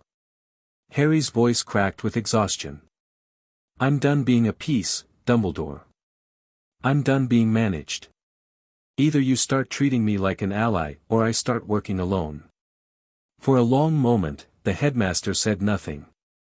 Then, slowly, he nodded. You're right. You've earned more than I've given you. He stood, moving to a cabinet in the corner. There are things I should have told you years ago. Things about the prophecy that marked you, the Horcruxes that anchor Voldemort, the war that's coming. Then tell me. Dumbledore pulled a stone basin from the cabinet, a pensive, Harry recognized from Merlin's memories. It would be better to show you. Memories are clearer than words. He touched his wand to his temple, drawing out a silver thread that he deposited in the basin. This is the prophecy that Voldemort heard. The reason he targeted your family. Harry looked into the pensive and fell. The memory was stark and simple. A younger Dumbledore sat in a dingy pub room, interviewing a woman who looked like a thinner, sharper version of Professor Trelawney. She was speaking in that same hollow voice Harry had heard in class. The one with the power to vanquish the Dark Lord approaches. Born to those who have thrice defied him, born as the 7th month dies. And the Dark Lord will mark him as his equal, but he will have power the Dark Lord knows not. And either must die at the hand of the other, for neither can live while the other survives. Harry pulled out of the memory, gasping. Either must die at the hand of the other, he repeated. I have to kill Voldemort or he kills me. Yes. Dumbledore's voice was gentle. I'm sorry, Harry. I wanted to protect you from this burden. By keeping me ignorant. By giving you time to be a child. The old wizard's eyes glistened. You've already lost so much. I didn't want to take more. Harry sat down heavily. The prophecy's weight settled onto his shoulders, crushing and clarifying all at once that he'd always known he would have to face Voldemort. But now it was official, written in the fabric of fate, unavoidable, final. The power he knows not, Harry said slowly. What is it? I have theories. Love, perhaps, the same force that protected you as a baby. Dumbledore shook his head. But I don't know for certain. I do. Dumbledore looked at him sharply. The power Voldemort doesn't know. Harry met the old wizard's gaze. It's not just love. It's connection. To the past, to knowledge, to magic he's forgotten exists. He touched his temple. I have something in here that changes everything. Harry, what? Not yet. Harry stood. You kept secrets from me. Now I'm keeping one from you. But know this, when the time comes to fight, I'll be ready. More ready than Voldemort can imagine. He left the headmaster's office, his mind burning with prophecy and purpose. The war was coming. Pettigrew had escaped. Voldemort would rise again, but Harry Potter was no longer a child waiting to be protected, that he was a weapon waiting to be unleashed. The train ride home was quiet. Hermione sat beside him, her hand occasionally brushing his, offering comfort without words. Ron was subdued, processing everything that had happened, the loss of a pet who had never been a pet at all. What happens now? Hermione asked eventually. We prepare. Harry stared out the window at the passing countryside. Voldemort's coming back. We have maybe a year, maybe less. When he returns, we need to be ready. Ready for what? War. Harry's voice was flat. Real war, not the games we've been playing. People are going to die, Hermione. Our friends, our families. We can't stop that. But we can minimize it. How? By finding the Horcruxes. By building alliances. By training until we can face whatever comes. Harry finally looked at her, his green eyes hard with determination. I'm going to spend the summer preparing. Learning everything Merlin can teach me. When September comes, I want to be twice the wizard I am now. We'll help, Ron said quietly. Whatever you need. I know. Harry felt the warmth of their loyalty, the strength of their friendship. And I'm grateful. But this next part, the training, the research, I need to do most of it alone. Harry, not because I don't trust you. Because there are things I can't explain yet. Things that would put you in danger if you knew. He took Hermione's hand, squeezed Ron's shoulder. When it's safe, I'll tell you everything. But until then, I need you to trust me. They exchanged a look, the silent communication of friends who had faced death together. We trust you, Hermione said. Always. The train pulled into King's Cross. Students poured onto the platform, reuniting with families, returning to normal lives, but for Harry Potter, normal had never existed. He stepped off the train alone, his trunk floating behind him, his mind already turning toward the challenges ahead. 1 year. Maybe less, when Voldemort returned, Harry intended to be ready. Chapter 6, Tournament of Shadows. The letter arrived at midnight on Harry's birthday. He was sitting in the cottage's garden, practicing wandless magic by moonlight, when the owl descended with unusual speed. Ministry seal, heavy parchment, an urgency in the bird's demeanor that set Harry's nerves on edge. Dear Mr. Potter, you are hereby invited to attend the Quidditch World Cup final as a guest of the Ministry of Magic. Enclosed you will find your ticket and portkey activation schedule. The minister himself has requested your presence in the top box. We look forward to seeing you there. Cordially, Cornelius Fudge, Minister for Magic. Harry read the letter twice, then set it aside. The minister wants to be seen with me, he said to Merlin. Using my fame for political purposes. Almost certainly. But the World Cup is also a gathering of magical Britain's elite, an opportunity to observe, to connect, to understand the political landscape you'll eventually have to navigate. And the danger? Significant. Large crowds, mixed security, Death Eaters who haven't forgotten their allegiances. Merlin paused. But the intelligence value outweighs the risk. You should go. Harry picked up the letter again. The Weasleys were attending, Arthur had mentioned it in his last letter, and Hermione would be there with her parents. A chance to see his friends, to enjoy a rare moment of normalcy, before the storm he knew was coming. Fine, he decided. But I'm going prepared. The World Cup campsite was chaos-given form, tents stretched across rolling hills as far as Harry could see, some ordinary enough to pass Muggle inspection, others blatantly magical, towers, turrets, entire miniature castles sprouting from the grass. Wizards from dozens of countries wandered the grounds, speaking a babble of languages, wearing robes in every color imaginable. Harry arrived with the Weasleys via portkey, his landing considerably more graceful than theirs. Arthur led them toward a tent that looked barely large enough to fit a single person but opened into a space the size of a small apartment. Magic, Ron said happily, throwing himself onto a bunk. Brilliant. Harry settled his things and slipped outside while the others unpacked.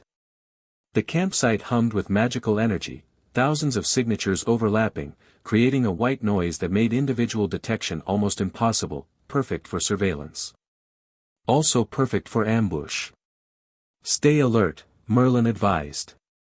I sense undercurrents. Darker intentions beneath the celebration.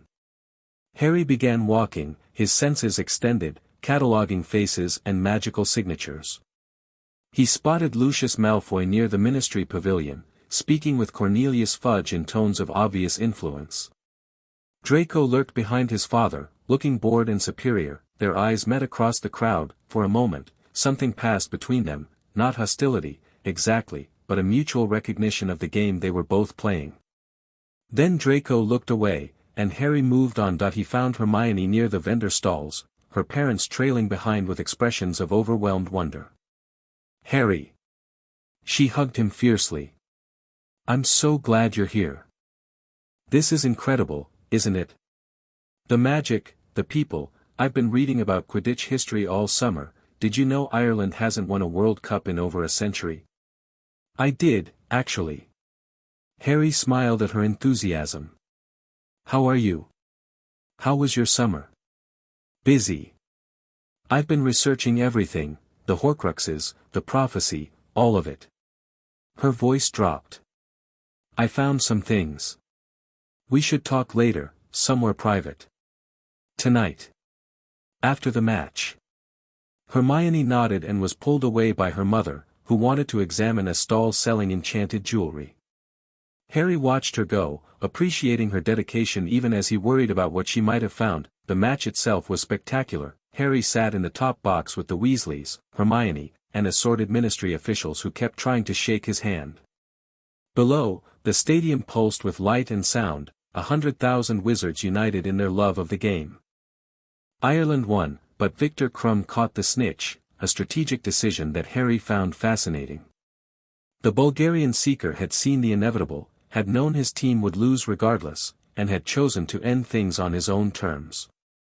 He's thinking 3 moves ahead, Merlin observed. Not just playing the match, but managing his reputation, his legacy. Impressive for someone so young. He's only a few years older than me. And already internationally famous. You could learn from his example, how to use fame strategically rather than simply enduring it. Harry filed the observation away as the crowd erupted around him. The attack came at midnight. Harry was asleep in the tent when the scream started. He was on his feet in an instant, wand in hand, his senses extending outward to assess the threat. Dark magic. Multiple sources. Moving through the campsite in a deliberate pattern. Death Eaters, Merlin confirmed. At least a dozen, probably more. They're targeting Muggles and Muggleborns. Harry burst out of the tent. The campsite was in chaos, tents burning, people running, masked figures in black robes casting curses into the crowd. Above it all, floating in the air, the bodies of 4 people spinning slowly, sickeningly, the Roberts family. Muggles who ran the campsite. Being tortured for entertainment. Harry. Arthur Weasley grabbed his shoulder. Get to the woods with the others. I need to help the ministry. I can help. You're 14. This isn't. I've faced worse than masked cowards. Harry's voice was cold. Get the Roberts down. I'll cover you. He didn't wait for Arthur's response. He moved into the chaos, his magic flaring, his mind calculating trajectories and threat assessments. The first Death Eater never saw him coming. Harry's spell hit the man in the back, dropping him instantly. The second turned at the sound and caught a stunner in the face. The third managed to raise his wand before Harry's magic wrapped around him and squeezed. Who sent you? Harry demanded, his voice carrying despite the noise. What's the purpose of this attack? The Death Eater laughed behind his mask. The Dark Lord rises, boy. This is just the beginning. Harry felt his scar prickle, a warning, a connection, something stirring in the dark. Then the sky exploded with green light. The dark mark hung above the campsite, a skull with a serpent tongue, the symbol of Voldemort's reign of terror. Panic intensified.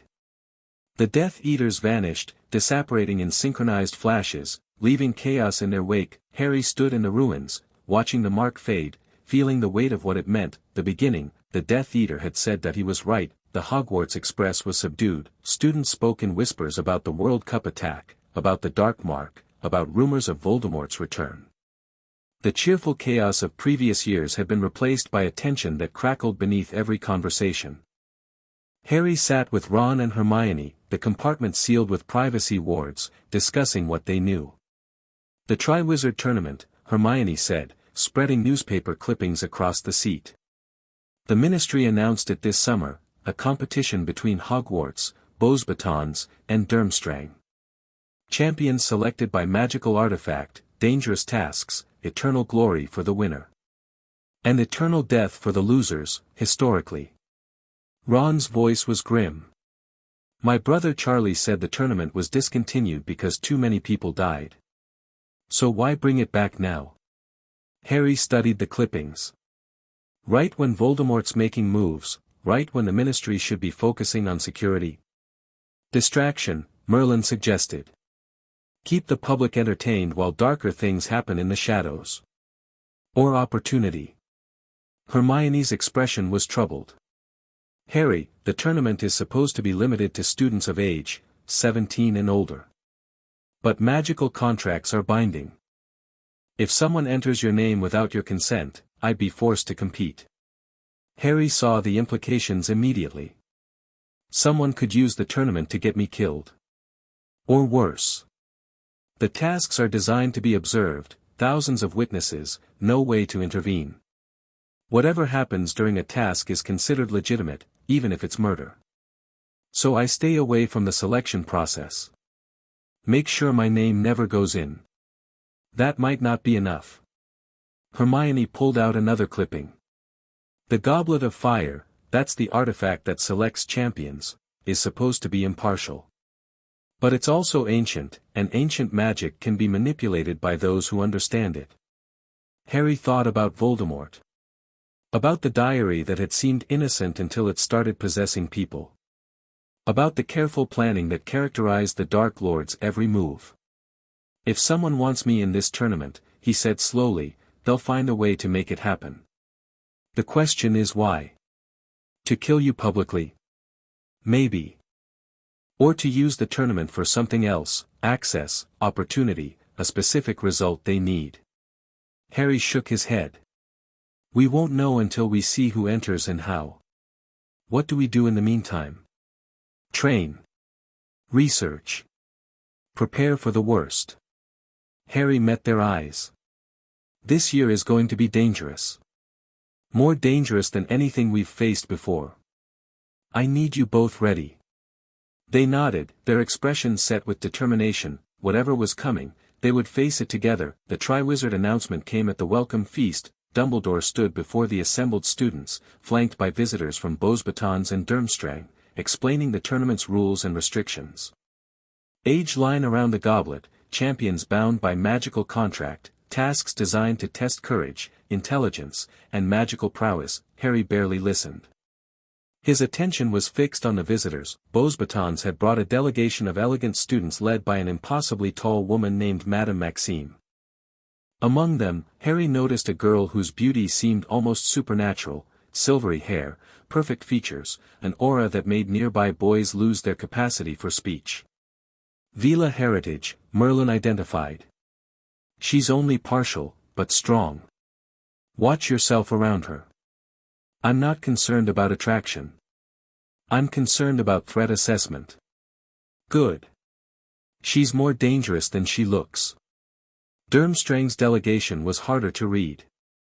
Igor Karkaroff led them, a man whose magical signature practically screamed former Death Eater. And among his students, recognizable from the World Cup, Victor Krum, the Seeker moved through the great hall with the controlled power of a predator, ignoring the whispers and stares that followed him.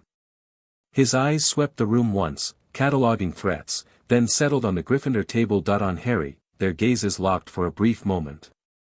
Something passed between them, recognition, perhaps, one young person of destiny acknowledging another. Then Krum looked away, and the moment passed. Interesting, Merlin murmured. He noticed you specifically. Picked you out of the crowd. He's done his research. Knows who the players are. Or he sees something in you that others miss. Merlin paused. Either way, keep him in mind. He could be an ally or a threat. The feast ended. Students dispersed to their dormitories, buzzing about the tournament. Harry lingered in the great hall, watching the Goblet of Fire pulse with blue flame. Tomorrow, the selection would begin. Tomorrow, the game would change. He intended to be ready. Harry's name came out of the goblet on Halloween. He wasn't surprised. Not really. The moment Dumbledore had announced the tournament, some part of him had known it would come to this. The universe had a sense of dramatic timing that Harry had learned to recognize. The great hall fell silent. 1,000 eyes turned toward him. Harry felt the weight of their attention, suspicion, fear, excitement, envy, and let none of it touch him.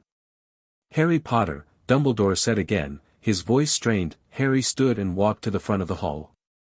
He kept his pace measured, his expression neutral, his magic coiled and ready. Whatever came next, he would face it with control. The champion's antechamber was tense. Cedric Diggory stood near the fireplace, looking confused and concerned. Victor Crumb leaned against the wall, his expression unreadable. Fleur Delacour, the Villa girl, was protesting in rapid French. Then the door burst open and the adults flooded in. Dumbledore, Karkaroff, Maxime, Moody, the new defense professor, stumping along on his wooden leg. Ministry officials, including a man named Barty Crouch whose eyes held a darkness Harry didn't like. "Did you put your name in the goblet?" Dumbledore demanded. "No." "Did you ask an older student to put it in for you?" "No." "He's lying." Karkaroff spat. "This is a plot to give Hogwarts an advantage. I didn't enter," Harry said, his voice cutting through the noise. "Someone else put my name in. Someone who wants me in this tournament for reasons that have nothing to do with winning." Silence. "What reasons?" Moody's magical eye swiveled toward Harry. "Someone's been trying to kill me since I was a year old. This seems like an elaborate way to get another chance." Harry met the adult's eyes. "Check the goblet. Find out who entered my name. That's where you'll find your answers." "The goblet's magic prevents such investigation," Crouch said stiffly. "Once a name is selected, the entry itself is consumed." "Convenient." "Mr. Potter, this is serious, I'm aware." Harry's patience was thinning. "I'm also aware that I didn't enter, that I don't want to compete, and that you're all standing around arguing while whoever did this is probably watching and laughing." "The boy has a point." Moody's voice was gruff but supportive. "Spend less time pointing fingers and more time figuring out the real threat." "Regardless," Crouch said, "the goblet's selection creates a binding magical contract. Mr. Potter must compete, or forfeit his magic." Harry had expected that. Had prepared for it. "Then I'll compete," he said. "But I want this on record, I was entered against my will. Whatever happens in this tournament, whoever dies, remember that someone engineered it." The adults exchanged uneasy glances. Harry turned and left before they could argue further. The next weeks were a study in isolation. Hufflepuff turned against him, Cedric was their golden boy, and Harry's entry was seen as an insult. Slytherin had always hated him. Ravenclaw was suspicious. Even some Gryffindors whispered that he'd cheated somehow. Harry let them whisper. He had more important concerns. "The first task is dragons," he told Ron and Hermione during a late-night meeting in the Room of Requirement. "Hagrid showed me." "Dragons?" Ron went pale. "How are you supposed to fight a dragon?" "I'm not supposed to fight it. I'm supposed to get past it." Harry had already been planning. "The dragon is protecting something, probably an egg. The task is retrieval, not combat." "That's still insane. Dragons are resistant to most magic, fiercely protective of their eggs, and capable of killing a wizard in seconds." Harry nodded. "I know. Which is why I'm not going to fight it." "Then what?" "I'm going to fly." Harry smiled slightly. "Dragons are territorial but not stupid. If I give it something more interesting to chase, something that threatens it without actually attacking, it should leave the egg unguarded." "That's actually brilliant." Hermione's eyes lit up. "You'll use your seeker skills to outmaneuver it." "Exactly. Accio my firebolt, lead the dragon on a chase, circle back for the egg." Harry shrugged. "Simple in theory. The execution might be messier." "Harry, this is still incredibly dangerous. Everything I do is dangerous." Harry's voice softened. "But I've trained for this. Merlin's been preparing me for years. Trust me." They did. He could see it in their eyes, not blind faith, but earned confidence that it meant more than they knew. The first task was held in an arena. Harry stood in the champion's tent, listening to the crowd roar, feeling the vibration of the dragon's movements through the ground. He drew the Hungarian horntail from the bag, the most dangerous of the four, because of course he had. You're up last, Ludo Bagman told him cheerfully. Best of luck. Harry waited, Cedric went first. Harry heard the crowd gasp and cheer, heard the dragon's screams, heard the cannon that announced task completion. Fleur was next, then Crumb. Both finished, both survived, then it was his turn. The arena was massive, a rocky pit surrounded by stands packed with spectators. The horntail crouched at the center, wrapped around a clutch of eggs, her spiked tail lashing with obvious agitation. Harry raised his wand. Accio Firebolt. The broom came screaming over the stands, responding to his call with eager speed. Harry caught it, mounted, kicked off, and the world became simple. Flying was the one thing that made sense. That he rose, drawing the horntail's attention, then dove toward her head. She snapped at him, missing by inches, and he felt the heat of her breath against his face. He climbed again, circling, staying just out of reach, making himself the most interesting threat in the arena. The dragon's instincts warred, protect the eggs or destroy the intruder. Harry kept pushing, kept drawing her attention, until finally she lunged off the nest entirely. He dove, the golden egg was exactly where he'd expected. Harry scooped it up without slowing, rolled to avoid a jet of flame, and shot toward the exit as the crowd erupted. 30 seconds. Start to finish, the judges gave him high marks, even Karkaroff, though he looked like he'd swallowed something sour. Harry accepted the congratulations numbly, his mind already moving to the next problem. Someone had entered him in this tournament. Someone wanted him here, facing dragons, risking death. Why? The Yule Ball was announced 2 weeks later. A dance, Ron groaned. Because fighting dragons wasn't bad enough, now we have to dance. Champions are required to open the ball with their partners, Hermione reminded them. Harry, have you asked anyone?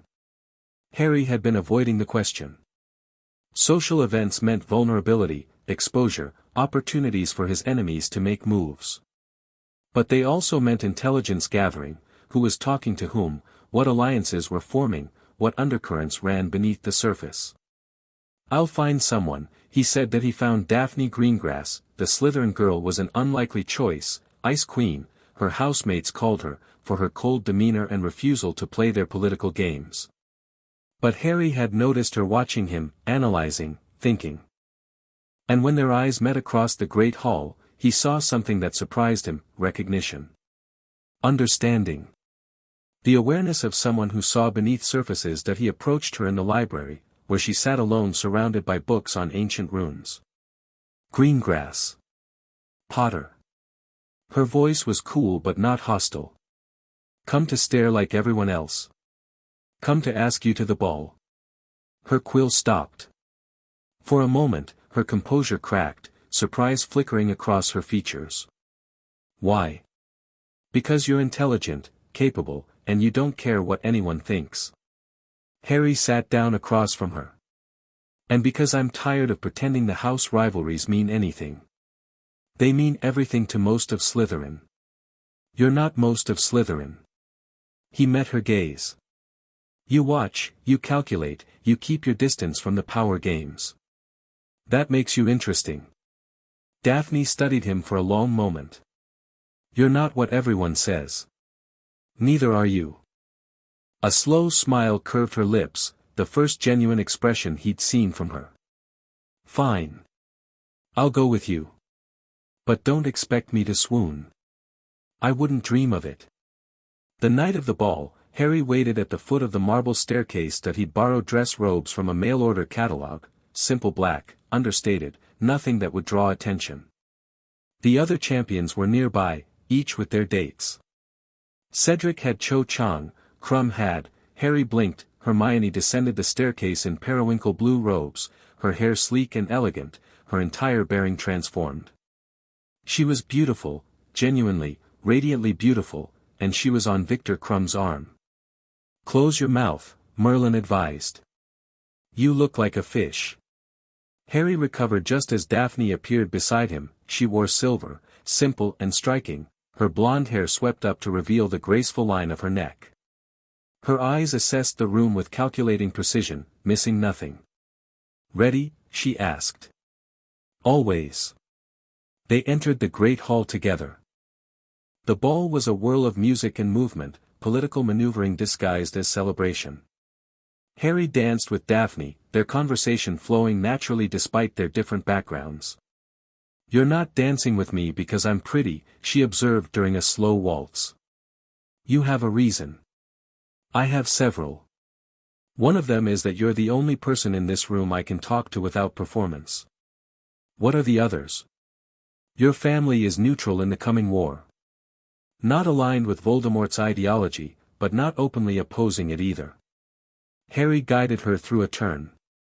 "I want to understand why." Daphne's expression flickered. "You're more direct than I expected." "I don't have time for subtlety. The war everyone pretends isn't coming. It's coming. When it does, the neutral families will have to choose sides. I want to know which side the Greengrasses will choose." "We'll choose survival." Her voice was cold. "My father lost family to Voldemort's first war. He has no love for the Death Eaters. But he also knows what happens to those who oppose them openly. So he waits. He plans. There's a difference." Daphne met his eyes. "My family has resources, connections, knowledge. When the time is right, we'll use them. But not before." "And you? What will you do?" "Watch. Learn. Wait for someone worth following." Her lips curved. "You're interesting, Potter. You see things others miss. You plan while everyone else reacts. When the war comes, you'll be at the center of it." "Is that a compliment or a warning?" "Both." The music ended. Daphne stepped back, her composure fully restored. "Thank you for the dance. This evening has been educational." She vanished into the crowd. Harry watched her go, adding another piece to the puzzle of magical Britain's political landscape. The Greengrasses would wait. But when the moment came, they would act that he intended to make sure they acted on the right side. The second task was underwater. Harry had figured out the egg's clue weeks ago, a song from Mere People, warning of something precious taken, something to be recovered from the lake's depths. He spent the days before the task practicing the bubblehead charm and studying aquatic magic. The morning of the task, he discovered what had been taken. "Ron and Hermione are missing," Neville reported at breakfast. "They didn't come down this morning." Harry felt cold settle in his stomach. "They took them. For the task." "What?" "Who would? The organizers. The precious things we have to rescue, they're people." Harry's voice was flat. "They've kidnapped our friends to make the task more dramatic." He finished his breakfast mechanically, his mind churning. Ron and Hermione were underwater, hostages, and he had an hour to retrieve them or what? The song mentioned failure, mentioned loss, but surely they wouldn't actually let students die. "Don't assume that," Merlin warned. "This tournament has killed champions before. The organizers might consider hostage death an acceptable consequence of failure." Harry entered the lake with murder in his heart. The bubblehead charm worked perfectly, giving him a pocket of breathable air as he dove into the murky depths. He swam toward the Mere People village, following the magical signature of his friends, ignoring the Grindylows that snapped at his legs that he found them at the village center. 4 figures floated in an enchanted sleep, tied to a massive statue. Ron. Hermione. A young girl who looked like Fleur. Cho Chang. Harry cut Ron free immediately, then turned to Hermione. "Only one hostage," a merman warned, his voice distorted by the water. "One hostage per champion. Hermione's mine too. The other champions will come." "You cannot," Harry's magic flared. The ropes holding Hermione snapped without him touching them. He grabbed both his friends and began swimming upward. Behind him, he heard the merman's angry protests, but he didn't care. The tournament's rules meant nothing compared to his friend's safety. That he broke the surface with Ron and Hermione, gasping, his lungs burning despite the charm. Other champions were surfacing around him, Cedric with Cho, Crumb with the young girl, but Fleur was nowhere to be seen. Harry looked at the little blonde child, still unconscious in Crumb's arms, and made a decision. "Take them," he told Ron, shoving Hermione toward his friend. "Get them to shore." Harry, what? He was already diving back down. Fleur had been attacked by Grindylows. Harry found her struggling near the village, blood clouding the water around her, her movements growing weaker. He cut through the creatures with wandless magic, grabbed the French champion, and hauled her toward the surface. They emerged together, Fleur coughing and gasping, Harry's reserves nearly depleted. The crowd went wild. "Harry Potter," Bagman's voice announced, "receives full marks for moral fiber. The judges have awarded second place overall for his insistence on ensuring all hostages were rescued." Harry barely heard him. He was watching Fleur embrace her little sister, Gabrielle, he learned later, and seeing genuine gratitude in the French champion's eyes. "You saved her," Fleur said, approaching him as the crowds dispersed. "You did not have to. She was a child. The task should never have put her at risk." "No. It should not have." Fleur's gaze was assessing. "You are not like the others, Harry Potter. You do not play by the rules. The rules are designed by people who aren't facing the consequences. I prefer to make my own." Fleur smiled, a real smile, not the practiced expression she showed the public. "I think we will talk more, you and I. I think perhaps we are not so different." She walked away, leaving Harry to contemplate another unexpected alliance. The weeks between the second and third tasks were tense. Harry trained obsessively, preparing for whatever the final challenge might bring. The maze, they'd announced, a massive labyrinth filled with obstacles, the Triwizard Cup at its center. First to reach it wins, but Harry knew it wouldn't be that simple. "Someone entered me in this tournament for a reason," he told Merlin during a late-night session. "All year, I've been waiting for the other shoe to drop." The maze is the obvious opportunity, isolated, dangerous, impossible to monitor properly. What do you expect? An ambush. A trap. Something that turns the task into something else entirely. Harry's eyes were hard. "When I enter that maze, I need to be ready for anything." "You are ready. I've taught you everything I know, and you've exceeded my expectations at every turn." Merlin's voice was warm. "Whatever happens in that maze, you can handle it." "Can I? There's so much I still don't know. So much that could go wrong." "That's true of every battle. The question isn't whether you know everything, it's whether you can adapt to what you don't know." Merlin paused. "You can, Harry. You've proven that again and again."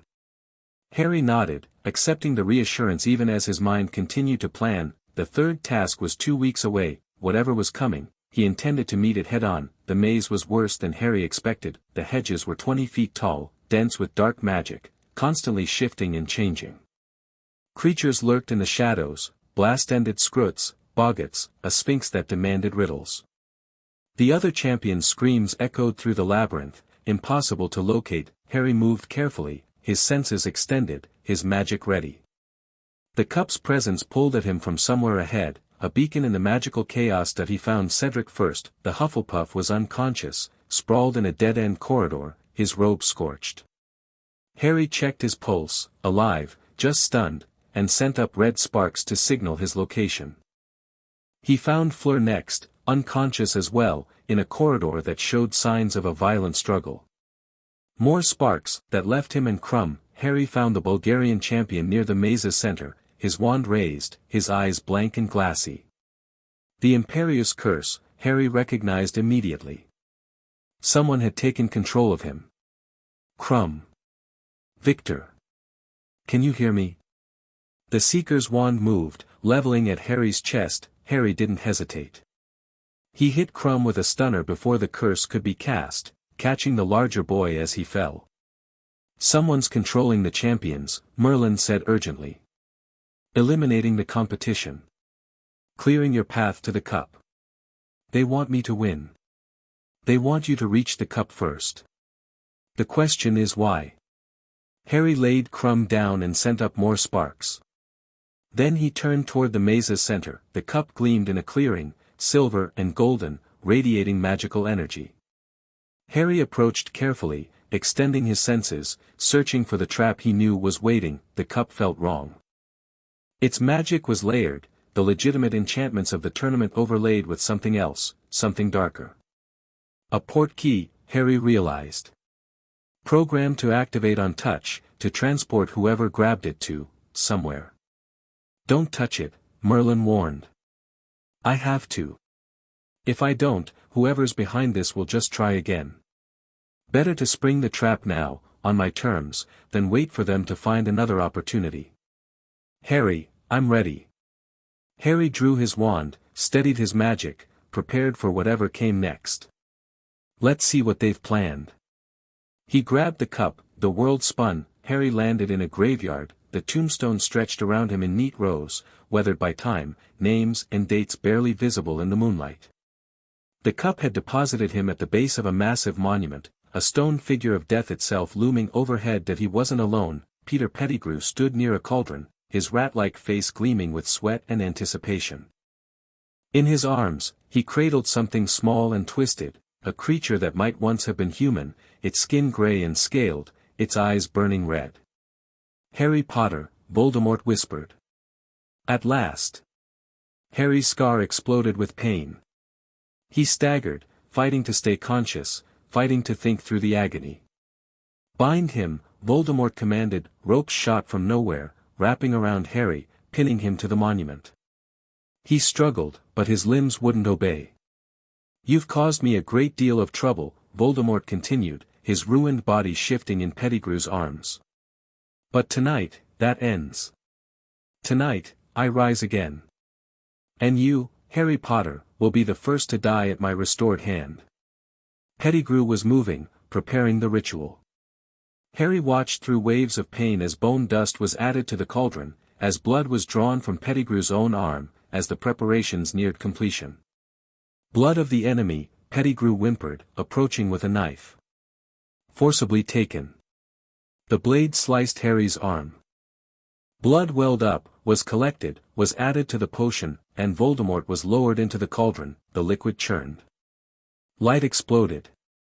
Harry felt dark magic surge through the graveyard, felt reality itself twist and scream. A figure rose from the cauldron. Lord Voldemort stood whole and terrible, his snake-like face gleaming with triumph, his red eyes fixed on Harry with absolute hatred. I am reborn, he said softly. And now, Harry Potter, we duel. The Death Eaters appeared at Voldemort's call. They materialized in a ring around the graveyard, masked and robed, their presence a wall of dark intent.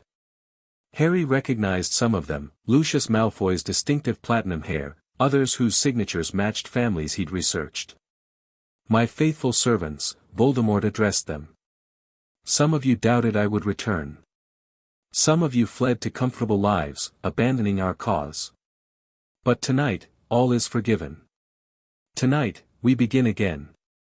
He turned to Harry, who still hung bound against the monument. But first, a demonstration. The boy who lived has defied me too long. Tonight, he dies, and everyone sees that I am beyond his power. Voldemort raised his wand. Release him. Give him his wand. Let us see what the great Harry Potter can do. The ropes vanished. Harry's wand appeared in his hand. He stood alone in a circle of enemies, facing the most dangerous wizard in the world. Bow to death, Harry, Voldemort hissed. Bow. Harry felt the imperious try to take hold, felt foreign will pressing against his mind. He pushed back, shattering the curse with a thought. No. Voldemort's eyes widened slightly. Impressive. You've learned to resist. But it will not save you. Crucio. Harry Dove. The curse scorched the air where he'd been standing, and he came up firing. The duel was chaos, spells flew between them, curses, counters, shields, attacks. Harry used everything Merlin had taught him, drawing on 1,000 years of magical knowledge, matching Voldemort blow for blow, but the Dark Lord was stronger. Older. More experienced. Harry felt himself being pushed back, his defenses crumbling, his reserves depleting. then their spells connected, the beams met in midair and locked together, golden light streaming from Harry's wand, green from Voldemort's. The connection held, trembling, and the world went strange. A phoenix song filled the air. Harry felt his wand vibrating in his hand, felt the brother cores recognizing each other, felt something ancient and powerful awakening. Ghostly shapes began emerging from Voldemort's wand, echoes of his victims, imprints of the souls his magic had destroyed. James Potter materialized, Lily Potter followed. "Hold on, Harry," his father said, his voice distant but clear. "Hold on. We're so proud of you," his mother whispered. "So proud." Other shapes emerged, an old man, a woman, victims Harry didn't recognize. They surrounded Voldemort, distracting him, giving Harry time. When the connection breaks, James said, "Run. Get the cup. It's a port key, it will take you back." "I can't leave you, we're already gone, son. We're just echoes." James smiled, sad and loving. "But we'll always be with you. Always." The connection broke. Harry ran. He heard Voldemort screaming, heard the Death Eaters scrambling to respond, but he was already at the cup. He grabbed it without hesitation. The world spun again. Harry crashed onto the Hogwarts grounds. The crowd was cheering. They thought he'd won, thought this was celebration, but Harry couldn't hear them. He was clutching the cup with white-knuckled hands, blood still dripping from his arm. Cedric's body. Wait, Harry looked down. The cup was alone in his hands. Cedric had been stunned in the maze, evacuated by the tournament officials. He was alive. Everyone was alive. The realization hit Harry like a physical blow. He'd changed things. By stunning Crumb, by sending up sparks, by moving faster than whoever had planned this expected, he'd saved lives. "Harry!" Dumbledore was rushing toward him, his face pale. "What happened? Where did the port key take you?" "Voldemort." Harry's voice was raw. "He's back. He's whole again. He has Death Eaters, he has his body, he has everything." The crowd fell silent. Peter Pettigrew performed a ritual. "Used my blood." Harry met Dumbledore's eyes. "The war starts now, Headmaster. No more pretending. No more waiting." Dumbledore's expression hardened with something Harry had never seen before, not disappointment, not sadness, but resolve. "Then we prepare," the old wizard said. "All of us. Together." He offered Harry his hand. After a moment's hesitation, Harry took it. The aftermath was chaos. The Ministry wanted to deny everything. Fudge insisted Voldemort couldn't be back, that Harry was lying or delusional, that the tournament had simply gone wrong somehow. Dumbledore fought him, producing Harry's memories, demanding action. The public was divided. Some believed Harry, remembered the dark mark at the World Cup, saw the signs that had been mounting all year. Others preferred Fudge's comfortable lies, choosing denial over fear. Harry didn't care about the politics. He cared about the truth, and the truth was that Voldemort had returned, that war was coming, that everyone he loved was in danger. The night before the students left for summer, he called a meeting. Ron, Hermione, Neville, Ginny, Fred and George. Luna Lovegood, a strange Ravenclaw who saw things others missed. Others who had believed him, who had stood by him, who were willing to fight. "Voldemort is back," Harry told them. "The Ministry won't help us. Dumbledore will try, but he has limitations. If we want to survive what's coming, we need to be ready." "What do you suggest?" Neville asked. His voice was steady, his fear conquered by determination. "We train. We learn to fight, really fight, not just the sanitized version they teach in class. We build a network, share information, prepare for the worst." Harry looked at each of them in turn. "I can't promise we'll all survive. But I can promise that if we stand together, we have a chance." "I'm in," Ron said immediately. "Me too," Hermione added. One by one, they all agreed. Harry felt something warm spread through his chest, hope, maybe, or the strength that came from not being alone. The war was beginning. But he wouldn't face it by himself. The train ride home was quiet. Harry sat by the window, watching the countryside scroll past, thinking about everything that had happened and everything that was coming. His arms still ached where Pettigrew's knife had cut him. His scars still prickled from Voldemort's presence, but he was alive. His friends were alive. And they were ready to fight. "You did well," Merlin said quietly. "Better than I could have hoped. People still died. Barty Crouch, others. I couldn't save everyone. You can never save everyone. The measure of a hero isn't preventing all suffering, it's minimizing what can be minimized, enduring what must be endured, and keeping going despite failure." Harry closed his eyes. The prophecy said either must die at the hand of the other. Tonight, neither of us died. The prophecy is still in play. Yes. But you've grown stronger, and you'll continue to grow. When the final confrontation comes, you'll be ready. Will I? Voldemort has decades of experience, an army of followers, power I can barely comprehend. And you have something he doesn't. Friends. Love. A cause worth fighting for.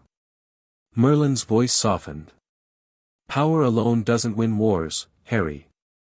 Heart does. Harry opened his eyes as the train pulled into King's Cross. Summer awaited. Training awaited. The slow, grinding work of preparation, but also rest. Friendship. The small moments that made fighting worthwhile. Harry Potter stepped off the train, ready for whatever came next. The war had begun that he intended to win. Chapter 7. The Unbound. The war came to Privet Drive on a Tuesday. Harry wasn't there. He hadn't been there in 14 years, hadn't thought about the place except as a historical footnote in the story of his survival. But the Death Eaters didn't know that, and when they arrived expecting to find the boy who lived cowering in a cupboard under the stairs, they found something else entirely. They found a trap. Harry watched through a scrying mirror as the wards he'd placed months ago activated, containing the attackers in a cage of ancient magic. 6 Death Eaters, including Bellatrix Lestrange herself, thrashing against barriers they couldn't understand. The Ministry will collect them within the hour, Merlin observed. Assuming the Ministry is still functioning. It's not. Harry set the mirror aside. Fudge was ousted last week. Scrimgeour has control, but the Death Eaters have infiltrated everything. Half the Auror force is compromised. Then what happens to our prisoners? Kingsley Shacklebolt will handle it. He's one of the few we can trust. Harry stood, stretching muscles that ached from too little sleep and too much tension. The Lestranges have information about Hufflepuff's cup. If we can extract it before they're silenced, you're thinking of the Horcruxes. I'm always thinking of the Horcruxes. 2 years had passed since the graveyard. 2 years of shadow war, of secret battles, of watching the world slide toward chaos while the Ministry pretended everything was fine. Voldemort had been careful, strategic, building his power in the darkness while his enemies fought among themselves, but Harry had been building too. The D.A., Dumbledore's army, they called themselves now, though the name had started as a joke, had grown into a genuine resistance movement. Students who had graduated spread across magical Britain, forming cells, gathering intelligence, preparing for the open war everyone knew was coming. Harry trained them personally when he could, taught them the magic Merlin had taught him, turned frightened teenagers into soldiers. That it wasn't enough. Nothing was ever enough. But it was something. The cup, Harry said, returning to the problem at hand. Bellatrix hid it in her vault at Gringotts. We've confirmed that through 3 independent sources. Gringotts is impregnable. Gringotts is heavily defended. There's a difference. Harry pulled out a map, covered in notes and calculations. The goblins are neutral in this war, they don't care about wizard conflicts as long as their gold is protected. But they also have rules, procedures, vulnerabilities. You've been planning this. For 18 months. Harry traced a route through the bank's lower levels. We go in during the chaos of a major attack, something big enough to draw all attention away from the vaults. We use polyjuice to get past the initial security, then switch to invisibility for the deeper sections. The cup is in the Lestrange vault, but Lestrange vaults have blood key access. Which we don't have. Which we didn't have. Harry smiled grimly. Until tonight. Bellatrix is currently trapped in a cage of my design, bleeding from half a dozen cuts. A few drops of that blood, properly preserved. Merlin was silent for a moment. You've thought of everything. I've tried. But plans never survive contact with the enemy. Harry rolled up the map. We move tomorrow night. The Order is attacking a Death Eater stronghold in Yorkshire, that should provide sufficient distraction. Who's going with you? Ron and Hermione. They've been training for this specifically. And if something goes wrong? Harry's expression hardened. Then we improvise. We adapt. We win anyway. He met Merlin's gaze. I've lost too many people to hesitate now. Sirius, Dumbledore, others. Every day this war continues, more die. The Horcruxes are the key, destroy them, and Voldemort becomes mortal. Kill him, and the war ends. It's not that simple. No. But it's the path forward. Harry checked his watch. I need to brief the team. Tomorrow, we end this. One way or another. Gringotts fell on a Wednesday, not the building. The goblins' wards were as formidable as advertised, but its reputation for impregnability died the moment Harry and his team operated out with Hufflepuff's cup clutched in Hermione's hands. The raid had been chaos. Dragons, curses, multiplying treasure that burned when touched. Harry had scars across his arms that would never fully heal.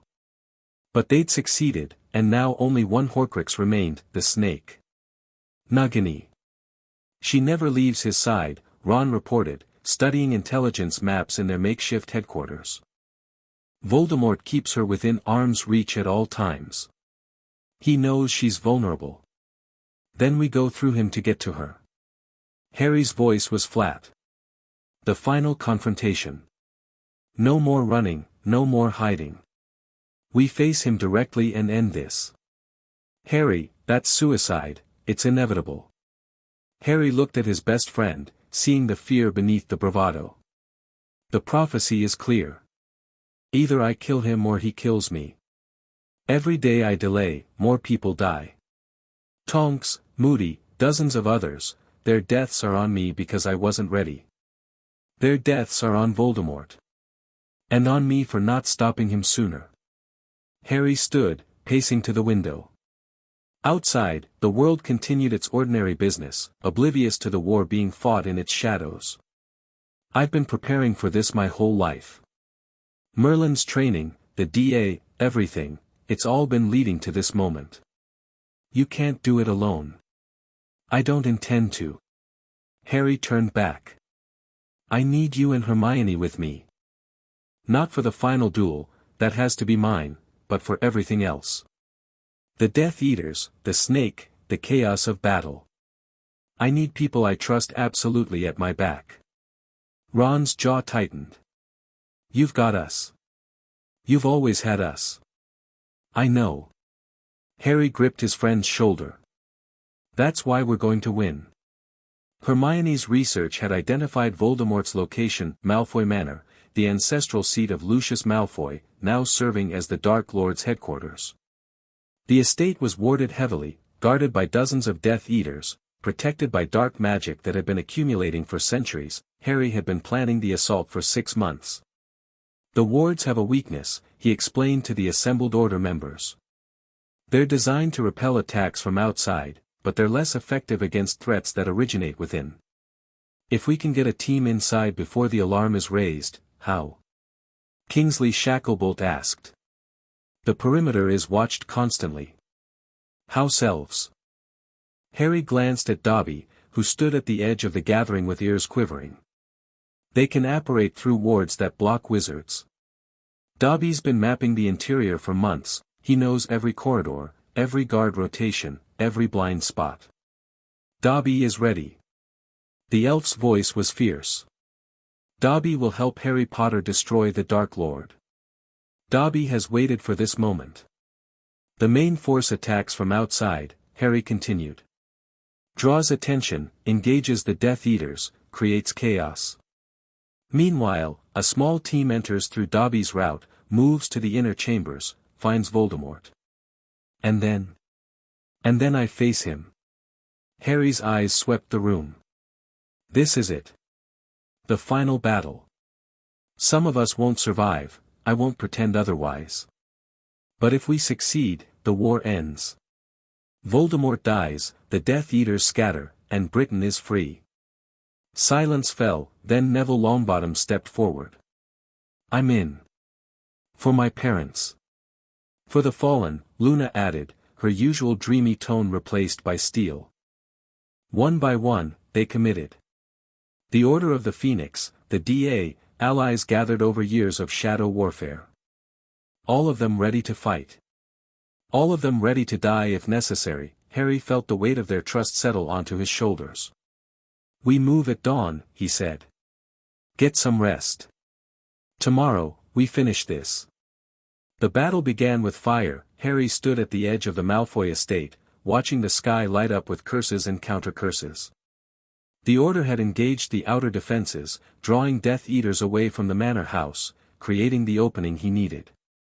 Now, he said. Dobby grabbed his hand, and the world twisted. They materialized in a cellar deep beneath the manor, a space Dobby had discovered during his reconnaissance, forgotten by the current occupants. Harry oriented himself immediately, extending his senses, feeling for threats. 3 guards above, he whispered. Moving east. Ron and Hermione appeared beside him, Dobby ferrying them one at a time. Both looked pale but determined, their wands ready. The snake is in the main hall, Hermione reported, consulting a map that glowed with magical tracking. With Voldemort. Then that's where we go. They moved through the manor like ghosts. Harry had trained for this, years of practice moving silently, blending into shadows, avoiding detection. The magic Merlin had taught him made it almost easy, his presence dampened to near invisibility. The Death Eaters never saw them coming, they reached the main hall in minutes. Harry paused at the door, extending his senses one final time. Voldemort sat on a throne-like chair at the far end, Nagini coiled at his feet. A dozen Death Eaters surrounded him, reporting on the battle outside, their voices tense with concern. The wards are holding, one was saying, but the Order's pressing hard. If they breach the perimeter, they won't. Voldemort's voice was cold, certain. This attack is desperation. They know they cannot win, so they throw themselves against our defenses hoping for a miracle. My lord, perhaps we should relocate. I do not flee from Dumbledore's rabble. Voldemort's red eyes gleamed. Let them come. Let them break themselves against my power. When the dust settles, they will learn the true meaning of fear. Harry looked at Ron and Hermione. They nodded that he kicked open the door. The fight was brutal. Harry moved through the Death Eaters like a force of nature, his magic responding to thought faster than wands could track. The first 3 fell before anyone realized what was happening. The next 2 managed to raise shields that Harry shattered with contemptuous ease. Ron and Hermione engaged the flanks, keeping the survivors occupied, preventing anyone from escaping to raise reinforcements. Dobby appeared and disappeared, disrupting spells, creating chaos, living up to years of promised vengeance, and through it all, Voldemort watched. The Dark Lord didn't move from his throne. He observed Harry's destruction of his servants with an expression that might have been annoyance, might have been respect. Impressive, he said, when the last Death Eater fell. You've grown, Harry Potter. The frightened child who fled my graveyard has become something more. I've had good teachers. Yes. The old man filled your head with hope and prophecy. Voldemort stood, his wand appearing in his hand. But Dumbledore is dead, and hope is a luxury you can no longer afford. Dumbledore taught me many things. Harry raised his own wand. But he didn't teach me how to kill you. I learned that on my own. Voldemort's eyes narrowed. You think you can defeat me? I, who have conquered death itself. You haven't conquered death. You've just been running from it. Harry felt Merlin's presence surge forward, felt the ancient wizard's knowledge flooding through him. I know what you did, Tom. The Horcruxes. The pieces of your soul you scattered across the world. You know nothing, the diary. The ring. The locket. The cup. The diadem. Harry smiled grimly. Destroyed. All of them. All that's left is the snake, and whatever fragment you kept in yourself. For the first time, Harry saw fear flicker across Voldemort's face. You're lying. I never lie about important things. Harry's magic flared, filling the room with light. It's over, Tom. Your immortality was always an illusion. And now, finally, you're going to die. Voldemort screamed, a sound of pure rage, and the duel began. They fought across the manor, curses that shattered walls. Shields that burned with impossible heat. Magic that bent reality itself, turning the battlefield into something out of nightmare. Harry held his ground. Every technique Merlin had taught him, every spell he'd invented, every trick he'd learned from years of warfare, he used them all. His wand moved in patterns older than Hogwarts, casting magic that Voldemort had never encountered. What is this? The Dark Lord's voice cracked with confusion. This magic, I don't recognize, it's ancient. Harry pressed forward, his attacks intensifying. From before the Founders, before the Ministry, before everything you know. You thought you understood power, Tom. You understood nothing. I am Lord Voldemort. You're a scared boy who was afraid to die. Harry's next spell caught Voldemort in the shoulder, drawing blood. You mutilated your soul because you couldn't accept mortality. You terrorized the world because you couldn't accept yourself. Crucio. Harry deflected the curse without effort. That won't work on me anymore. Nothing you do will work anymore. They'd reached the manor's grand ballroom, a vast space with vaulted ceilings and marble floors. Voldemort backed against the wall, his face contorted with fury and fear. Kill him, he shrieked. Nagini.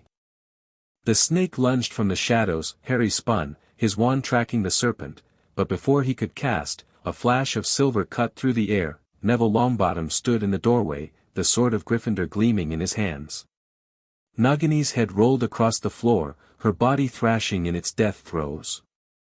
For my parents, Neville said quietly. Voldemort screamed.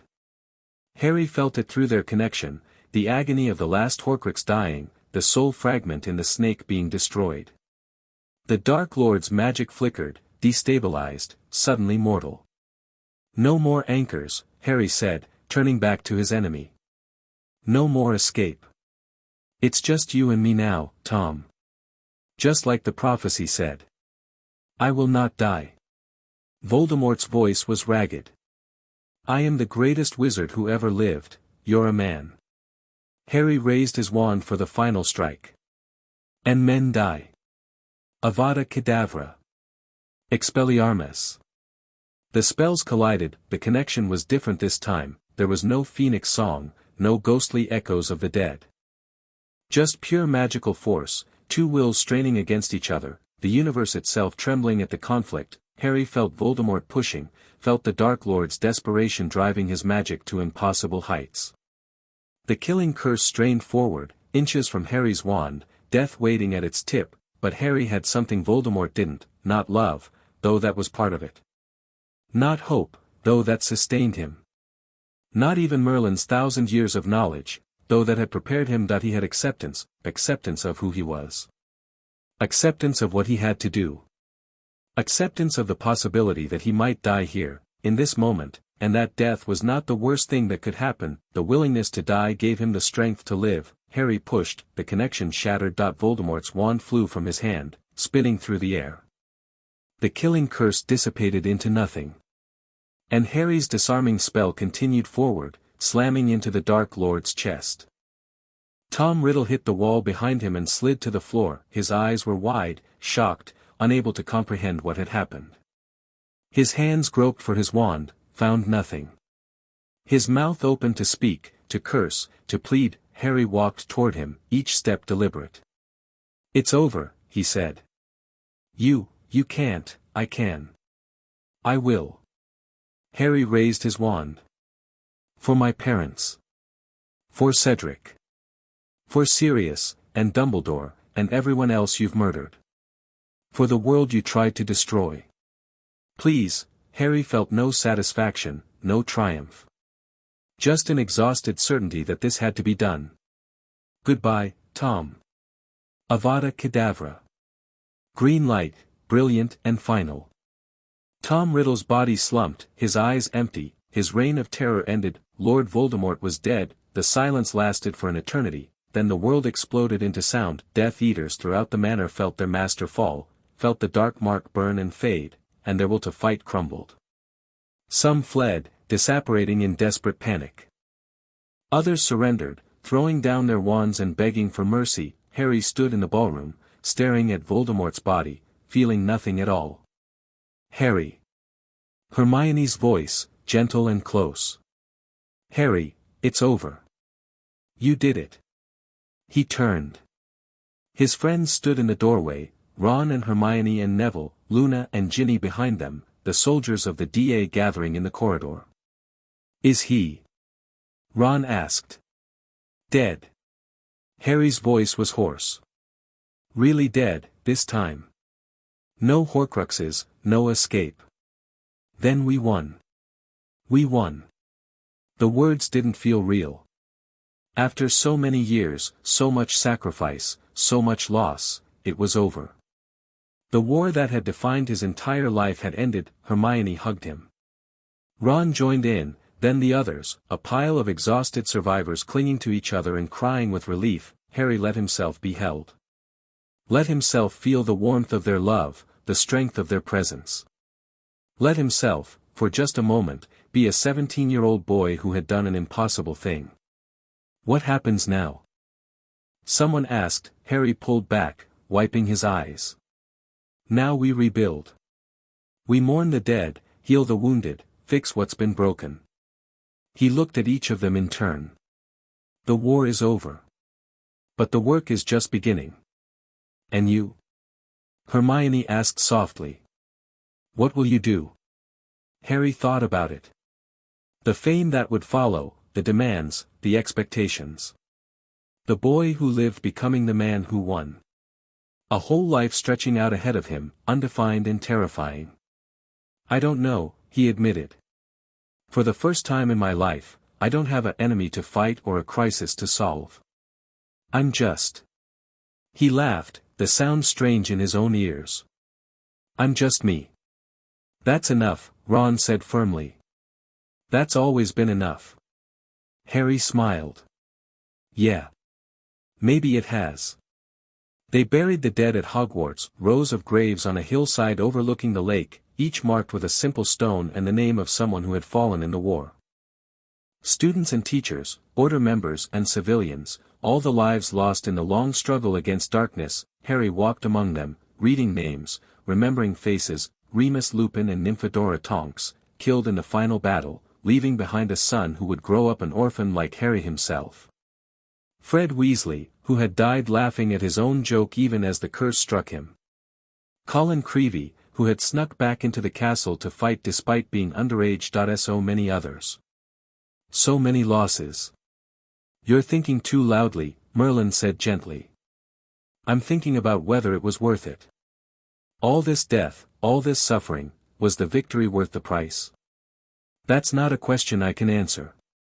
Only the living can decide if the sacrifices of the dead were worthwhile."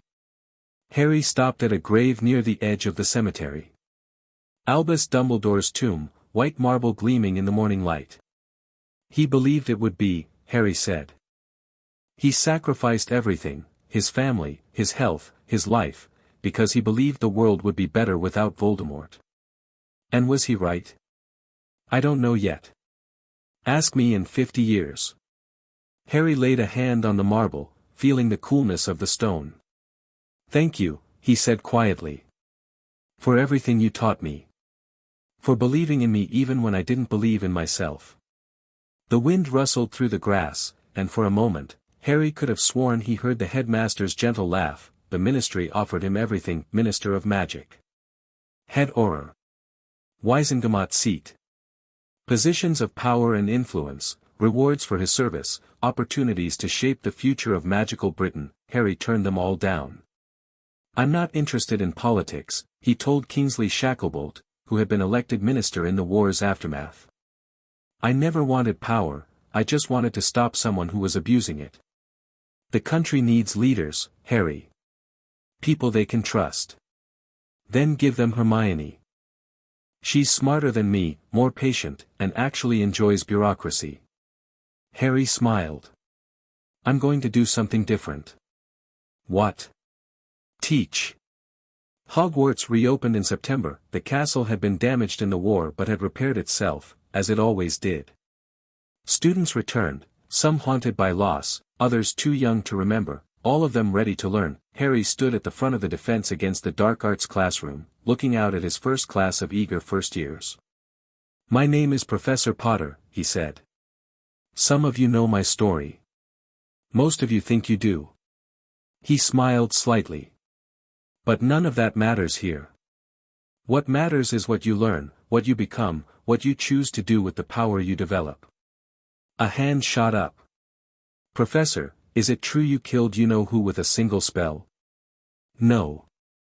I killed him with years of preparation, the help of my friends, and a bit of luck. Harry leaned against his desk. That's the first lesson. Magic isn't about power, it's about understanding. It's about knowing when to fight and when to think, when to act and when to wait. The most powerful wizard in the world can be defeated by someone who understands him. Another hand. What's the second lesson? Harry grinned. The second lesson is that you should always ask questions. Now, let's begin. The years passed. Harry taught at Hogwarts for a decade, shaping a generation of wizards who learned to think rather than simply cast. He married, not a grand romance, but a steady partnership with someone who saw him clearly and loved him anyway. He had children who grew up knowing that their father had saved the world, but also that he was just a man who did his best, and through it all, Merlin remained. The ancient wizard's presence had faded over the years, not disappearing, but integrating, becoming part of Harry rather than a separate consciousness. The knowledge remained, accessible when needed, but the voice that had guided Harry's childhood gradually fell silent. Are you still there? Harry asked one night, sitting alone in his office, watching the stars through the window. Always, Merlin's voice came, faint but warm. I'm part of you now. Part of your magic, your understanding, your soul. When you teach your students, when you make decisions, when you love your family, I'm there. Will you ever be separate again? Perhaps. In another 1,000 years, when the seals finally break and the world needs another protector, I might emerge again. A gentle laugh. But that's not your concern. You've done your part, Harry. You've earned rest. It doesn't feel like enough. It never does. That's how you know you're doing it right. Merlin's presence pulsed with ancient affection. You were the best student I ever had, Harry Potter. The best grandson I could have asked for. I'm proud of you. Thank you. Harry's voice was thick. For everything. Thank yourself. You did the work. I just pointed the way. The presence faded, leaving Harry alone with the stars. But not truly alone. Never truly alone. Harry Potter died at the age of 137. That he passed peacefully in his sleep, surrounded by children and grandchildren and great-grandchildren, his life's work complete.